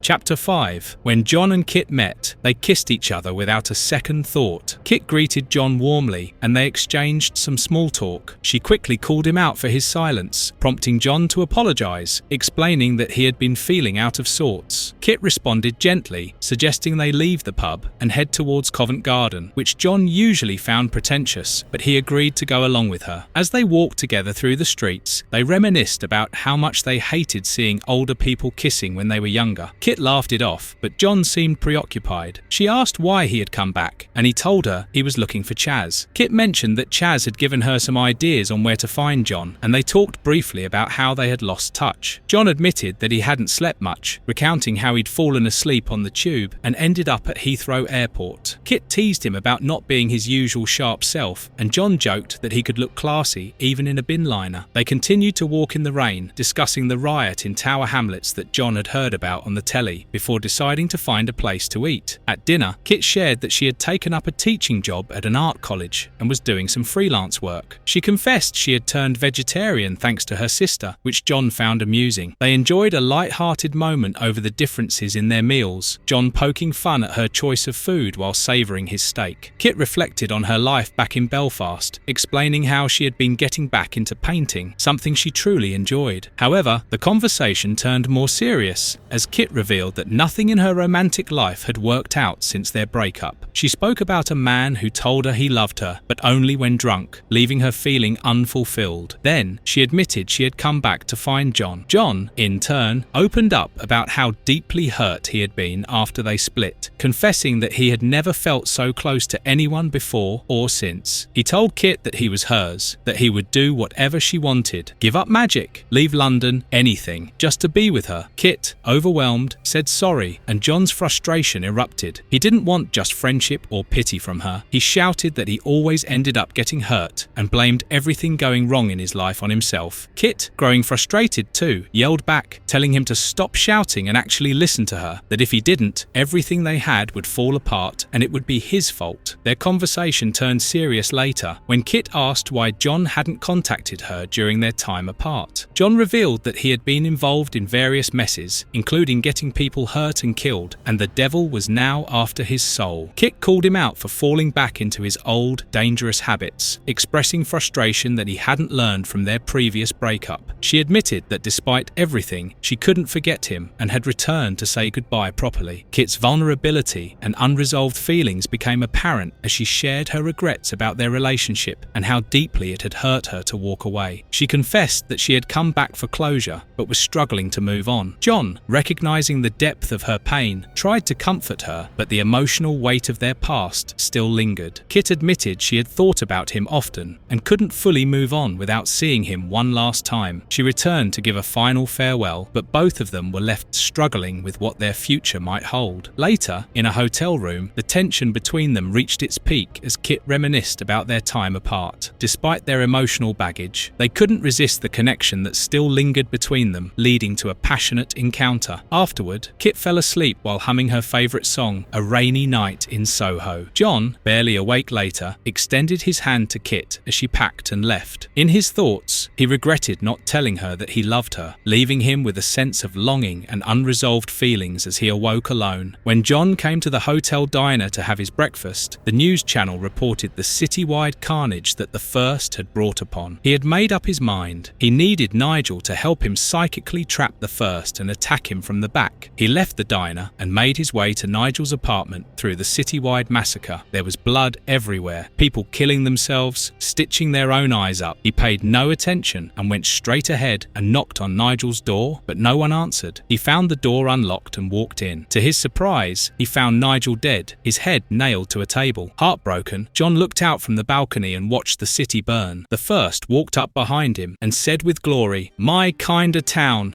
The end. John was violently coughing up blood, overwhelmed by the sudden, suffocating pressure in the air. The first stood nearby, coolly reading poetry written by Nigel, mocking the youthful rebellion reflected in the verses. He derided the poetry, calling it execrable, and sneered at its lack of effort, all while John struggled to regain his composure. John, gasping and clutching his chest, asked the first what he had done to him. The first casually mentioned that he had returned John's lung cancer, seemingly as punishment. He relished John's pain, stating that he wasn't the one who gambled with life like a half-hearted fool. He continued, reminding John of the last time they met under similar circumstances, John coughing up blood on the floor. The first had felt triumphant, and he mocked John for thinking he could outsmart him. John reminded him of an event in the 60s about a priest whom the first had tormented after he confessed something to him. That confession drove the priest mad, leading him to burn his church and become a mass murderer. The first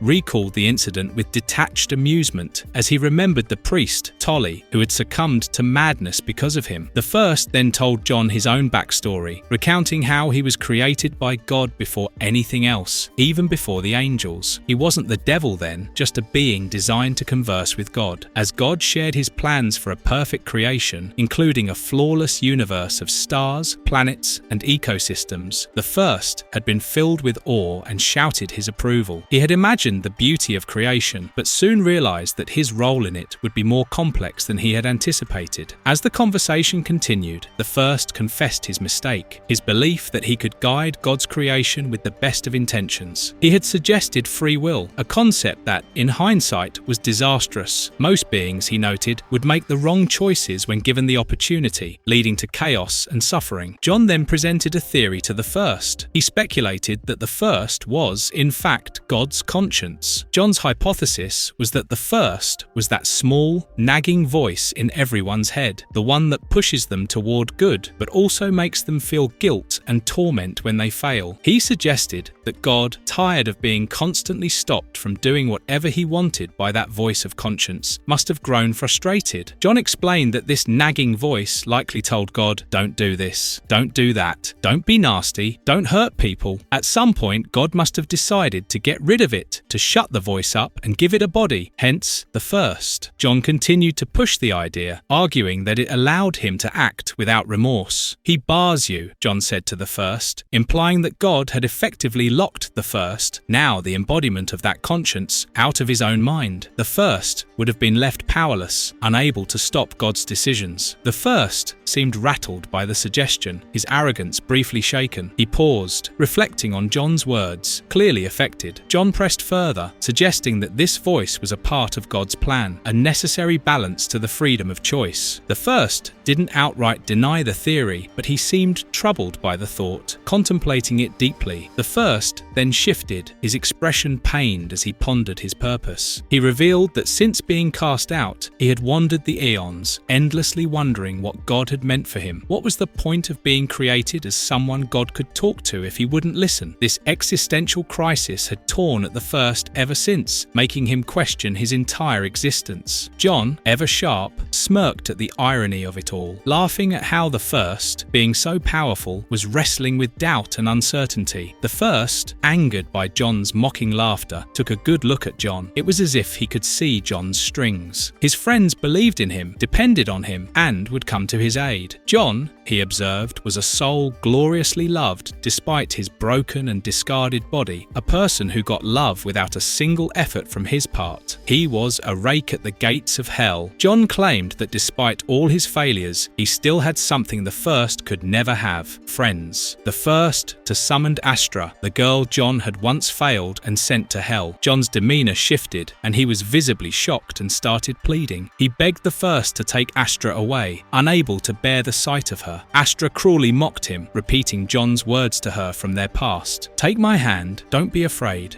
Her words echoed in John's mind as he crumbled under the guilt and horror. As John begged for her removal, the first raised him by his throat, proclaiming that John was a sinner and he was the devil. They both knew where this was headed. John's soul was meant for hell. However, Astra began to change, and soon she transformed into Ellie, a succubus friend of John whom he once helped. As the first gloated, Ellie produced a sword, driving it through his heart from behind. The first's body exploded into a burst of light, obliterated by Ellie's betrayal. John, weak and disoriented, regained consciousness to find Ellie beside him. She revealed that she had pulled the cancerous cells out of his lungs, freeing him from the torment the first had inflicted. Ellie explained that now the first was gone, she had the freedom to do anything. She admitted that her disguise, appearing as Astra, was the only way to get close enough to the first without arousing suspicion. John, trying to process everything, asked where the first had gone,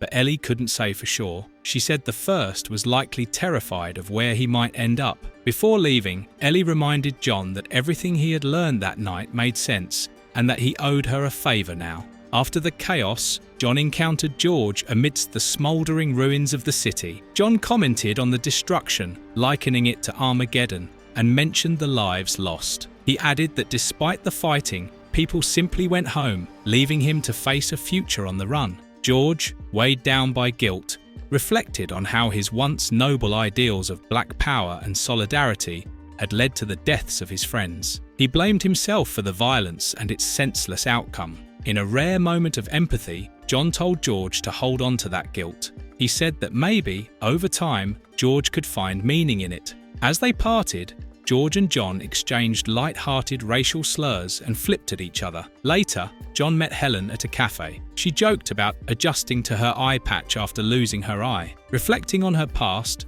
Helen credited John with helping her escape a darker path. She thanked him for being special, even if he downplayed his role. As they said goodbye, John felt a deep sense of loss, but Helen smiled, understanding their shared reality. As John walked into the crowd, he smiled and remembered Helen's parting words. "Good night, God bless. Now F off to bed." Heartland. Willie and Corno, two friends, sat on a pile of rubble in a Belfast street. They were chatting casually, exchanging light banter, until they noticed Neil, a scrawny young man who often pined after a beautiful woman living up the street. Neil headed toward her house, Kit Ryan's house, John Constanteen's ex-girlfriend. Neil, thinking himself unnoticed, peered through her window, and it was implied that he was engaging in something inappropriate. Just then, three masked men approached him from behind. They accused him of being a drug dealer, and Neil, caught off guard, couldn't explain what he was doing there. The men dragged him off to a field just outside the town, forced him to the ground, and shot him. Before pulling the trigger, they revealed themselves as members of the UFF, a pro-British group. The following morning, Kit came downstairs to find her sister Claire in the kitchen, while their brother Peter lay sprawled out on the couch nursing a hangover. Over breakfast, Peter, who had been having an affair with a married woman, mentioned that Neil had been shot the night before and was now in the hospital. Kit, recalling Neil as the guy she had rejected countless times, decided to visit him. Claire, however, warned her that visiting Neil might give him the wrong impression, but Kit brushed off her sister's concern. Before Kit left, Claire reminded her that their other sister, Anne, and her husband, Sean, would be visiting later, along with their youngest sister, Bernadette, and her boyfriend, Rodney. When Kit arrived at the hospital, Neil was thrilled to see her, despite his circumstances. Though the UFF boys had shot him, they were such bad shots that only one of his kneecaps was blown off, while the other was merely grazed. Neil was surprisingly chipper about this, but Kit wasn't amused by his light-heartedness. She confronted him, telling him she knew why he had been lurking outside her house yet again. Kit warned Neil that if she saw him hanging around her place once more, she would call the police and have him arrested for harassment. After visiting Neil at the hospital, Kit returned home and paused when she saw Sean's car parked outside. This triggered a painful flashback to her childhood. Her father, Paul Ryan, looking furious. Her mother, Concepta, horrified, and a young Peter doubled over in pain. Shaking off the memory, she entered the house and was introduced to Bernadette's boyfriend, Rodney, before finding the rest of the family gathered in the living room. The flashbacks continued to haunt her. This time, Kit recalled Bernadette as a young girl with tears streaming down her face. Clearly, there were unresolved tensions between Kit and Bernadette. Sean, boasting about his fancy car, became an unwelcome presence for Kit, so she retreated to the kitchen to chat with Claire. Kit expressed her discomfort about Bernadette's presence, making it evident that the two sisters had some lingering issues. Peter soon joined them, and Claire explained that Anne and Sean planned to take Bernadette to visit their Aunt Marie for the weekend. The problem, Claire revealed, was that Aunt Marie was a racist, and since Rodney was black, Claire preferred Rodney stayed with them for the weekend instead. Kit initially accused Claire of being ashamed of Rodney, but Claire reassured her that it was Anne's idea, and Rodney was entirely fine with the arrangement. Peter, always the joker, suggested taking Rodney out for a drink, which no one found surprising. Soon enough, Sean, Anne, Idsan, and Bernadette left, leaving Kit, Claire, Peter, and Rodney to head to a nearby pub. They spent their time mocking Sean's flashy lifestyle, and Rodney, fully aware of the family's dynamics, took it all in stride. He admitted that between spending time with Aunt Marie or grabbing drinks with them, he had certainly made the better choice. At the pub, Rodney seemed slightly unsettled by the sight of British soldiers casually patrolling the streets with guns. He remarked on how strange it was to see armed soldiers blending into everyday life, but Kit shrugged it off. She explained that after 25 years of it, the soldiers had simply become part of the scenery. Peter lightened the mood by sharing a story from his days working at Shorts, an aircraft manufacturing company. One day, Peter had been listening to Bob Marley on his Walkman while in the bathroom when someone called in a bomb threat. Peter, oblivious due to his loud music, stumbled out to find a bomb squad robot searching for the device. shoes while his pants were still down. Later, as the group ordered takeaway food, Rodney remained astonished by the sight of a soldier flirting with the girl behind the counter. Kit once again remarked that this was something people got used to until it wasn't. Back at home, Kit gave up her bed for Rodney while she slept on the floor in Claire's room. That night, Kit remembered a painful incident from 1978. She recalled how she often had to break up fights between Peter and Claire to avoid upsetting their mother, Concepta. Their father, Paul, had been a violent drunk who often lashed out at their mother. Kit had been the only one brave enough to stand up to him, once even stabbing him in the face with a bread knife to stop him from beating their mother. Despite Kit's courage, Bernadette, their father's favourite, had always defended him, blaming Kit for turning the family against him. The next day, Kit and Rodney bumped into Neil, who was now on crutches. Kit brushed him off, later admitting to Rodney that Neil was the only man in Belfast who seemed interested in her. Rodney flirted with Kit, and the two shared a brief moment that quickly turned into a kiss, just as Bernadette and the others walked through the door. The unexpected moment stirred up tension, but it only served as a reminder of the unresolved traumas that lingered within the family. That evening, Kit and Claire walked through the streets of Belfast, reflecting on the weight of their family's shared history and the pain that still lingered from the past. Though nothing could change what had happened, Kit tried to find solace in her sister's company, even as old wounds continued to haunt her.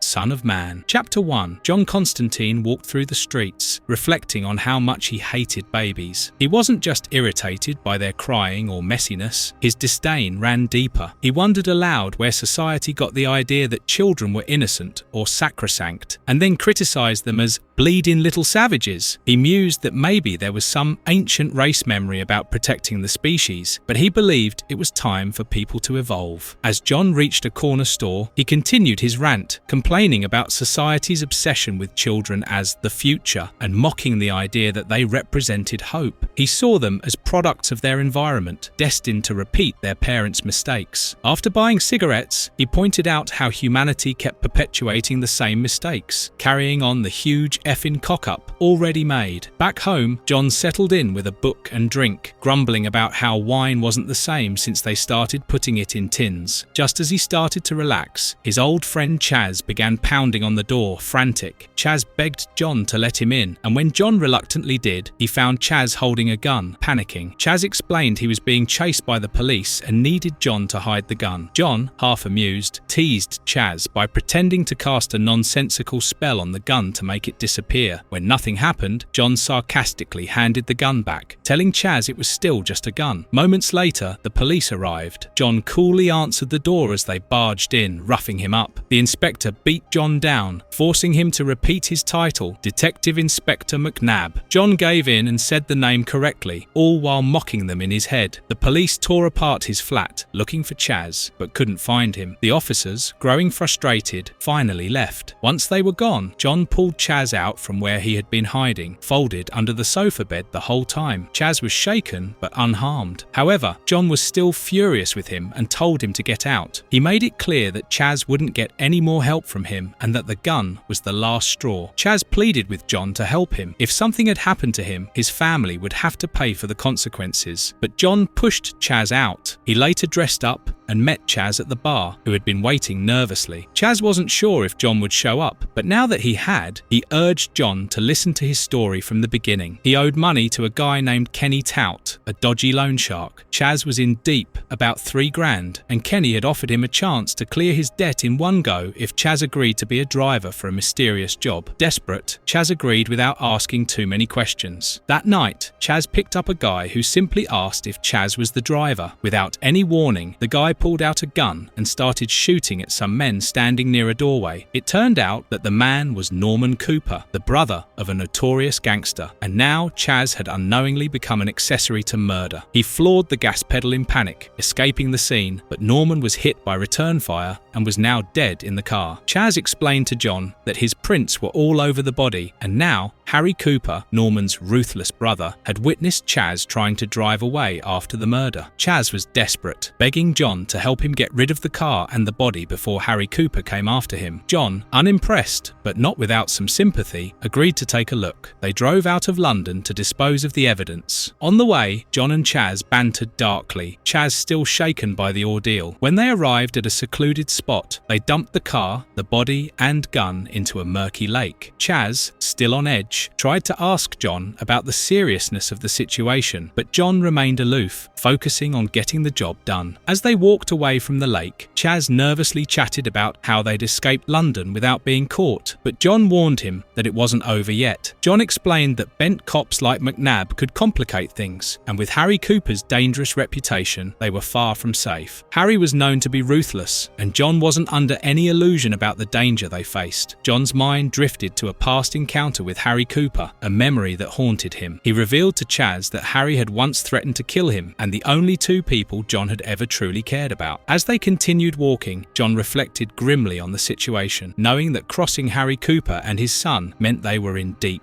With tension rising, John made it clear to Chaz that by dragging him into this mess, he had opened a can of worms that John had tried to forget for years. He revealed the heart of the issue. Years ago, Harry Cooper's son had died, and Harry had demanded that John use his magic to bring the boy back from the dead. But John, for all his powers and experience with the supernatural, couldn't do it. It was beyond his abilities. John's face grew more solemn as he admitted that instead of bringing Harry's son back, he had brought something else.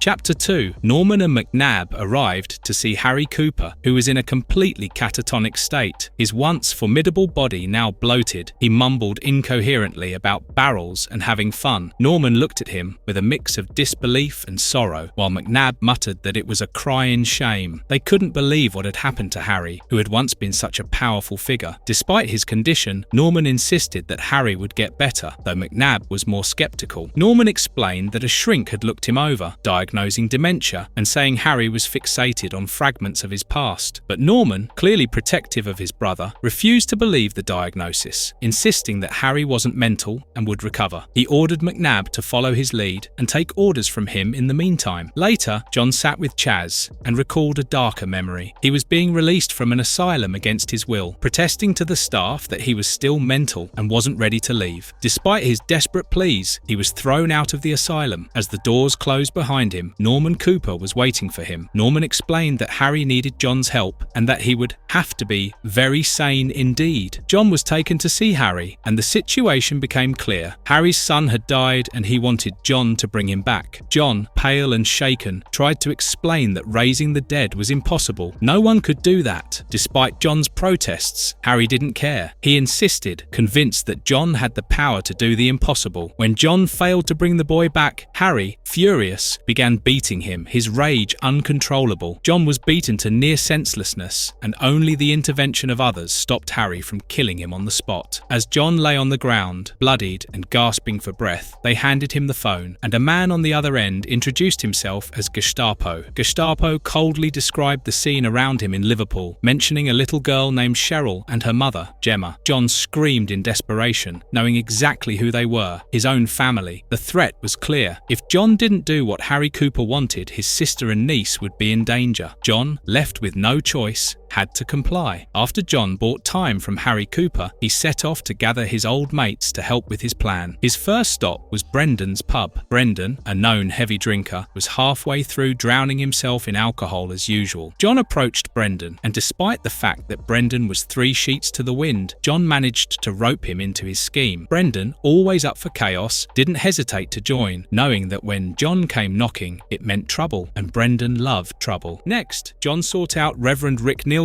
who had drifted far from any traditional religious path. Nielsen, a wild card, had built his own chaotic congregation, embracing a more rebellious brand of faith. When John showed up, Nielsen didn't put up much of a fight. He was always game for anything that involved John, especially when it could raise a bit of hell. With Brendan and Nielsen on board, the final piece of the puzzle was Hedda. This one was a bit trickier since Hedda was in the middle of a literal war. John made a bold move. He called Hedda on the battlefield. Hedda, surprised by the the call, initially didn't believe John was serious, but after John explained what he needed, Hedda agreed to leave the chaos of the war and help John out. John reassured Hedda that he would be back in time to finish his business in the war, even though it seemed impossible. With his old mates gathered, John laid out the plan. Harry wanted him to bring back a boy from the dead, and the only way John could think of doing this involved calling a demon and putting it in the boy's body. John explained that they would need to inscribe a control sigil into the demon. The sigil would bind the dark entity, giving them control over it and make it live inside the boy. The group prepared, drawing the summoning circle, lighting candles, and chanting old invocations. Soon enough, the summoning worked. The entity they called forth emerged, a dark, terrifying demon. It demanded to know who had summoned it. John and his crew didn't waste time. He erased a part of the summoning circle. The entity became physical and prepared to get them. At that moment, John made it clear that if the entity was now bound to the physical plane, then they could get it too. Hedda shot it down, and everyone jumped on the demon and cut the control sigil on it. Then John went to Harry's house and locked himself up with the dead boy. He commanded the demon to get into the boy's body and then gave Harry his son back, and then he ran. He couldn't stand being around the Coopers any longer, and the sight of Harry's young son staring at him haunted him. He was the only one who understood what had really happened, and no one else, not Harry, Norman, Brendan, Hedda, or Rick, had a clue about the gravity of the situation. John revealed to Chaz that the control sigil he had cut into the boy's soul, like any other soul, healed itself. The scar would eventually disappear, leaving no trace of what was done. Chaz, trying to grasp the implications, asked how long it would take for that scar to fully heal. John estimated 2 or 3 years at the most, meaning the boy had been free of any influence for over a decade now. He scolded himself for running from the situation all these years, fearing what the boy, or rather, what the entity inside him, might have been doing all that time. After they reached John's home, John told Chaz to go home and wait by the phone and bid him goodbye.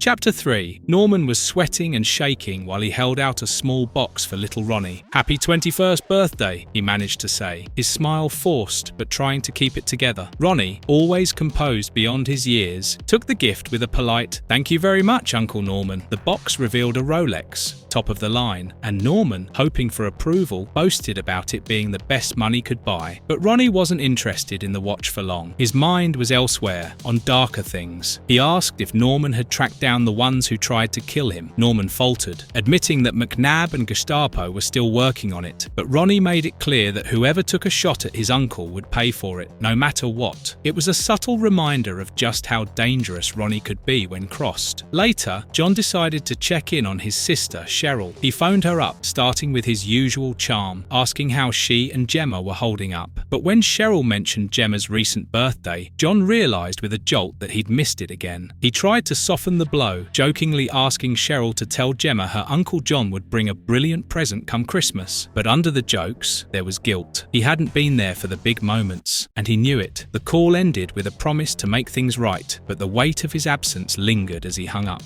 John, never one to let things sit for long, shifted his focus to another matter, Chaz's shooting. He had pieced together that McNabb had done his job well, covering the incident in the media. That cleared the path for John to go meet with Dr. Fessenheim. On his way out of the building, John overheard a spat between Carol and Sylvia. The tension between them was obvious, and before long, Carol stormed off in a huff. Fessenheim was a psychic con artist whom John had collaborated with a few times. John had always been entertained by Fessenheim's antics. This guy had managed to set himself up in Soho with a full setup for exercising the rich and gullible. John found it amusing how Pablo, whose real name was Fink, had pulled off one scheme after another, but now he needed the man's insights for something more serious. When John finally reached Fessenheim, the doctor was mid-session with a patient who was raving about Satan, spewing all sorts of blasphemous nonsense. Fessenheim handled it with the same smooth detachment he always had, easing the patient through a so-called therapy session. Once the patient was gone, the real talk began. John got straight to the point, asking Fessenheim what he'd dug up on the Coopers. The doctor didn't disappoint. He'd uncovered something unsettling: infants, disappearing since the early 80s. The pattern was disturbing, far worse than anything John had expected. Fessenheim hinted that they might be in over their heads with this one, but the topic of prostitutes kept coming up. John set off with this new lead. McNabb introduced Gestapo to Kenny Tout during the interrogation.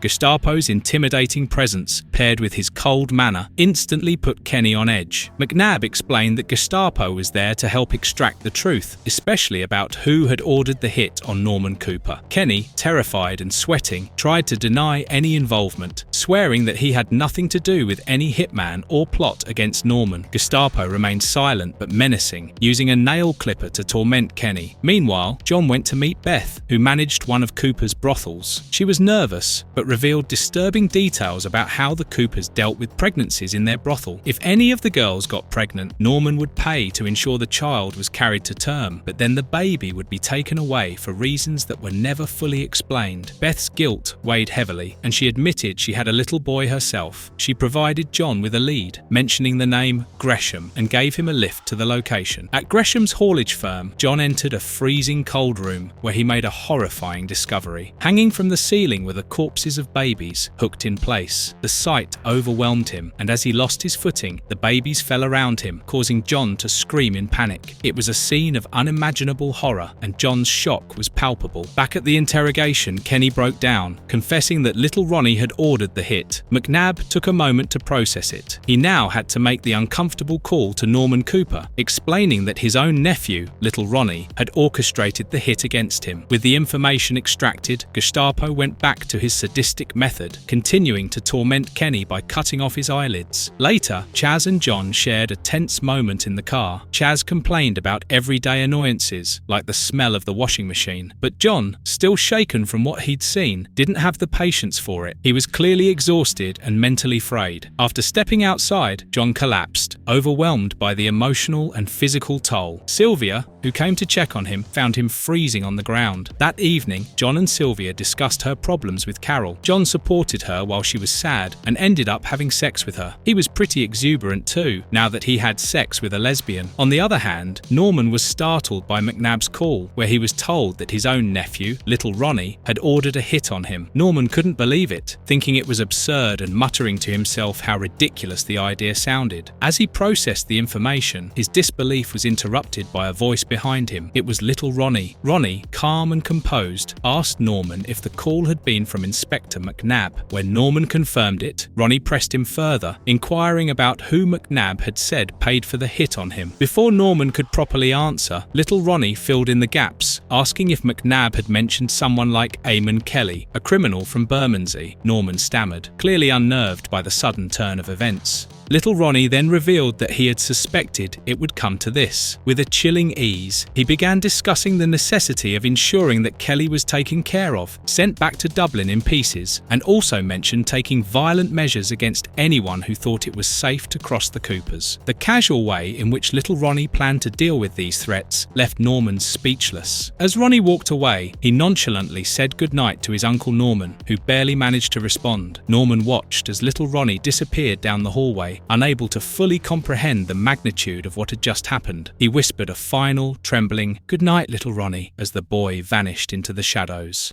Chapter 4. Little Ronnie's thugs had ignited a gang war. His plan was so meticulous that any gangs who were not supporting the Coopers were killed. Norman watched in horror as Ronnie burned the map of London and laughed hysterically. The morning after, Sylvia was consumed with regret. She sat on the bed, questioning what had led her to her actions. The looming anger of Carol added to her guilt. Sylvia expressed her confusion to John, unsure of how to manage the emotions she wasn't supposed to feel. John, unbothered, reassured her that she had acted on her desires and shouldn't overthink it. There were no rules for these things. As Sylvia tried to process, Carol unexpectedly entered the room. Later, John showed up in Chaz's car and narrated the entire affair with saliva. Chaz jokingly asked if Carol joined in. John, with a bruised eye, sighed and replied that not everything was as happy as it was in the magazines. Meanwhile, Norman faced McNabb and Gestapo, struggling to believe that his nephew,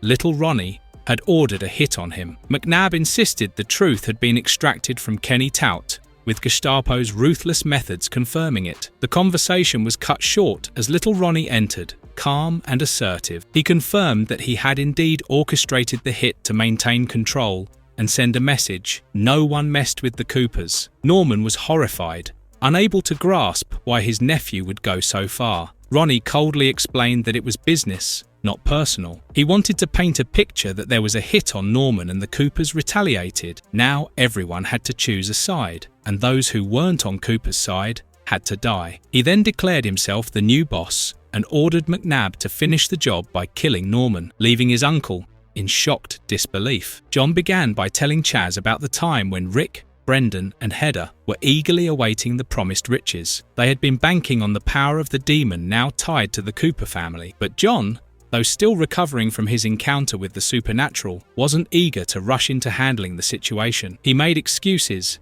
delaying action, which raised Rick's suspicions. Eventually, Rick confronted John with his findings, revealing what he had dug up about the demon's history. Rick shared that the demon was a proto-body, a featureless figure. However, in the Arthurian records, it was described in its true, grotesque form, an incubus with a reputation for carnality and darkness. John's tone shifted as he jokingly pointed out the demon's small size and, in particular, its unsettling anatomy. It looked like a dick, but Rick warned him this demon was not to be messed with. It was cruel and dangerous. It was a fuck pig. On their way to another errand, Chaz and John spotted Norman running frantically down the street, pursued by McNab and Gestapo. Without hesitation, they pulled up and whisked Norman to safety. During the pursuit, McNab recognized them. He immediately called little Ronnie, informing him of John and Chaz's involvement. McNab described John as a mouthy little wanker, but Ronnie immediately knew who he was talking about,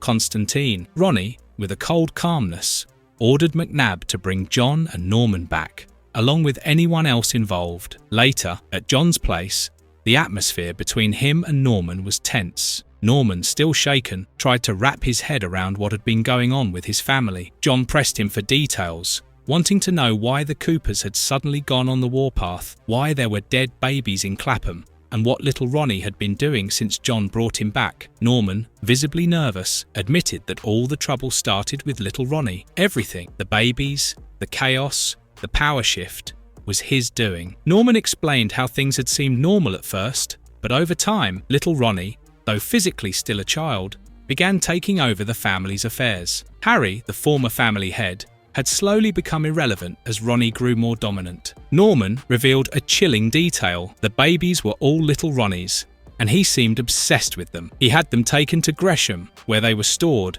and sometimes Ronnie would spend time alone with them. When pressed further, Norman confessed his disturbing suspicion. He believed little Ronnie drank the babies. John explained to Chaz that little Ronnie had been consuming babies to sustain his disguise and power. He believed the fresh organs helped maintain the youthful, innocent appearance, while also increasing his strength for some dark purpose. Before they could discuss further, McNab and Gestapo suddenly burst into the room, catching them off guard. John quickly reacted, trying to make an escape as McNab pointed his gun at them, remarking about déjà vu from their last encounter. Later, they arrived at a large mansion where little Ronnie was waiting. He had gathered the group, including Norman, John, Chaz, McNab, and Gestapo. The tension was palpable. Gestapo was horrified by the grotesque appearance of Harry Cooper and demanded answers. But little Ronnie silenced him, declaring it wasn't his turn to speak. Ronnie revealed his pride in not having killed Norman earlier, as he wanted him to witness the unfolding events. He taunted both John and Norman with a smug confidence, while John, in his typical fashion, responded with disdain. As the situation escalated, little Ronnie revealed his grand plan, explaining that he had sent forces to engage in brutal confrontations across London, leaving no room for neutrality. It was a strategy of intimidation and domination, designed to provoke chaos. Just then, Harry moaned and collapsed, convulsing in agony, further alarming everyone. Ronnie calmly explained that the man was fine, as this was part of the bigger picture. He shocked everyone by saying, "My dad's going to have a baby."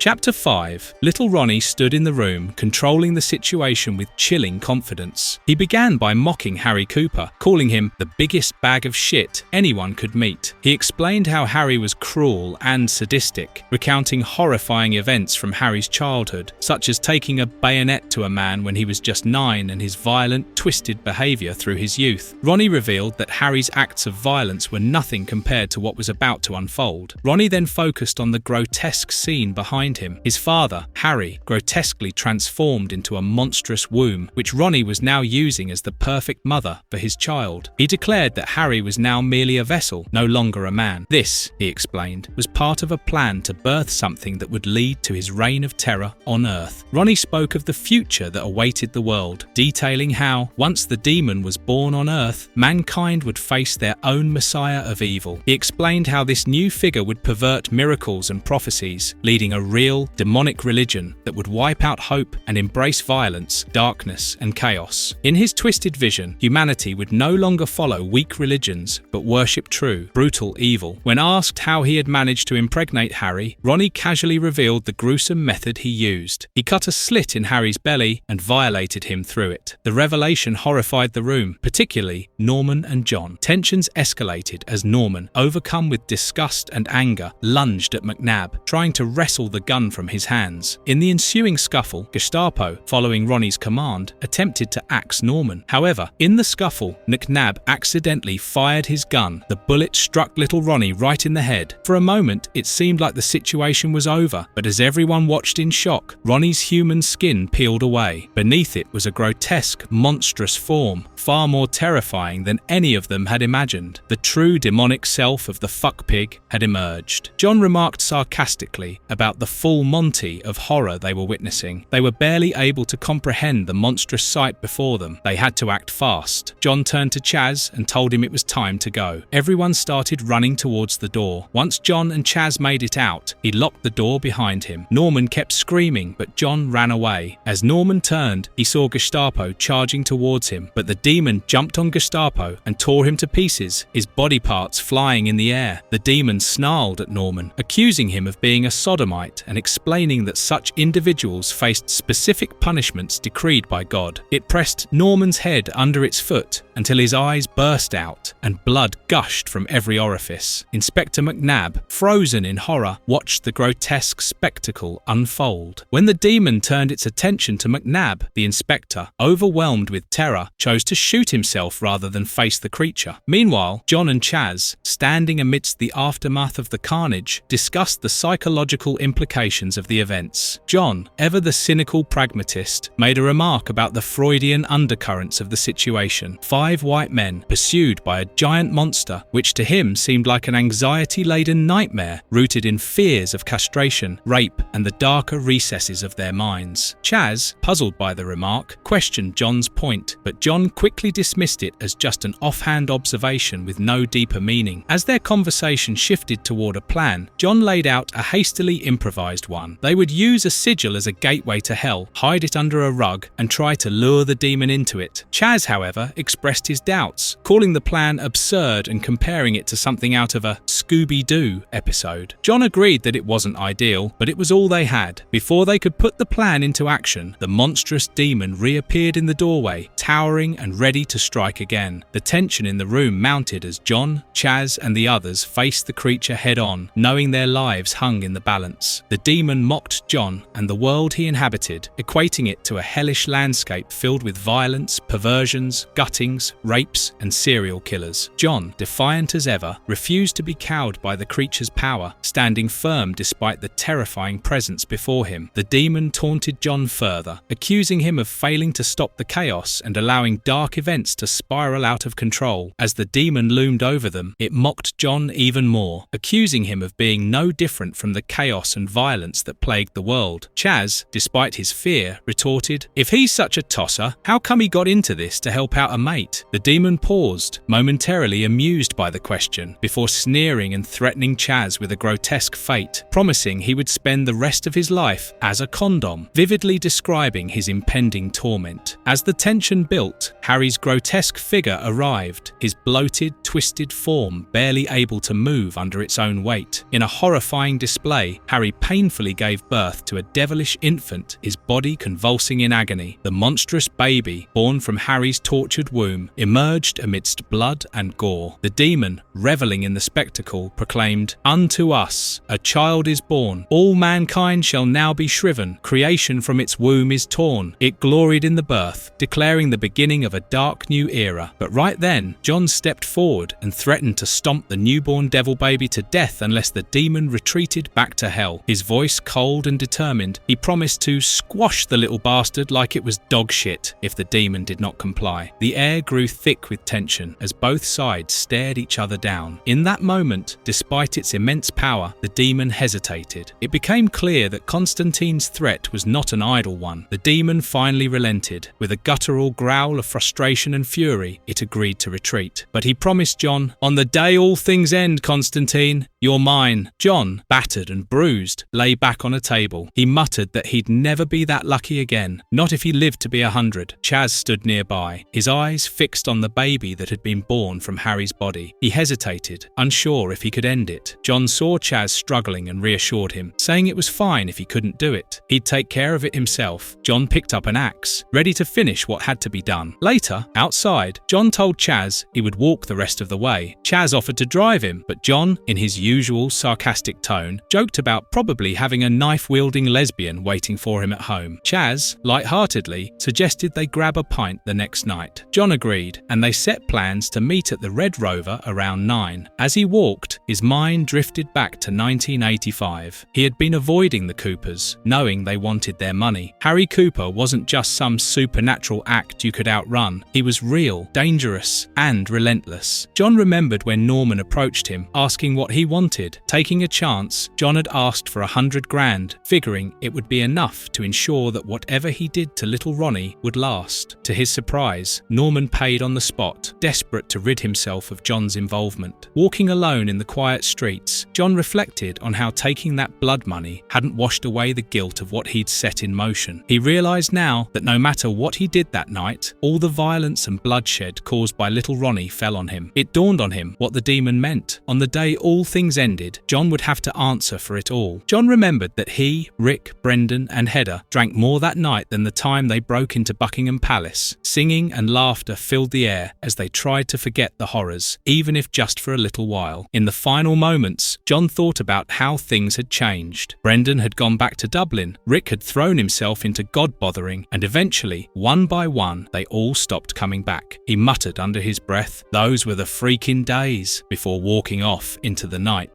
Marvellous verdict. That's a wrap, mates! Rest assured, if our bold and rebellious writer Garth Ennis ever returns to pen more out-of-this-world tales of John Constantine, we'll be right back here to cover it all. We'll be back with more soon. Until then, cheerio, mates! Do not forget to leave your thoughts in the comments section. Please like, share and subscribe.